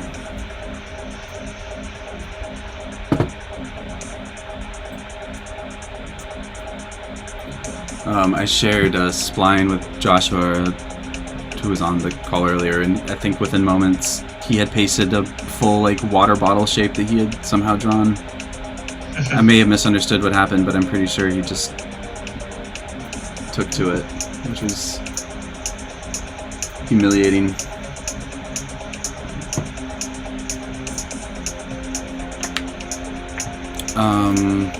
Yeah, let me know if that image works. Yeah.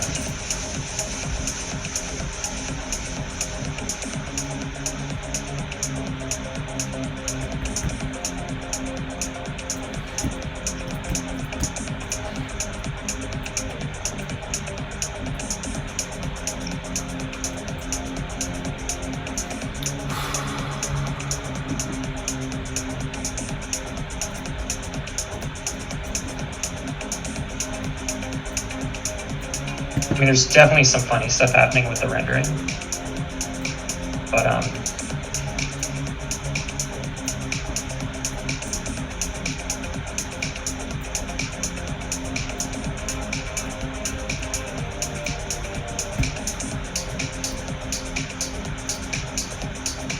This music got, what would you call it, more house than I would normally.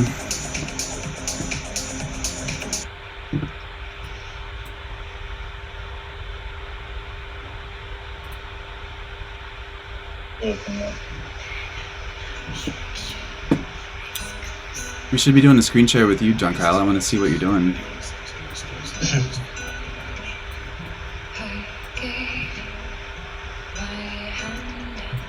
here, this one's better. If you pull up the Zoom chat, Ben, I just sent a link over. 1 second.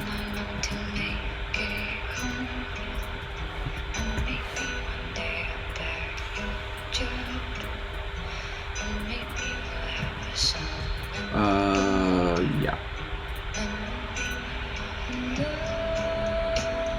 It's there's no like bump map applied, but it's just the texture on there. Looks like marble. Yeah, it does. I think it's just because it's like repeated and cloned. Yeah, I didn't need to do the amount of or like any repeating, maybe. Yeah, it's okay. Well, now I'm curious. This sure is cool. I might just be a sucker for easy 3D though. Let me send you. Let me send you one that's like, I don't know.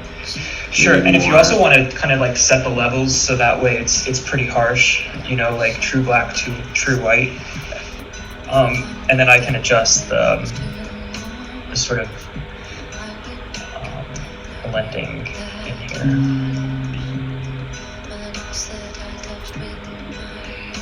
I don't know if I have an easy way to do that. Increase contrast. I mean, I can do it by hand, of course, but Yeah. I don't know if I've ever tried that, to be honest. Or it's been a while. I could also just do it to the PNG. Well, just give me a second. I think I can.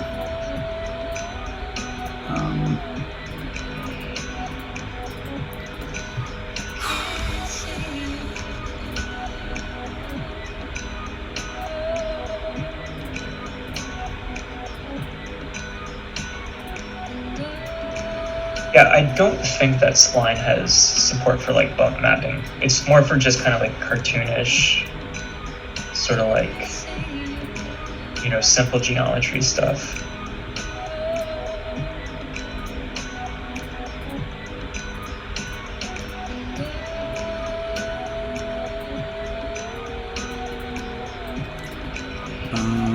This looks kind of weird.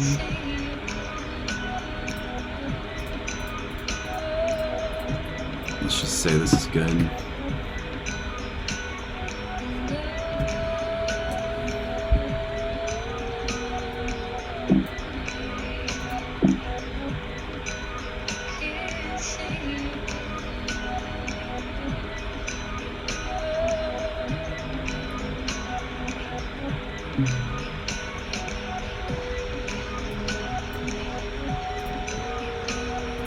Jeez.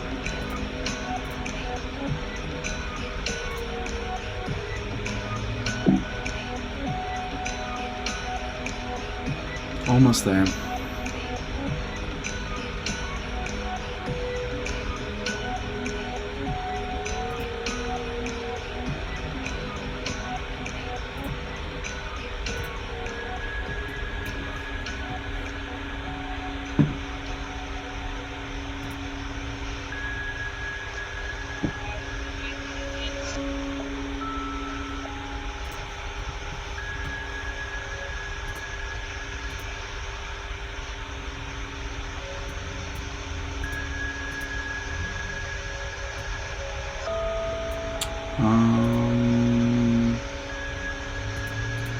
Don't mess something up.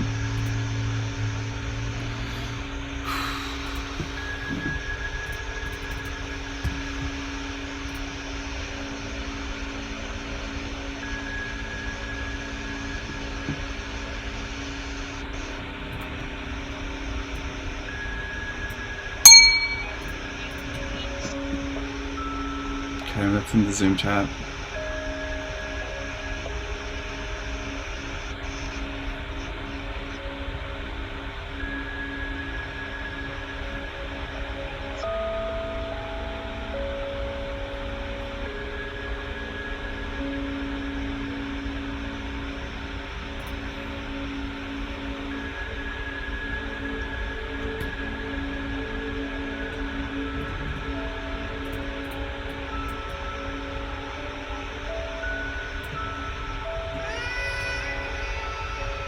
Wait, this isn't a circle yet either. I mean, I like the shape, but I was thinking for the token we would just do a coin. Yeah.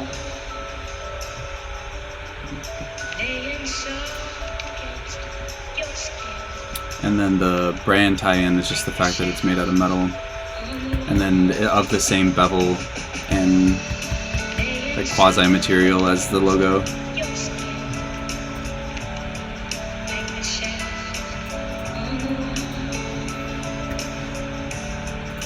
Would you mind setting your background to white? Sure.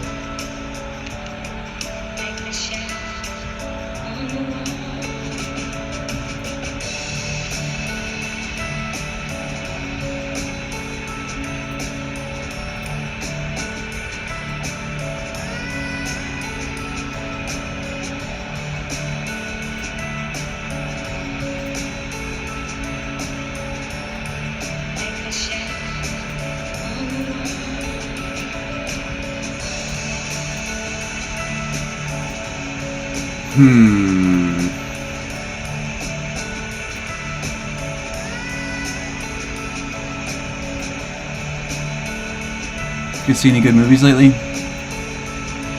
How was Tenet? You guys see Tenet? Have you seen it? No. Would like to though. What's up, Dennis? I'm pirated it, but I haven't watched it yet. Keeping the pirating dream alive. OG. I did. For some reason, I always avoided it. Just the ability, learning how to torrent. I just sort of avoided learning how. My brother-in-law is exceptionally good at it though, and will give just he'll just give like hard drives to people for Christmas, or like game mods, game mod like hard drives. I think he used to run his own server in college.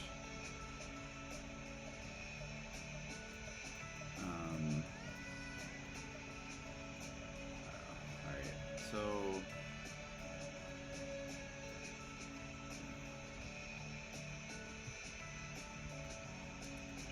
there's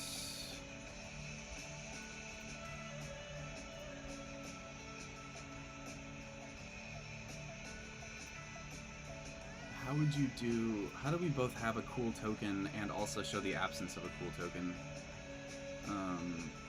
Like at the point where they're tweeting that they want it.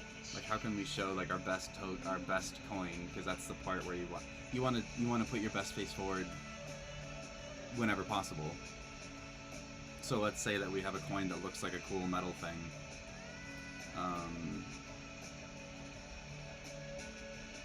I guess we get like maybe a cartoony, like just putting a, like having it but also having a dash line around it. Maybe like floating, like not quite touching.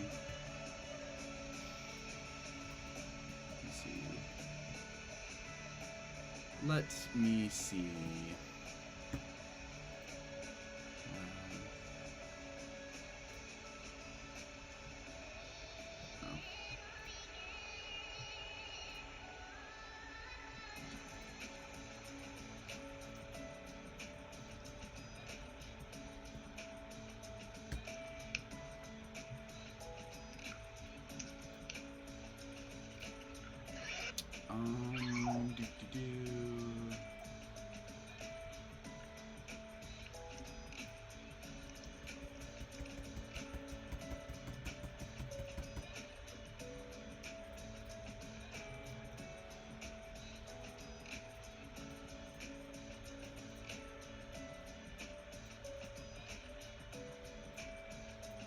Get your coin.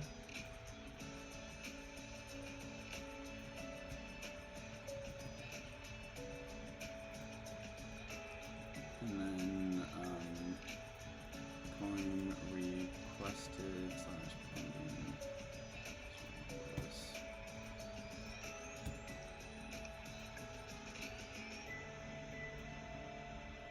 The context here is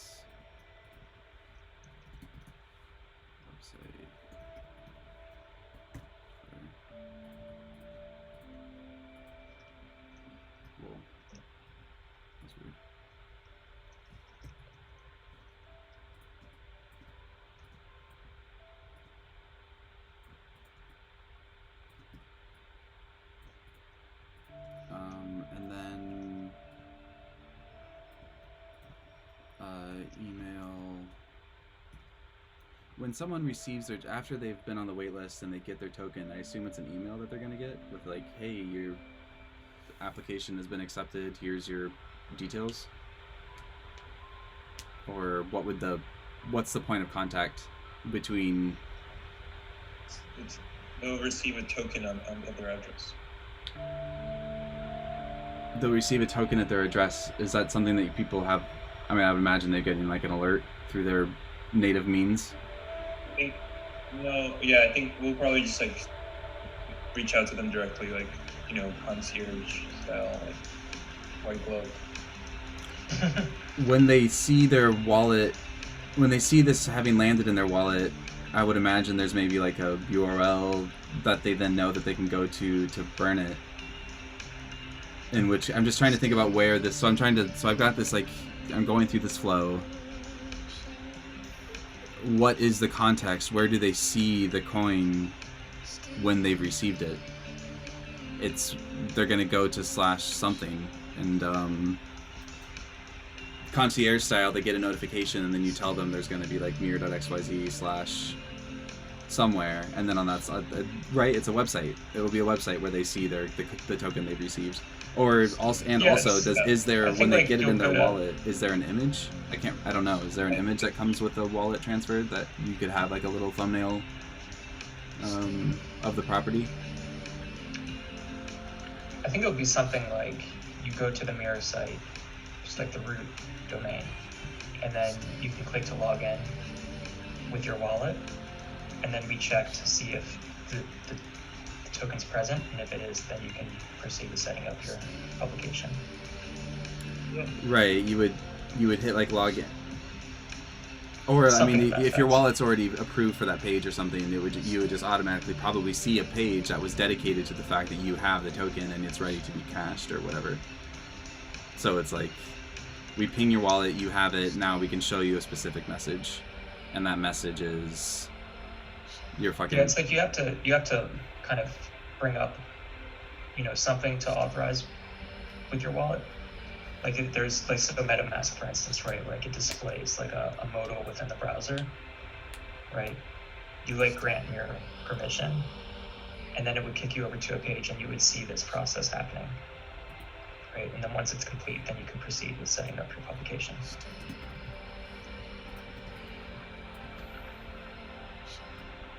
Yeah.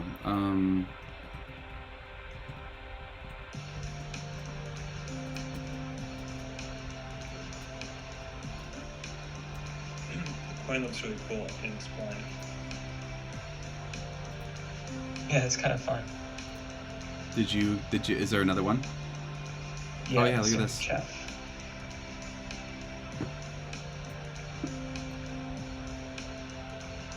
It's a bit like cloudy looking right now, but it's something where what you're working on right now, Ben, like with the actual mark, looks really good. Like there's somewhere in between the two that could be kind of interesting. Yeah, I mean, if this were done well, like, no offense, like if this were done in the No, I totally like we know, I- like if this were done in a way where, like Dennis has talked about, where it kind of looks like it's beaten out of a single shape, and then maybe has, I don't know how you get mirrors are so tricky. You kind of, what is this reflecting? Like. That's just reflecting a global light. No, I know, Yeah, but it's like, just like the moment you put this on a web page, Yeah. are you gonna try and do like a mask of the web page within the mirror so that as you spin it, you get to see like a possible.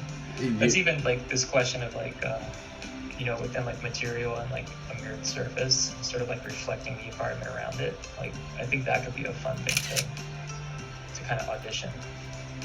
Hey, Ben, try go back to the site, web page, and then like zoom out, do a command minus a few times, and then spin it. Maybe it's too small, but something, even that feels cool. I feel like John Kyle, like, if we just like time box, like, this is the amount of effort we're willing to put into it from this point on, and just get something. Like, I think even this is like, Yeah, totally. Yeah, I agree. And the actual implementation could be extremely simple. Like, we don't need to go the whole 3JS route. We could do something where it's just like, it's literally just like almost, it could work kind of like a Lottie animation. We could keyframe like an MP4 and then loop between certain points within that MP4. And then once it's ready to resolve, then we just let it play out and it could transition out. how would what does Spline give you as an export? It's a good question. I don't know. I mean, this is like an object, is like so rudimentary. I think Spline is kind of like useful if you're just somebody who doesn't know how to use existing. It's kind of like the Figma of 3D, right? So I don't think that this is even like useful as an object. It's more so just like a fun thing to futz around with. What would we do the actual? I mean, it seems fun. I'd say like the actual thing could just be like it could be rendered inside of Blender, exported as an MP4, and then we could loop within certain frames of the MP4. Like certain parts of the MP4 would contain certain bits of like the animation, and then like depending upon the state that it's in, we could just loop within those frames, or we let it loop and then play through to the next kind of zone of the, like the next buffer, and then we set like the loop now to be that section. Right. And it loops within that, and then we could kind of just step through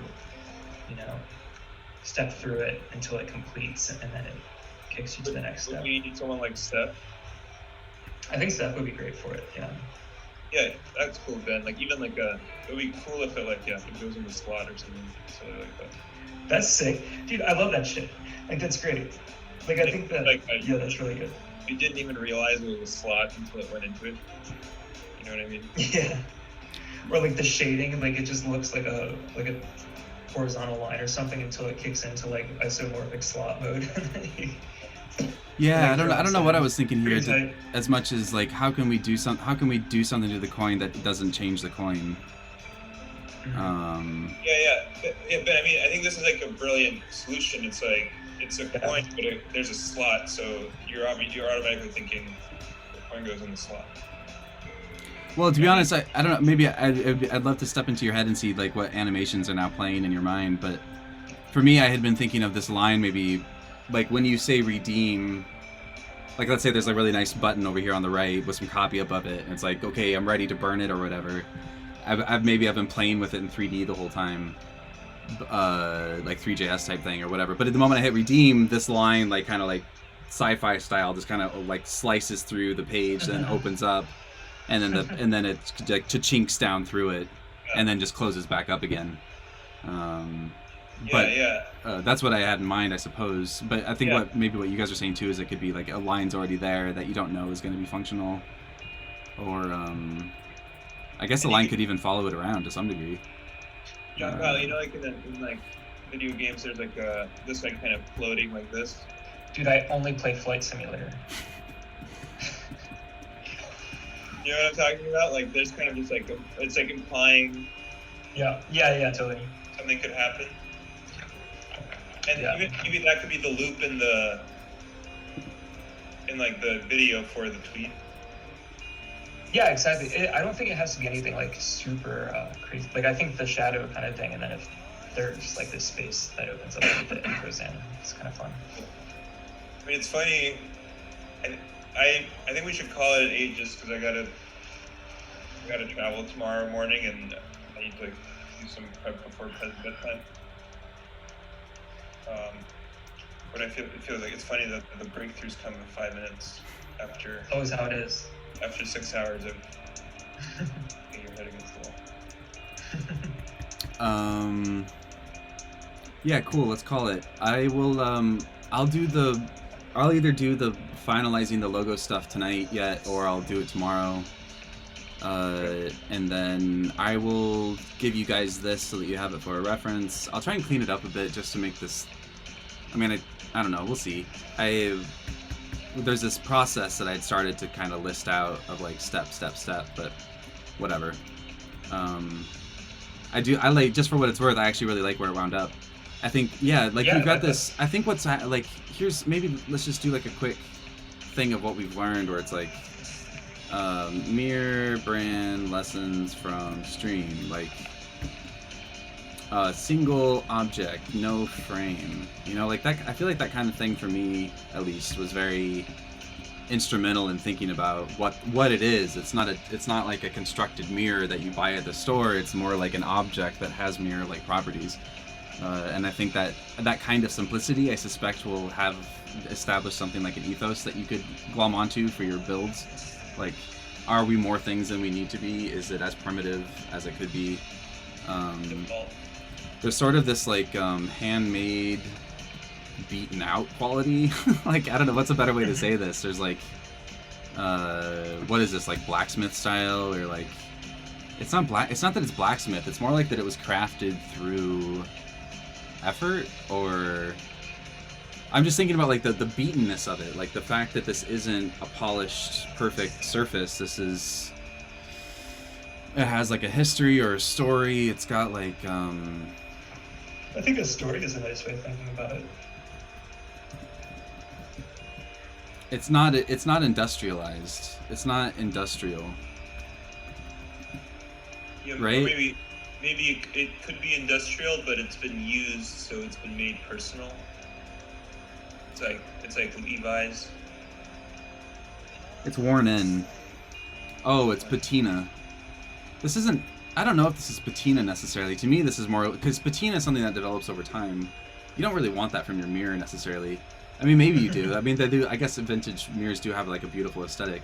I guess I had been thinking though of this as like actually like a new thing. It's just that it does have worn-in qualities because of who made it. I think maybe industrial to me it was more like medium, you know, comparatively. Like this doesn't like every mirror is very unique and special, whereas with medium everything's very factory lined. I don't know how to spell patina. I think it's with an E. Patina is interesting. Okay, so it's a single object. There's no frame. Elegant. Minimal. These are all actually different bullet points.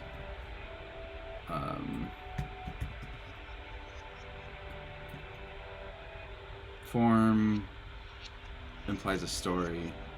It's not industrial. That's not industrial city, no. And then what else did we get away? I think the metal. I'm just thinking the reason that for me the coin is working, just the very basic. It almost looks like a nickel, you know. It's just a circle that's metal, but because of these very specific details, I do actually think it has brand value. Like it does. If I saw like this weird beaten coin thing spinning, it'd be like, what is that? Like what is the company behind that?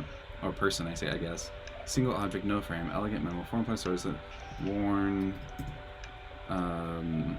imperfect. I don't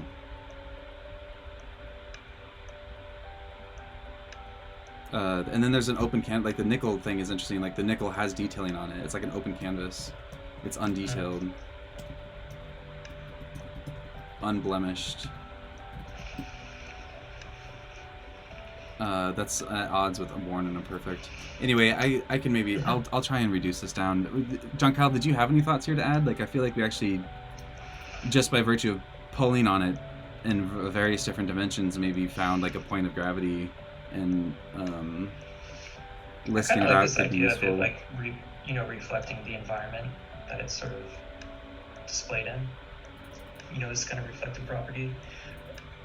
It doesn't even need to be understood like super literally, but I think, depending upon context, the rendering can be conditional.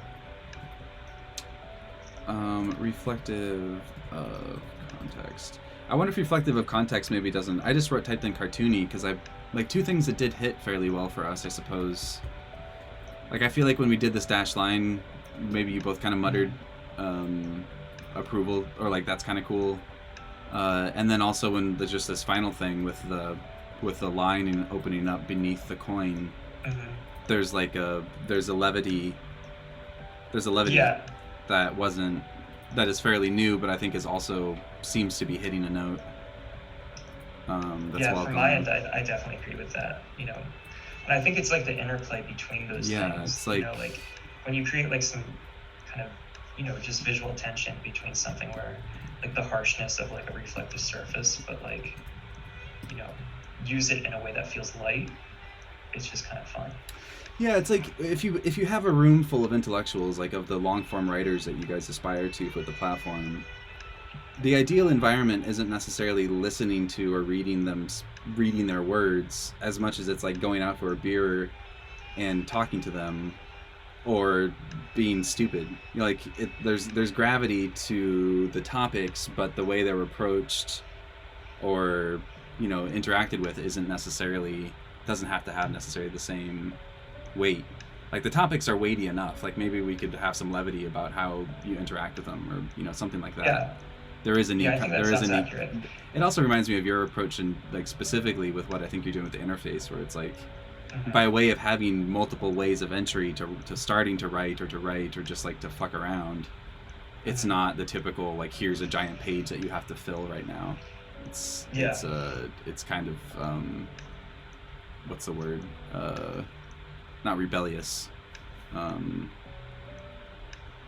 Just contrary to what you would normally see within this space. So yeah, that does feel right. I like that. That's cool. There is a cool. Maybe it would have been nice to have identified it earlier on, but it does seem like there's a nice contrast at play between. Yeah, exactly. Yeah, cool. All right.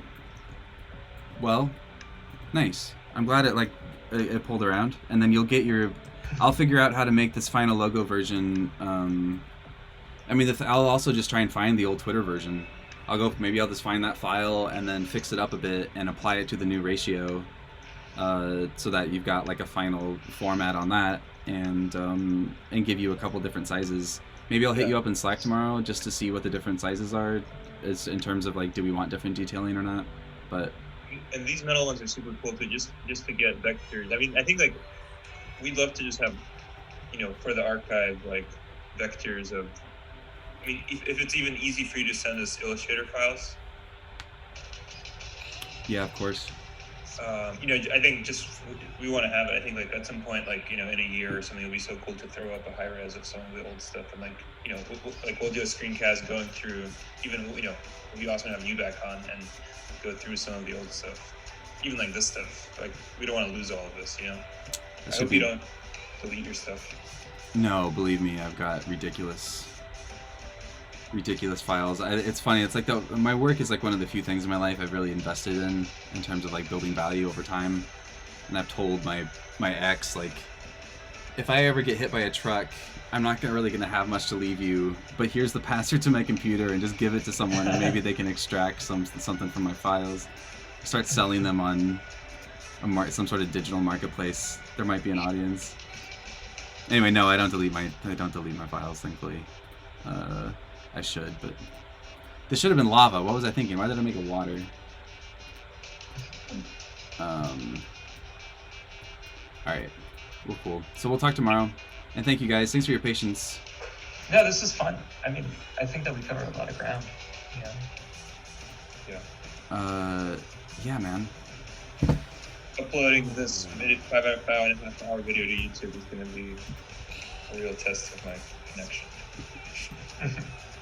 Yeah, I've got like 10 of these to upload next week. That'll be.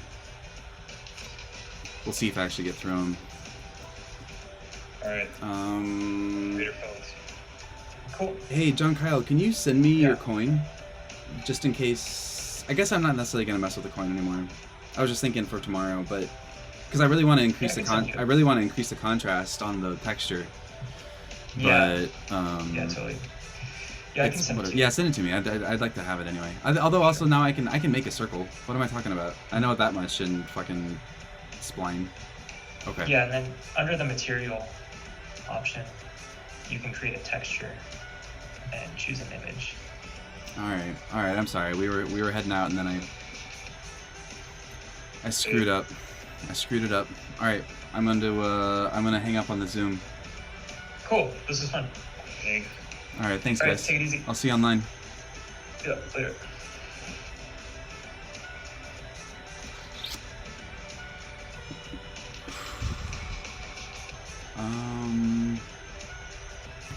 Quit Zoom.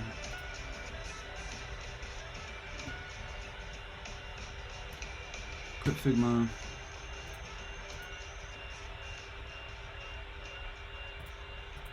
And here in a second, I will quit the stream. Thank you for watching. I'm completely brain dead. I can't think of a single thing to say.